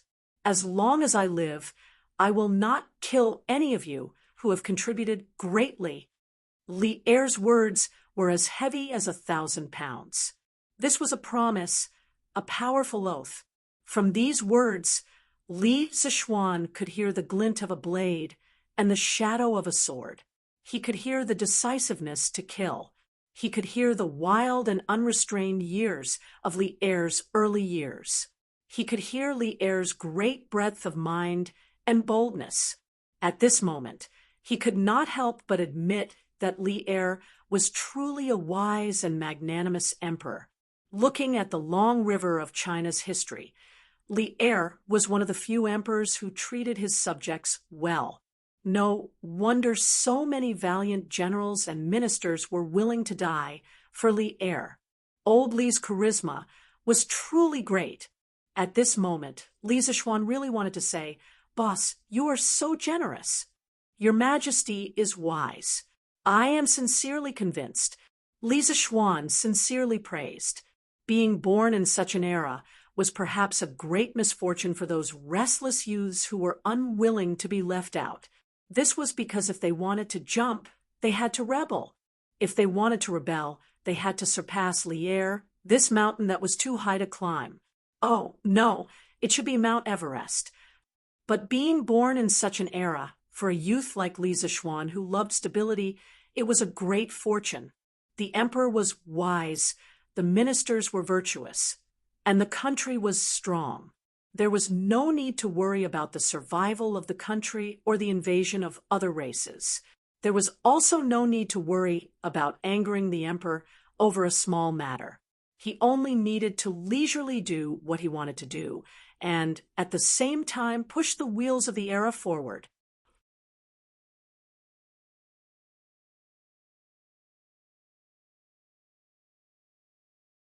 Chapter 336. We know that you sometimes like to deliberately hide your abilities, and you still have many skills that you haven't used. Hearing Li Zishuan's sincere praise, Li Er didn't show any joy on his face. He looked at Li Zishuan for a long time, and Li Zishuan thought that there were flowers on his face. Finally, Li Er opened his mouth and continued, "Therefore, we want to tell you today, don't be afraid of the slightest thing, and don't be afraid of making too many contributions and arousing our suspicions. Kid, don't worry and do it boldly. Whatever abilities you have, use them all. As long as you can make contributions, we will dare to reward you. With we here, no one can steal your contributions, and there is no such thing as a high merit shocking the emperor. We can tolerate millions of people in Tang, so why can't we tolerate you? Our goal is to surpass the Qin Emperor and Emperor Wu of Han and achieve unparalleled hegemony. We hope that our subjects can each do their best, and not all of them only care about their own interests and be afraid of the slightest thing. Kid, do you understand?" Li Er once again showed Li Zishuan his broad-mindedness and ambition. After hearing this, Li Zishuan couldn't help but admire Li Er's foresight. He was indeed a little afraid of the slightest thing, and he deliberately hid his abilities. He was afraid that the fruits of his hard work would be taken away by others, so he didn't seriously promote the road of commercialization of the telegraph machine. Although there were technical difficulties, those were all excuses. In the end, he didn't have the motivation to solve them. Your Majesty is wise. This subject believes that under your Majesty's governance, Tang will become more prosperous and prosperous, far surpassing any previous dynasty. Li Zishuan solemnly cupped his hands and said, "Ha!" Li Er shook his head, dissatisfied. He said, "We have said so much, what do you think?" Li Zishuan knew that he couldn't fool around anymore. He suddenly remembered that Li Er had called him over today to criticize him for his malicious revenge against Cui Shanyu and the others. But now, the topic had been infinitely diverted. Li Zishuan couldn't help but observe a moment of silence for Cui Shanyu and the others. Your humble subject admires your Majesty's great ambition. Many of the things that I have done were not for the Emperor's rewards. For example, the curved plow. At that time, I only did it to help my family. At the beginning, I did not think of using it to benefit the people, much less to obtain rewards through it. However, the Emperor was fair in his rewards and punishments.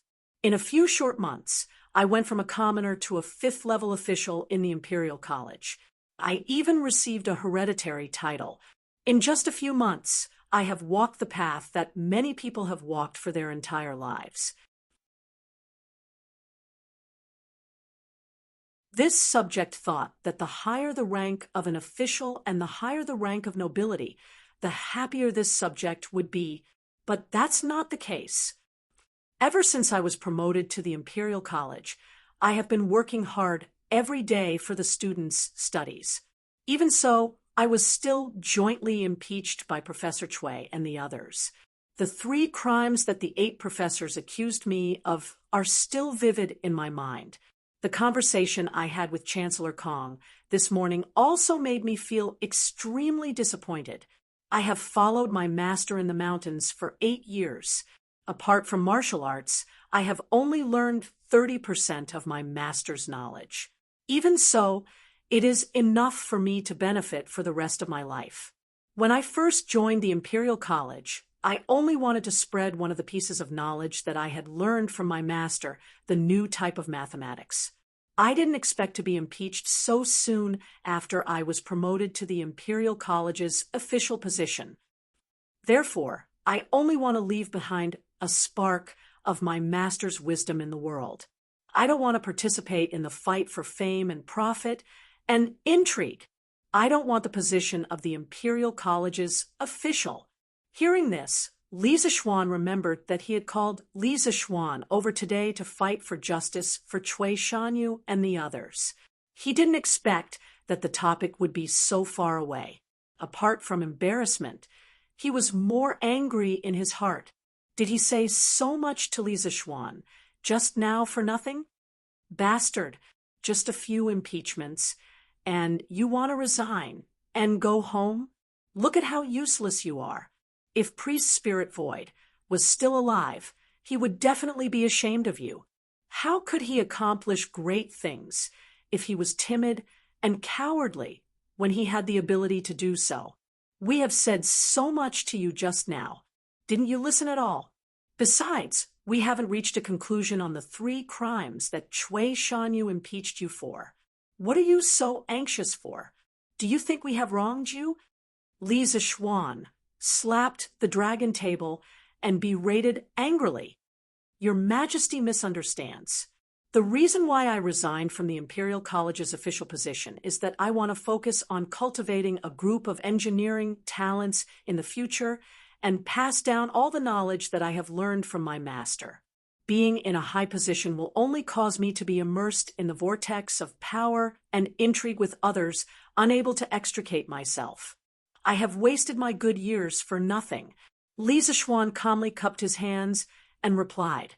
Although his heart had turned cold toward Kong Ingda, he had never given up on spreading modern science to the children of the great Tang and creating interesting modern products.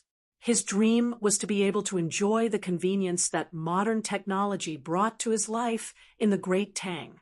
It would be best if he could stay at home and chat online or play games.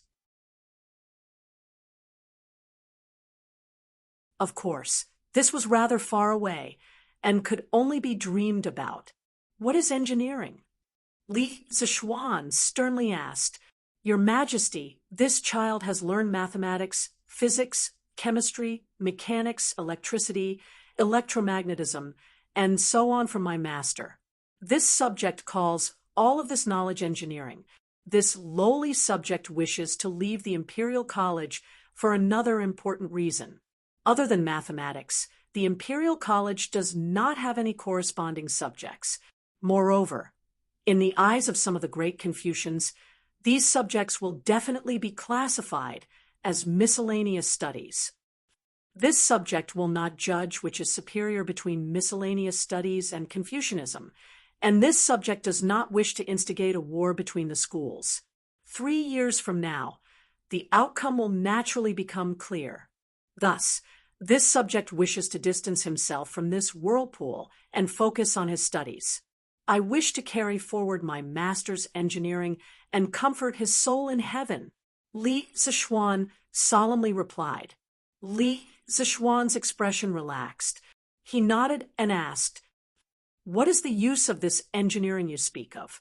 Li Zishuan thought for a moment before replying. Your Majesty, engineering is actually the study of engineering. As the saying goes, to do a good job, a worker must first sharpen his tools. Engineering is a whetstone. With it, we will be able to do things more efficiently. Just like the curved plow that this subject built. With it, the farmers can plow the land more quickly and with less effort. This subject believes that in less than 3 years, this subject will be able to train this group of engineering talents and bring about a world-shaking transformation to our great Tang. At that time, there will be even faster transportation than carriages. We might be able to travel from Chang and to Luoyang and back in a single day. There will be even faster ways to send messages, and sending messages across 1,000 li will no longer be a dream. There would be even sharper weapons and tougher armors, and so on and so forth.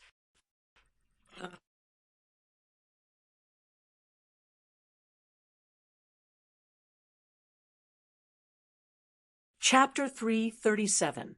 Faster means of transportation, faster means of communication, sharper weapons, tougher armor. Li Er was captivated by Li Zishuan's description of the future of engineering. He couldn't help but mutter to himself. A moment later, he regained his senses and asked excitedly, Telepathy from 1,000 miles away? Are you talking about the telegraph machine that you made previously? Li Er, who had experienced hundreds of battles, was most interested in the telegraph machine that Li Zishuan invented. He understood the importance of the telegraph machine in war. In his plan, he had to send troops to the Turkic Khaganate within 3 years. At that time, if there was a telegraph machine that could transmit telepathy from 1,000 miles away, the elusive Turkic Khaganate wolf cavalry would have nowhere to hide in the vast grasslands. The war hadn't even started, and Tang Dynasty had already won half of the battle. Yes, Your Majesty, it is the telegraph machine. Li Zishuan had already made up his mind to nurture a group of talents to improve the telegraph machine into a more advanced telephone machine. At the same time, he would also develop a derivative product, the radio. Of course, before this, he had to lead the talents that he was nurturing to improve Tang Dynasty's electronics industry. Yes, that's right. Li Zishuan wanted to bring Tang Dynasty into the era of electricity. As for the steam engine, he didn't need it now. He would talk about it when he needed it. Brat, didn't you say that there were still some technical problems that needed to be overcome before the telegraph machine could be used? Li Er said unhappily. He felt that he had been tricked by this daring little bastard in front of him. Cough, replying to Your Majesty, this subject did say that. However, this subject also explained that the reason why the telegraph machine couldn't be used was because Tang Dynasty didn't have enough talents in this field. The technical foundation in this field is too weak. That's why this subject wants to nurture a group of talents to strengthen Tang Dynasty's technical foundation in this field. At that time, this group of talents wouldn't just bring the telegraph machine to Tang Dynasty. They would also bring many things that your Majesty couldn't even imagine. Li Zishuan saw Li Er's expression and knew what old Li was thinking. He quickly explained, "Oh, then how do you plan to nurture these talents? Tell me about it." Upon hearing this, Li Zishuan was moved. He looked at Li Zishuan and asked, "Your Majesty, I intend to build an academy and establish a school for the people. I intend to establish my heart for the heavens and earth, establish my life for the people, inherit the supreme arts of the past saints, and establish peace for all ages." This subject wants the seeds of engineering to set the entire great Tang ablaze. Li Zishuan straightened his back and said, heroically, "Establishing a heart for the heavens and earth, establishing a life for the people, inheriting the lost arts for the past saints, establishing peace for all ages. You brat, you really talk big." Li Er was shocked by Li Zishuan's bold words, but after a while, he mocked, "The various systems of my great Tang's Imperial College have already been perfected. Brat, you don't want to stay in the Imperial College and insist on running off to run your own school. Aren't you just making things difficult for yourself?" The private academies in the Tang Dynasty were not developed. There were very few of them, and they did not have a perfect teaching system. They were not like the famous private academies in the Song Dynasty. Your Majesty, this subject wants to build a new type of academy. The perfect system of the Imperial College will only be shackles and fetters to this subject. It will not be of any help.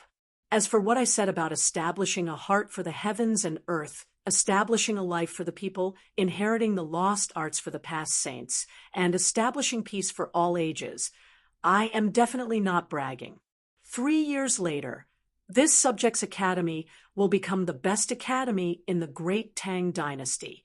This subject's students will become the most outstanding talents in the great Tang Dynasty. Li Zishuan said seriously. Li Er's eyes flashed.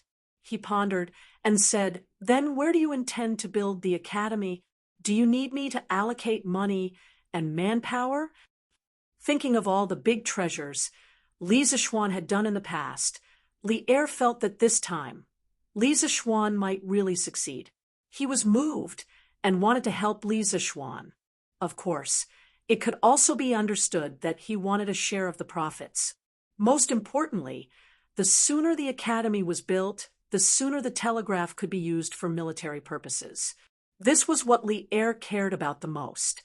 "Your Majesty, this subject intends to build the academy in my fief, Plum Village. As for the funds for the academy, this subject's family has some assets and should be able to handle it.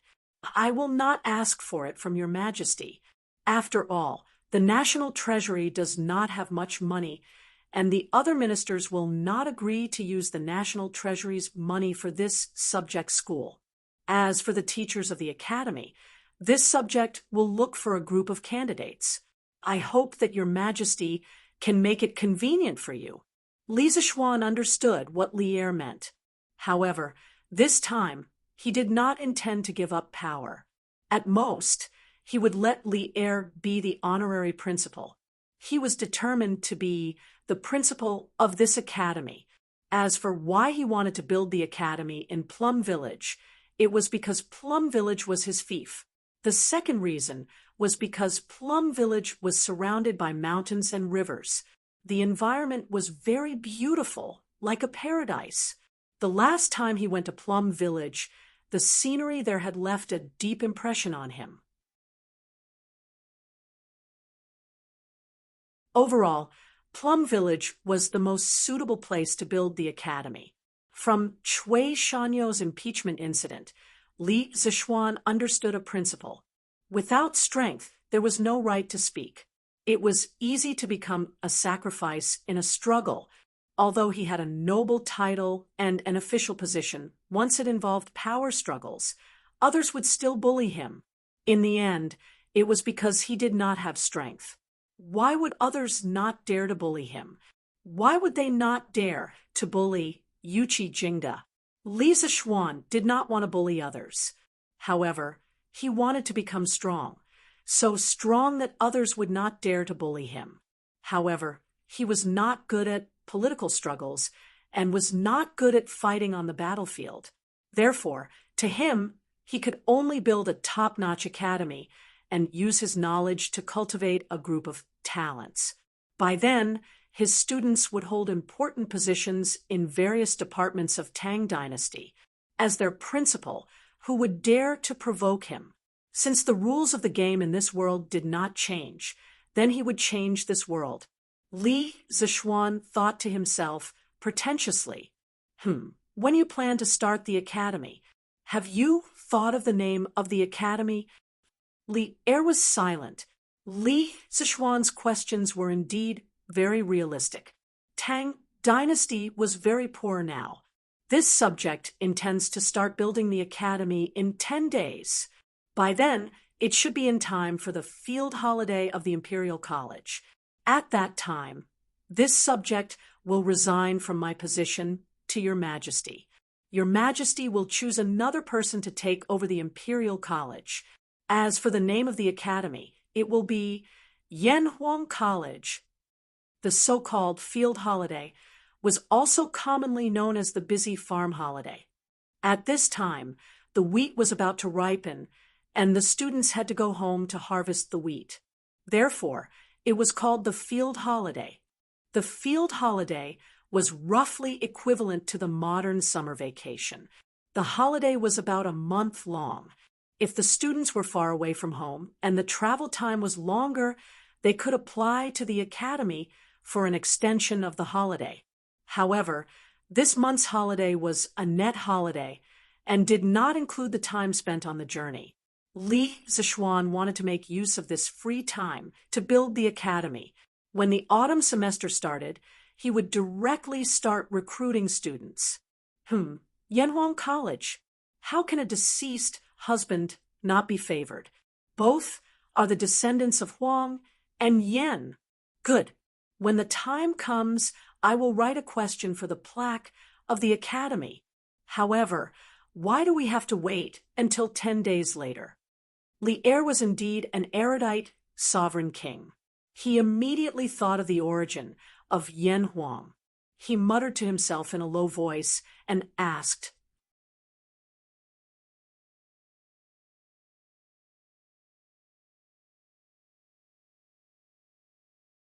Chapter 338. I'm getting married in 5 days. I should be busy with the wedding recently, so I pushed the construction of the academy to 10 days later.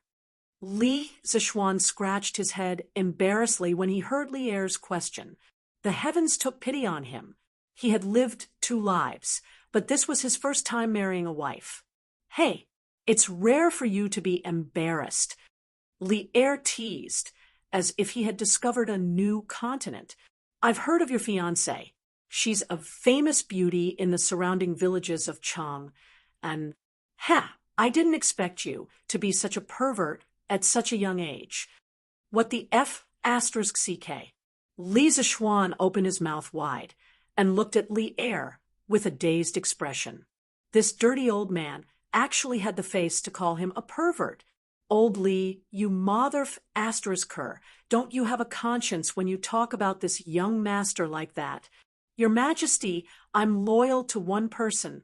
How can I be a pervert? Li Zishuan's words were filled with thorns as he retorted. Since Li Er said such indecent words, it proved that he was joking with him. It shouldn't be too much for him to joke back, right? Bastard, how dare you make insinuations? What did he mean by loyal to one person? Wasn't Li Zishuan mocking Li Er for being a playboy? How could Li Er not understand the meaning behind it? Cough, cough. I'm just speaking the truth. I didn't make any insinuations. Li Zishuan said innocently, Get lost. There's nothing for you to do here. Li Er waved his hand, helplessly.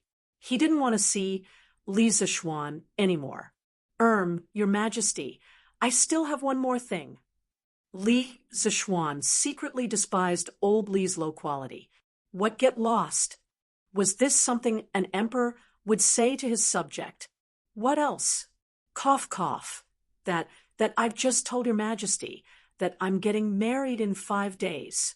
If I may be so bold, I would like to invite your Majesty to attend the wedding. Li Zishuan said boldly and shamelessly in the entire Great Tang. Only Li Zishuan would dare to invite Li Er to a banquet at the Ganlu Palace. This guy wanted Li Er to chip in the money. When Li Er heard this, he looked at Li Zishuan in surprise. He was speechless for a long time. It was probably his first time meeting such a silly and shameless official like Li Zishuan. He had no experience dealing with him at all. I understand. You can leave now. Li Er waved his hand and chased him away. Li Zishuan was speechless. What did you mean by that? Since they didn't say that they would go, why didn't they say that they wouldn't go? TSK. All these officials like to speak in such a profound manner. All right, since you didn't explicitly refuse, I'll take it as you've agreed. Li Zishuan automatically filled in the blanks. I'll take my leave. Li Zishuan cupped his hands and excused himself. Wait. Li Zishuan was just about to walk to the door when he heard Li Er call out. This guy slammed on the brakes, turned around, and walked back. He looked at old Li bitterly and thought to himself, these officials like to speak in such a profound manner. They also like to speak in such a way that it's like squeezing toothpaste out of their mouths. Your Majesty, do you have any other orders? Li Er said in a low voice, I want to tell you that your Yanhuang College should hurry up and start preparing. This matter is of great importance, so don't slack off. This time, Cui Shanyu and the others' impeachment against you is purely false. I won't believe them. I also know that you're someone who won't act until you see a rabbit. A while ago, I had you research the telegraph machine, but you didn't have any results.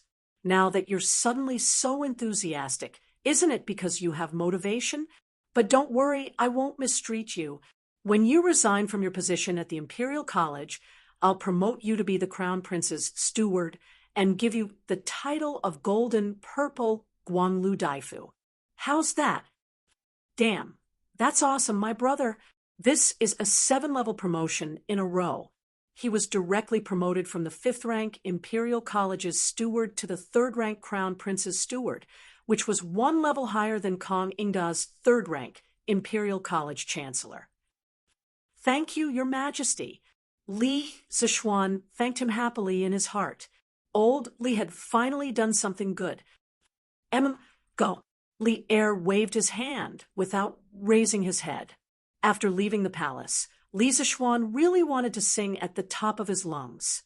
This time, he chatted with Li Er for more than 2 hours.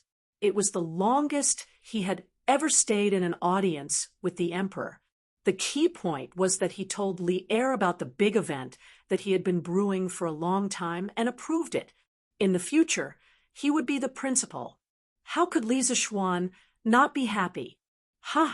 In the future, he wouldn't have to scheme against Cui Shanyu and those old bastards in the Imperial College anymore. TSK. While it's still early, I should quickly go back and chat with my wife. Thinking of this, he couldn't help but quicken his pace. On the other side, in order to investigate the case, Chicken Bro brought 2 little brothers to Cui Shanyu's house for a field inspection. Needless to say, this guy was really good at acting. Seeing him squatting on the ground, he kept gesturing at some poop. But at this moment, he was really cursing in his heart. It was too smelly. If not for Madame Cui watching at the side, he would definitely have quit long ago. Pang Siggy, how is it? Have you found out who the culprit is? Seeing Chicken Bro measuring the poop, Madame Cui hurriedly came over to ask. The pile of poop in front of her house had seriously affected her life. Chicken Bro pretended to analyze. Cough, cough. According to the clues I found, this pile of poop was probably pulled down this morning. There are a total of 40 people who shit, and all of them are children. Madam Chui, these results of the investigation, I will truthfully report it to the higher-ups. Please believe that our Wu-Ho government will definitely help you find the culprit. Cough, cough. In fact, any random person would be able to find out what Chicken Bro had said. This guy was deliberately pretending to be garlic. He knew in his heart who was behind this, but he definitely couldn't say it out loud. Therefore, he could only pretend to be very hard-working and loafing. Great, thank you, Pang Siggy. After my husband recovers from his illness, he will definitely thank Pang Siggy. Madam Chui came over and thanked Chicken Bro. Chicken Bro's face did not show any expression, but his heart was curling his lips. Recover from his illness? He was afraid that Chui Shanyo's illness would not be cured. Anyway, he felt that Chui Shanyu was definitely not Li Zishuan's opponent. You're welcome. This is my duty. Then Madam Chui will take our leave first. The other victims of the doctors still need this official to understand the situation. Chicken Bro cupped his hands. He could not stay here any longer. It was too smelly. But Madam Chui did not think so. In her opinion, Chicken Bro was dedicated. After looking at this house, he immediately went to inspect the next one. He was too dedicated. Then Pang Siggy has worked hard. Take care. And Chicken Bro pretended to but in his heart, he almost burst out laughing.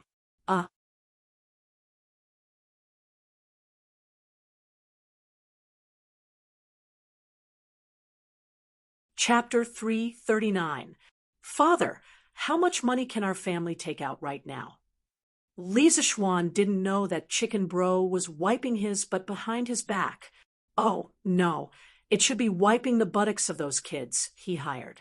After dinner in the evening, he called his parents to the study and planned to tell them about the matters regarding the academy. What's wrong? You don't have enough money? Li Jingma asked in surprise. Ever since Li Zishuan started his own business, his monthly income had exceeded even that of the head of the family.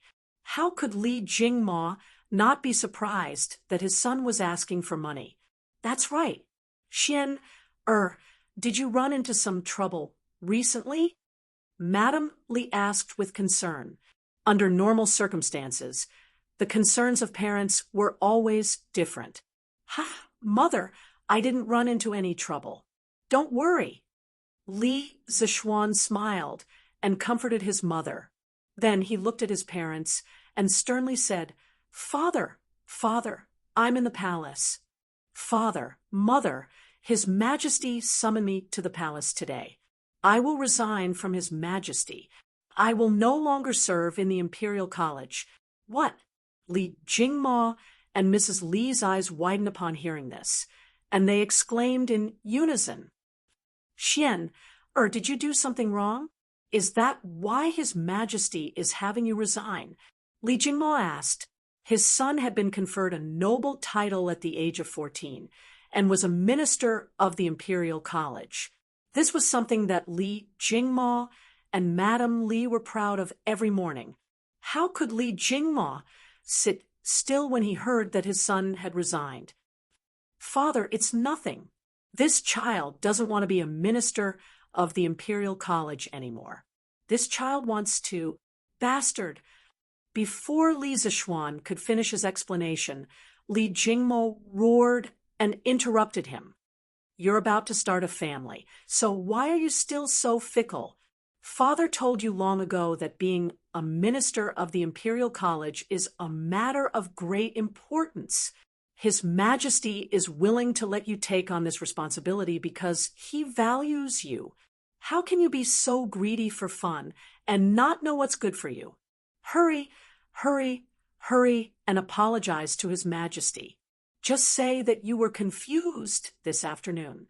Father, stop. It's not what you think. Li Zishuan saw that his father was getting more and more ridiculous, so he quickly interrupted him. I am resigning from His Majesty mainly so that I can focus on my studies in the future and bring my master's knowledge to greater heights. Father, Mother, 2 days ago, Cui Shanyu and the others from the Imperial College impeached me. The two of you must have heard about it, right? I'm still young, but I'm already in a high position in the Imperial College. It's inevitable that some people won't agree with me, and then they'll come and pick on me. Although I'm not afraid of them, I'm not willing to spend all my time scheming against them. It's too much of a waste of time. This Cui Shanyu is truly abominable. He can't compare to my Xian in terms of knowledge, so he's trying to pull you down from your horse using underhanded means. When I return, I'll instruct the servants in the manner that if they meet Cui Shanyu in the future, they're to ruthlessly spit in his face. Mother will reward you with 100 copper coins for every mouthful you spit out. After hearing this, Mrs. Li said somewhat sullenly. Li Zishuan sweated profusely. Sure enough, he was his mother's biological son. His idea was more or less the same, just that he did it more harshly. Both mother and son were rich and willful. Cough, cough. Li Jingma wanted to say something, but hesitated. At such a crucial moment, even if he had a different opinion, he didn't dare to voice it out. Otherwise, he would definitely suffer. He could only cough dryly and change the topic. Oh, no, he changed the topic back. Xian, since you've already resigned, how are you going to focus on your studies? Father, I intend to invest my own money and build an academy. It'll be dedicated to imparting the knowledge that my master left behind.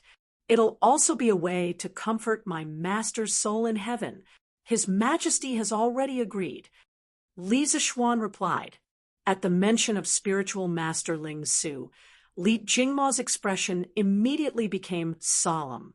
The reason why their family could still be reunited was entirely due to spiritual master Ling Su's help back then. However, when he thought about how his son had actually jumped out of the Imperial College to set up an academy for himself, Li Jingma couldn't help but frown. Xian, you're really muddle-headed. What future does this academy have? How can it compare to the Imperial College?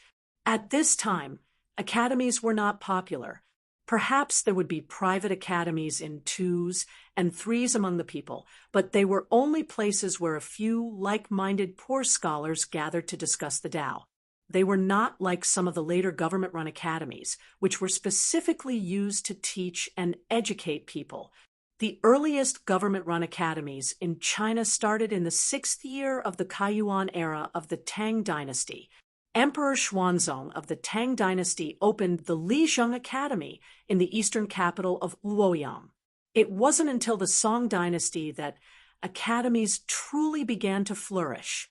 During the Northern Song Dynasty, there was even a saying that there were 4 great academies: Yingtianfu Academy in Shangqiu, Hunan; Yuelu Academy in Changsha, Hunan; Bailu Cave Academy in Mount Lu, Jiangxi; and Songyang Academy in Dangfeng, Hunan. However, in the early years of Xinguan, how could people have any grand impression of academies? Therefore, when Li Jingma heard that his son wanted to set up an academy for himself, he frowned. He couldn't be blamed for being old-fashioned. It was really a choice between the Imperial College and a common academy. Any normal person would choose the Imperial College. Li Zishuan's move was like a Tsinghua University professor who wanted to jump ship to a private academy to teach. It was hard for anyone to understand. Yes, Xian, how could a common academy be so easy to set up? When the time comes, we probably won't even be able to take in a single student. If you want your mother's opinion, it's fine if you resign from your position at the Imperial College. In the future, you should just stay at home and enjoy your life. Our family is rich and has a noble title. Why bother setting up an academy? Since ancient times, a loving mother would lead to a prodigal son. This saying wasn't for nothing. If Li Zixuan hadn't lived 2 lives, perhaps he really would have become a prodigal son under his mother's doting. Father, mother, you can't say that. Li Zixuan had expected his parents to object, but he hadn't expected them to have such a strong opinion of academies. He explained, "The current academies of my great Tang can't compare to the Imperial College, but this doesn't mean that the academy I set up will be inferior to the Imperial College in the future. I decided to set up an academy mainly for 3 reasons. First, I don't want to waste time fighting with those rotten scholars. Second, the subjects set up in the current Imperial College can't allow me to impart all the knowledge that my master taught me. Third, in the eyes of those great scholars, my knowledge is all miscellaneous. If I were to teach them at the Imperial College, I would definitely be met with a storm of impeachment in the future. The 2 of you may think that the common academies of my great Tang are a mess now, but an academy set up by me will definitely be different. Today, in the palace, even His Majesty was very interested in my academy. If I wasn't unwilling, His Majesty would definitely have a hand in it. So, father, mother, do you still think that my academy has no future?" In order to convince his parents as soon as possible, Li Zixuan had to use the tiger's skin and pull the banner of Li'er to appear more convincing. "Ah, Xian, are you serious? Even His Majesty thinks highly of your academy?" Madame Li asked in shock. "Of course. When have I ever lied to you? Bastard, His Majesty wants to get involved, and you dare to disagree? I think you're getting more and more arrogant." Li Zixuan accidentally bragged too much. Li Jingma was so angry that his beard was blowing and his eyes were glaring.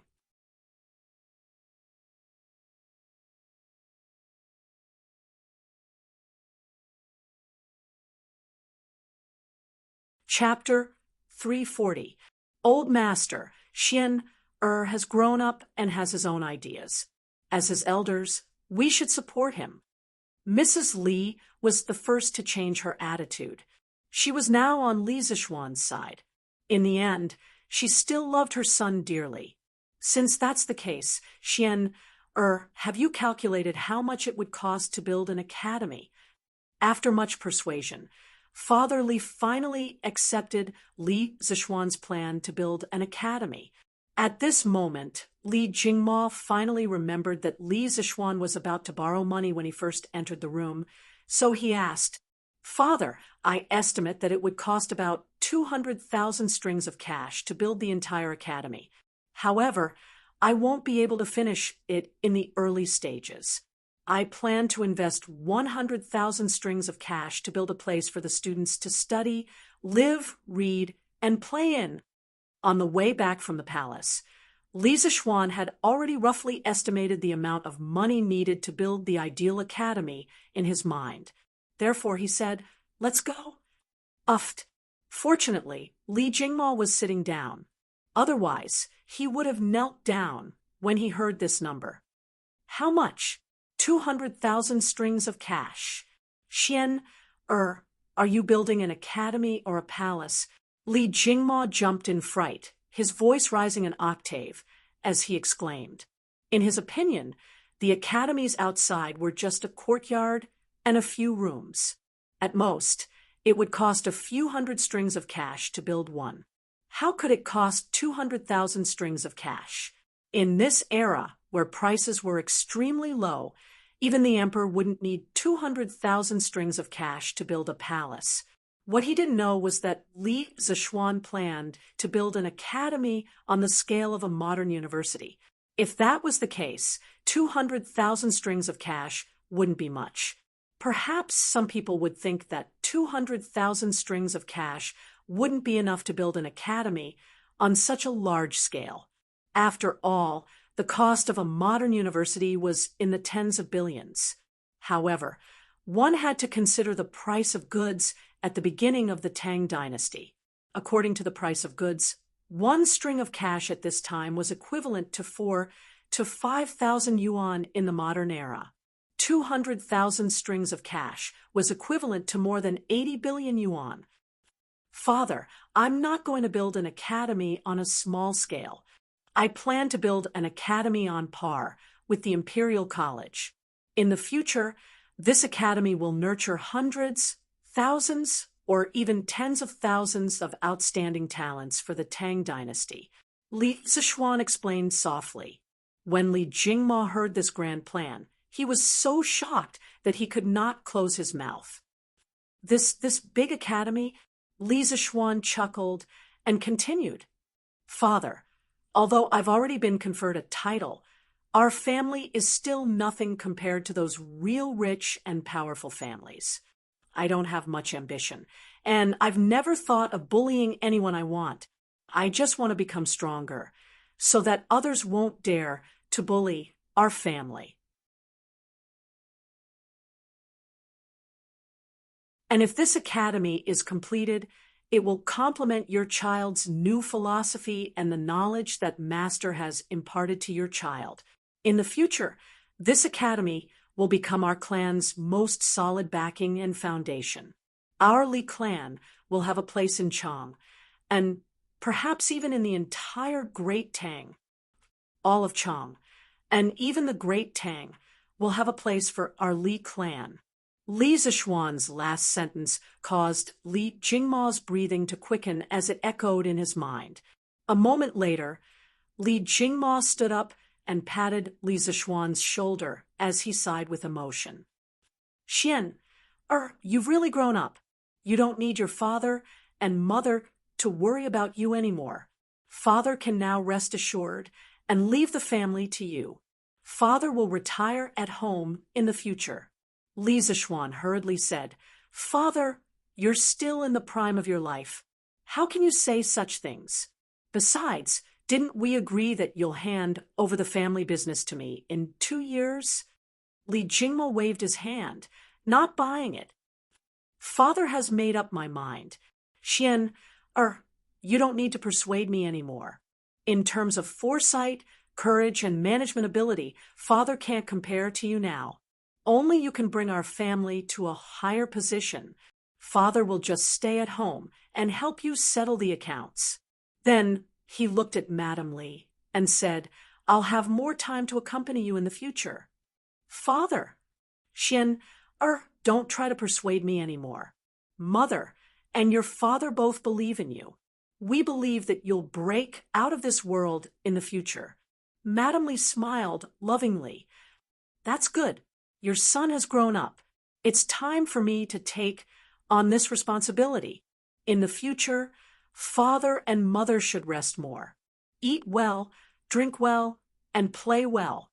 Your son doesn't ask for anything else. I just want you to be happy every day and live a long life. Our family will become the happiest in the Tang Dynasty in the future. Li Zishuan suddenly glanced at the few strands of white hair on his father's temples. His heart was touched. Perhaps he should have stood up long ago. Good. Mother and your father are still waiting to hold a grandson. You and Yushi have to hurry. When Mrs. Li heard this, she said with a smile. Li Zishuan was sweating profusely. Mother, we haven't even gotten married yet. Soon. Madame Li couldn't restrain the smile on her face when she thought of her son getting married in a few days. Ahem, Xian. Our family spent a large sum of money to buy chicken seedlings for the farmers. Later on, Xian, you set up the winery, the Strange Taste Pavilion, and the Strange Taste Culture. These are all very profitable. Now, the family can take out about 120,000 strings of cash. It's enough for you. Li Jingma's face was flushed red, as if he had become a few years younger. He briefly explained the family's current financial situation to Li Zishuan. Thank you, Father. Li Zishuan breathed a sigh of relief.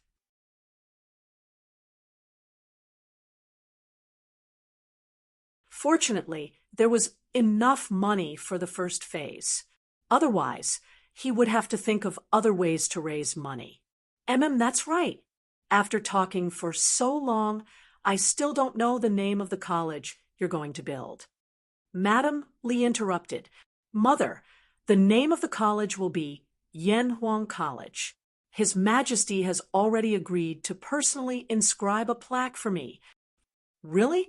His Majesty will personally inscribe a plaque? That's great. When the time comes, you have to send someone to guard the plaque. Don't let anyone steal it. Madame Li was pleasantly surprised. Li Zishuan didn't know whether to laugh or cry. Mother, you're thinking too much. Who would dare to steal a plaque inscribed by His Majesty himself? You still have to take care of it. Oh, that's right. Why is the college called Yanhuang College? What does Yanhuang mean? Madame Li was puzzled. Descendants of Yanhuang first came from the Guoyu Zhou Yuxia. The emperor was blessed by the heavens. He was bestowed with the surname Si and the name Yuxia. His surname was lost, and he died without power. He had no descendants and was buried in the name of Li. How could a deceased husband not be favored? They were all descendants of Huang and Yan. However, terms such as descendants of Yanhuang and descendants of the Yellow Emperor were rarely used in ancient times. The reason probably had to do with the fact that the ancient China people had a weaker sense of nationality. They revered the two emperors of Yan and Huang more because of their culture than their bloodline. The term descendants of Yanhuang had a smaller scope of reference. Ancient China was a dynastic country, not a nation-state in the modern sense. At the end of the Qing Dynasty, the concept of descendants of Yanhuang spread more widely along with the construction of China's nationalism. The early revolutionaries who rebelled against the Manchus at the end of the Qing Dynasty used the slogan descendants of Yanhuang, descendants of the Yellow Emperor, to gain the support of the Han people. The radical revolutionaries believed that descendants of Yanhuang only Han people. The moderate reformists believed that all of China are descendants of the Yellow Emperor. Therefore, it was understandable that Madame Li didn't know about the concept of descendants of Yanhuang.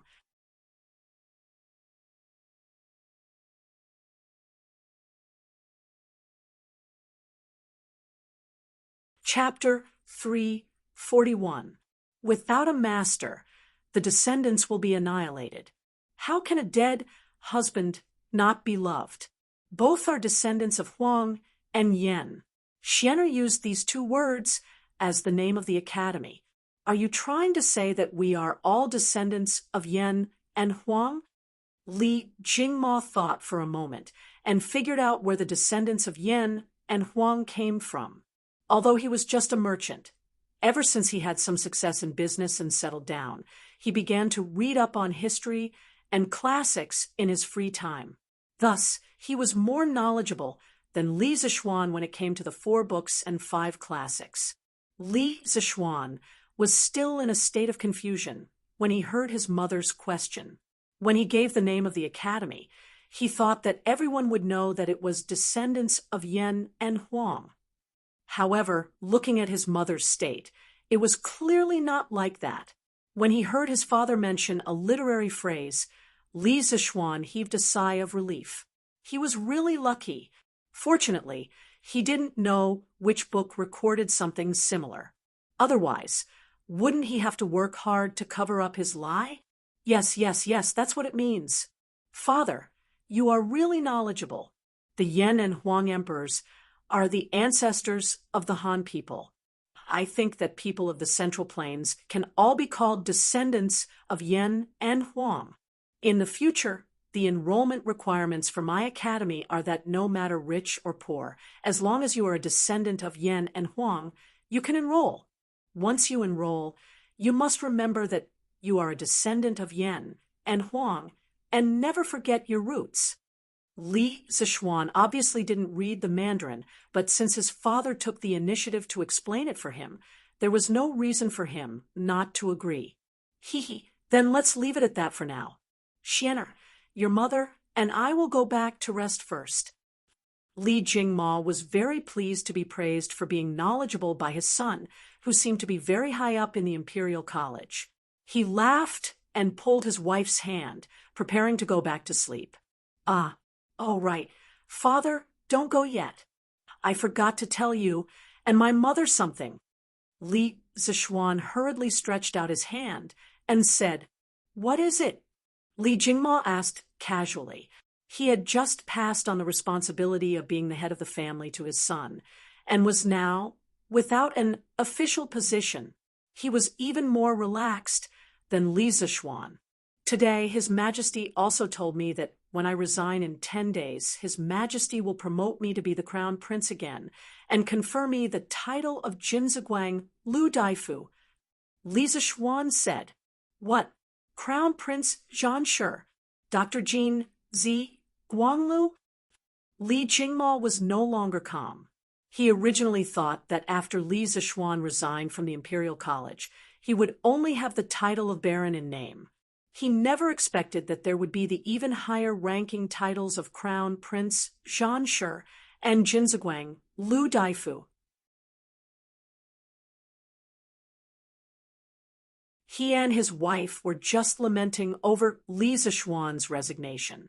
Xian, is what you said true? Mrs. Li looked at Li Zishuan excitedly and asked. Li Zishuan nodded. Of course it's true. Mother, His Majesty is the Emperor of the 9 and 5. Of course, his words carry enormous weight. Why didn't you say so earlier? You made us worry about your future for nothing. Li Jingma couldn't bring himself to be happy. He said angrily, Father, I forgot just now. Forgot. Li Jingma was almost angered to death. He pointed at Li Zishuan and was about to scold him again when Mrs. Li hurriedly stopped him. All right, old master, Xian is going to be promoted. What are you still dissatisfied with? Let's go, it's getting late. It's time to rest. Humph. Li Jingma snorted and flicked his sleeves. He then turned around and followed his wife to rest. Li Zishuan wiped the cold sweat off his forehead. If he had known earlier, he wouldn't have said it. The next day, Li Zishuan arrived at the Imperial College's School of Mathematics early in the morning. Counting the days, he had less than 5 days left at the School of Mathematics. Although he told Li Er yesterday that he would resign in 10 days, he still had to get married in the meantime. It would probably take a lot of time. After teaching here for more than a month, Li Zishuan was really reluctant to leave. There were 45 students in the School of Mathematics. Li Huiren came yesterday. Li Zishuan remembered the names of the 45 students in the School of Mathematics. He even remembered their exam results in his heart. To be honest, he had poured too much effort into this batch of students. This time, when he was running his own school, he really wanted to bring this batch of students over. Of course, that was definitely impossible. Compared to the Imperial College, his school wasn't that attractive.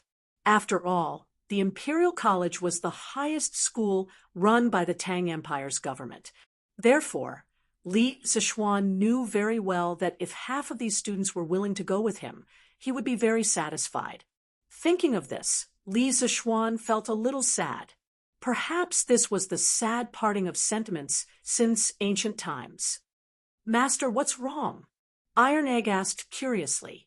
It was rare to see his master looking a little sad. He stood behind Li Zishuan and asked curiously, nothing. Iron Egg, you've been studying in the School of Mathematics for so long. What do you think of it? Li Zishuan asked lightly. Oh, it's pretty good. The schoolmates here are all very friendly, and many of them are very strong. Iron Egg thought for a while and answered. Li Zishuan nodded. Iron Egg was right.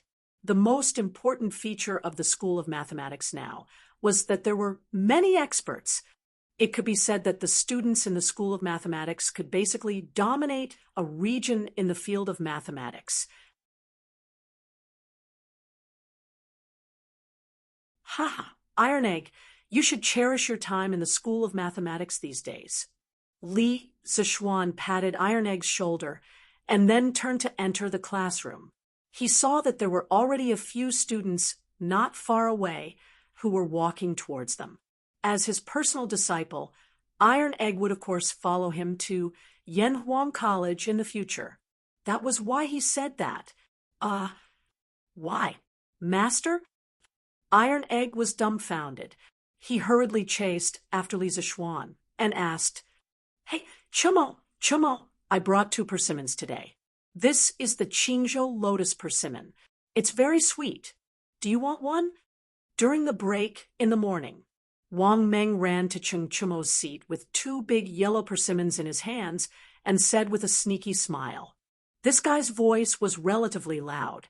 The rest of the students in the classroom immediately looked over. When Cheng Chumo heard this, he immediately thought of the prank that Wang Meng played on him in the classroom yesterday.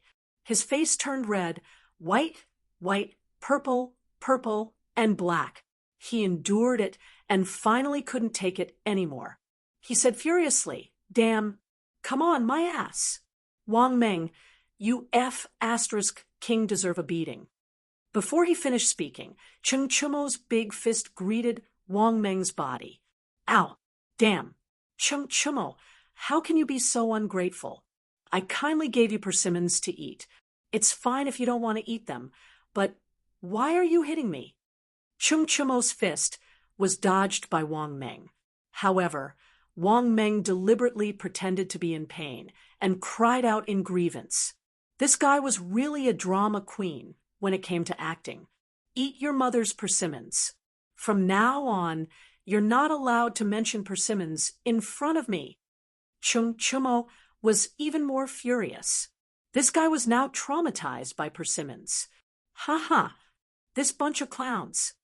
Li Zishuan, who was sitting in the RV outside the classroom, curled his lips and shook his head when he heard the commotion in the classroom. You're tuning in to the Mystic Fist YouTube channel. Don't forget to subscribe and join us on this journey to catch the most captivating stories.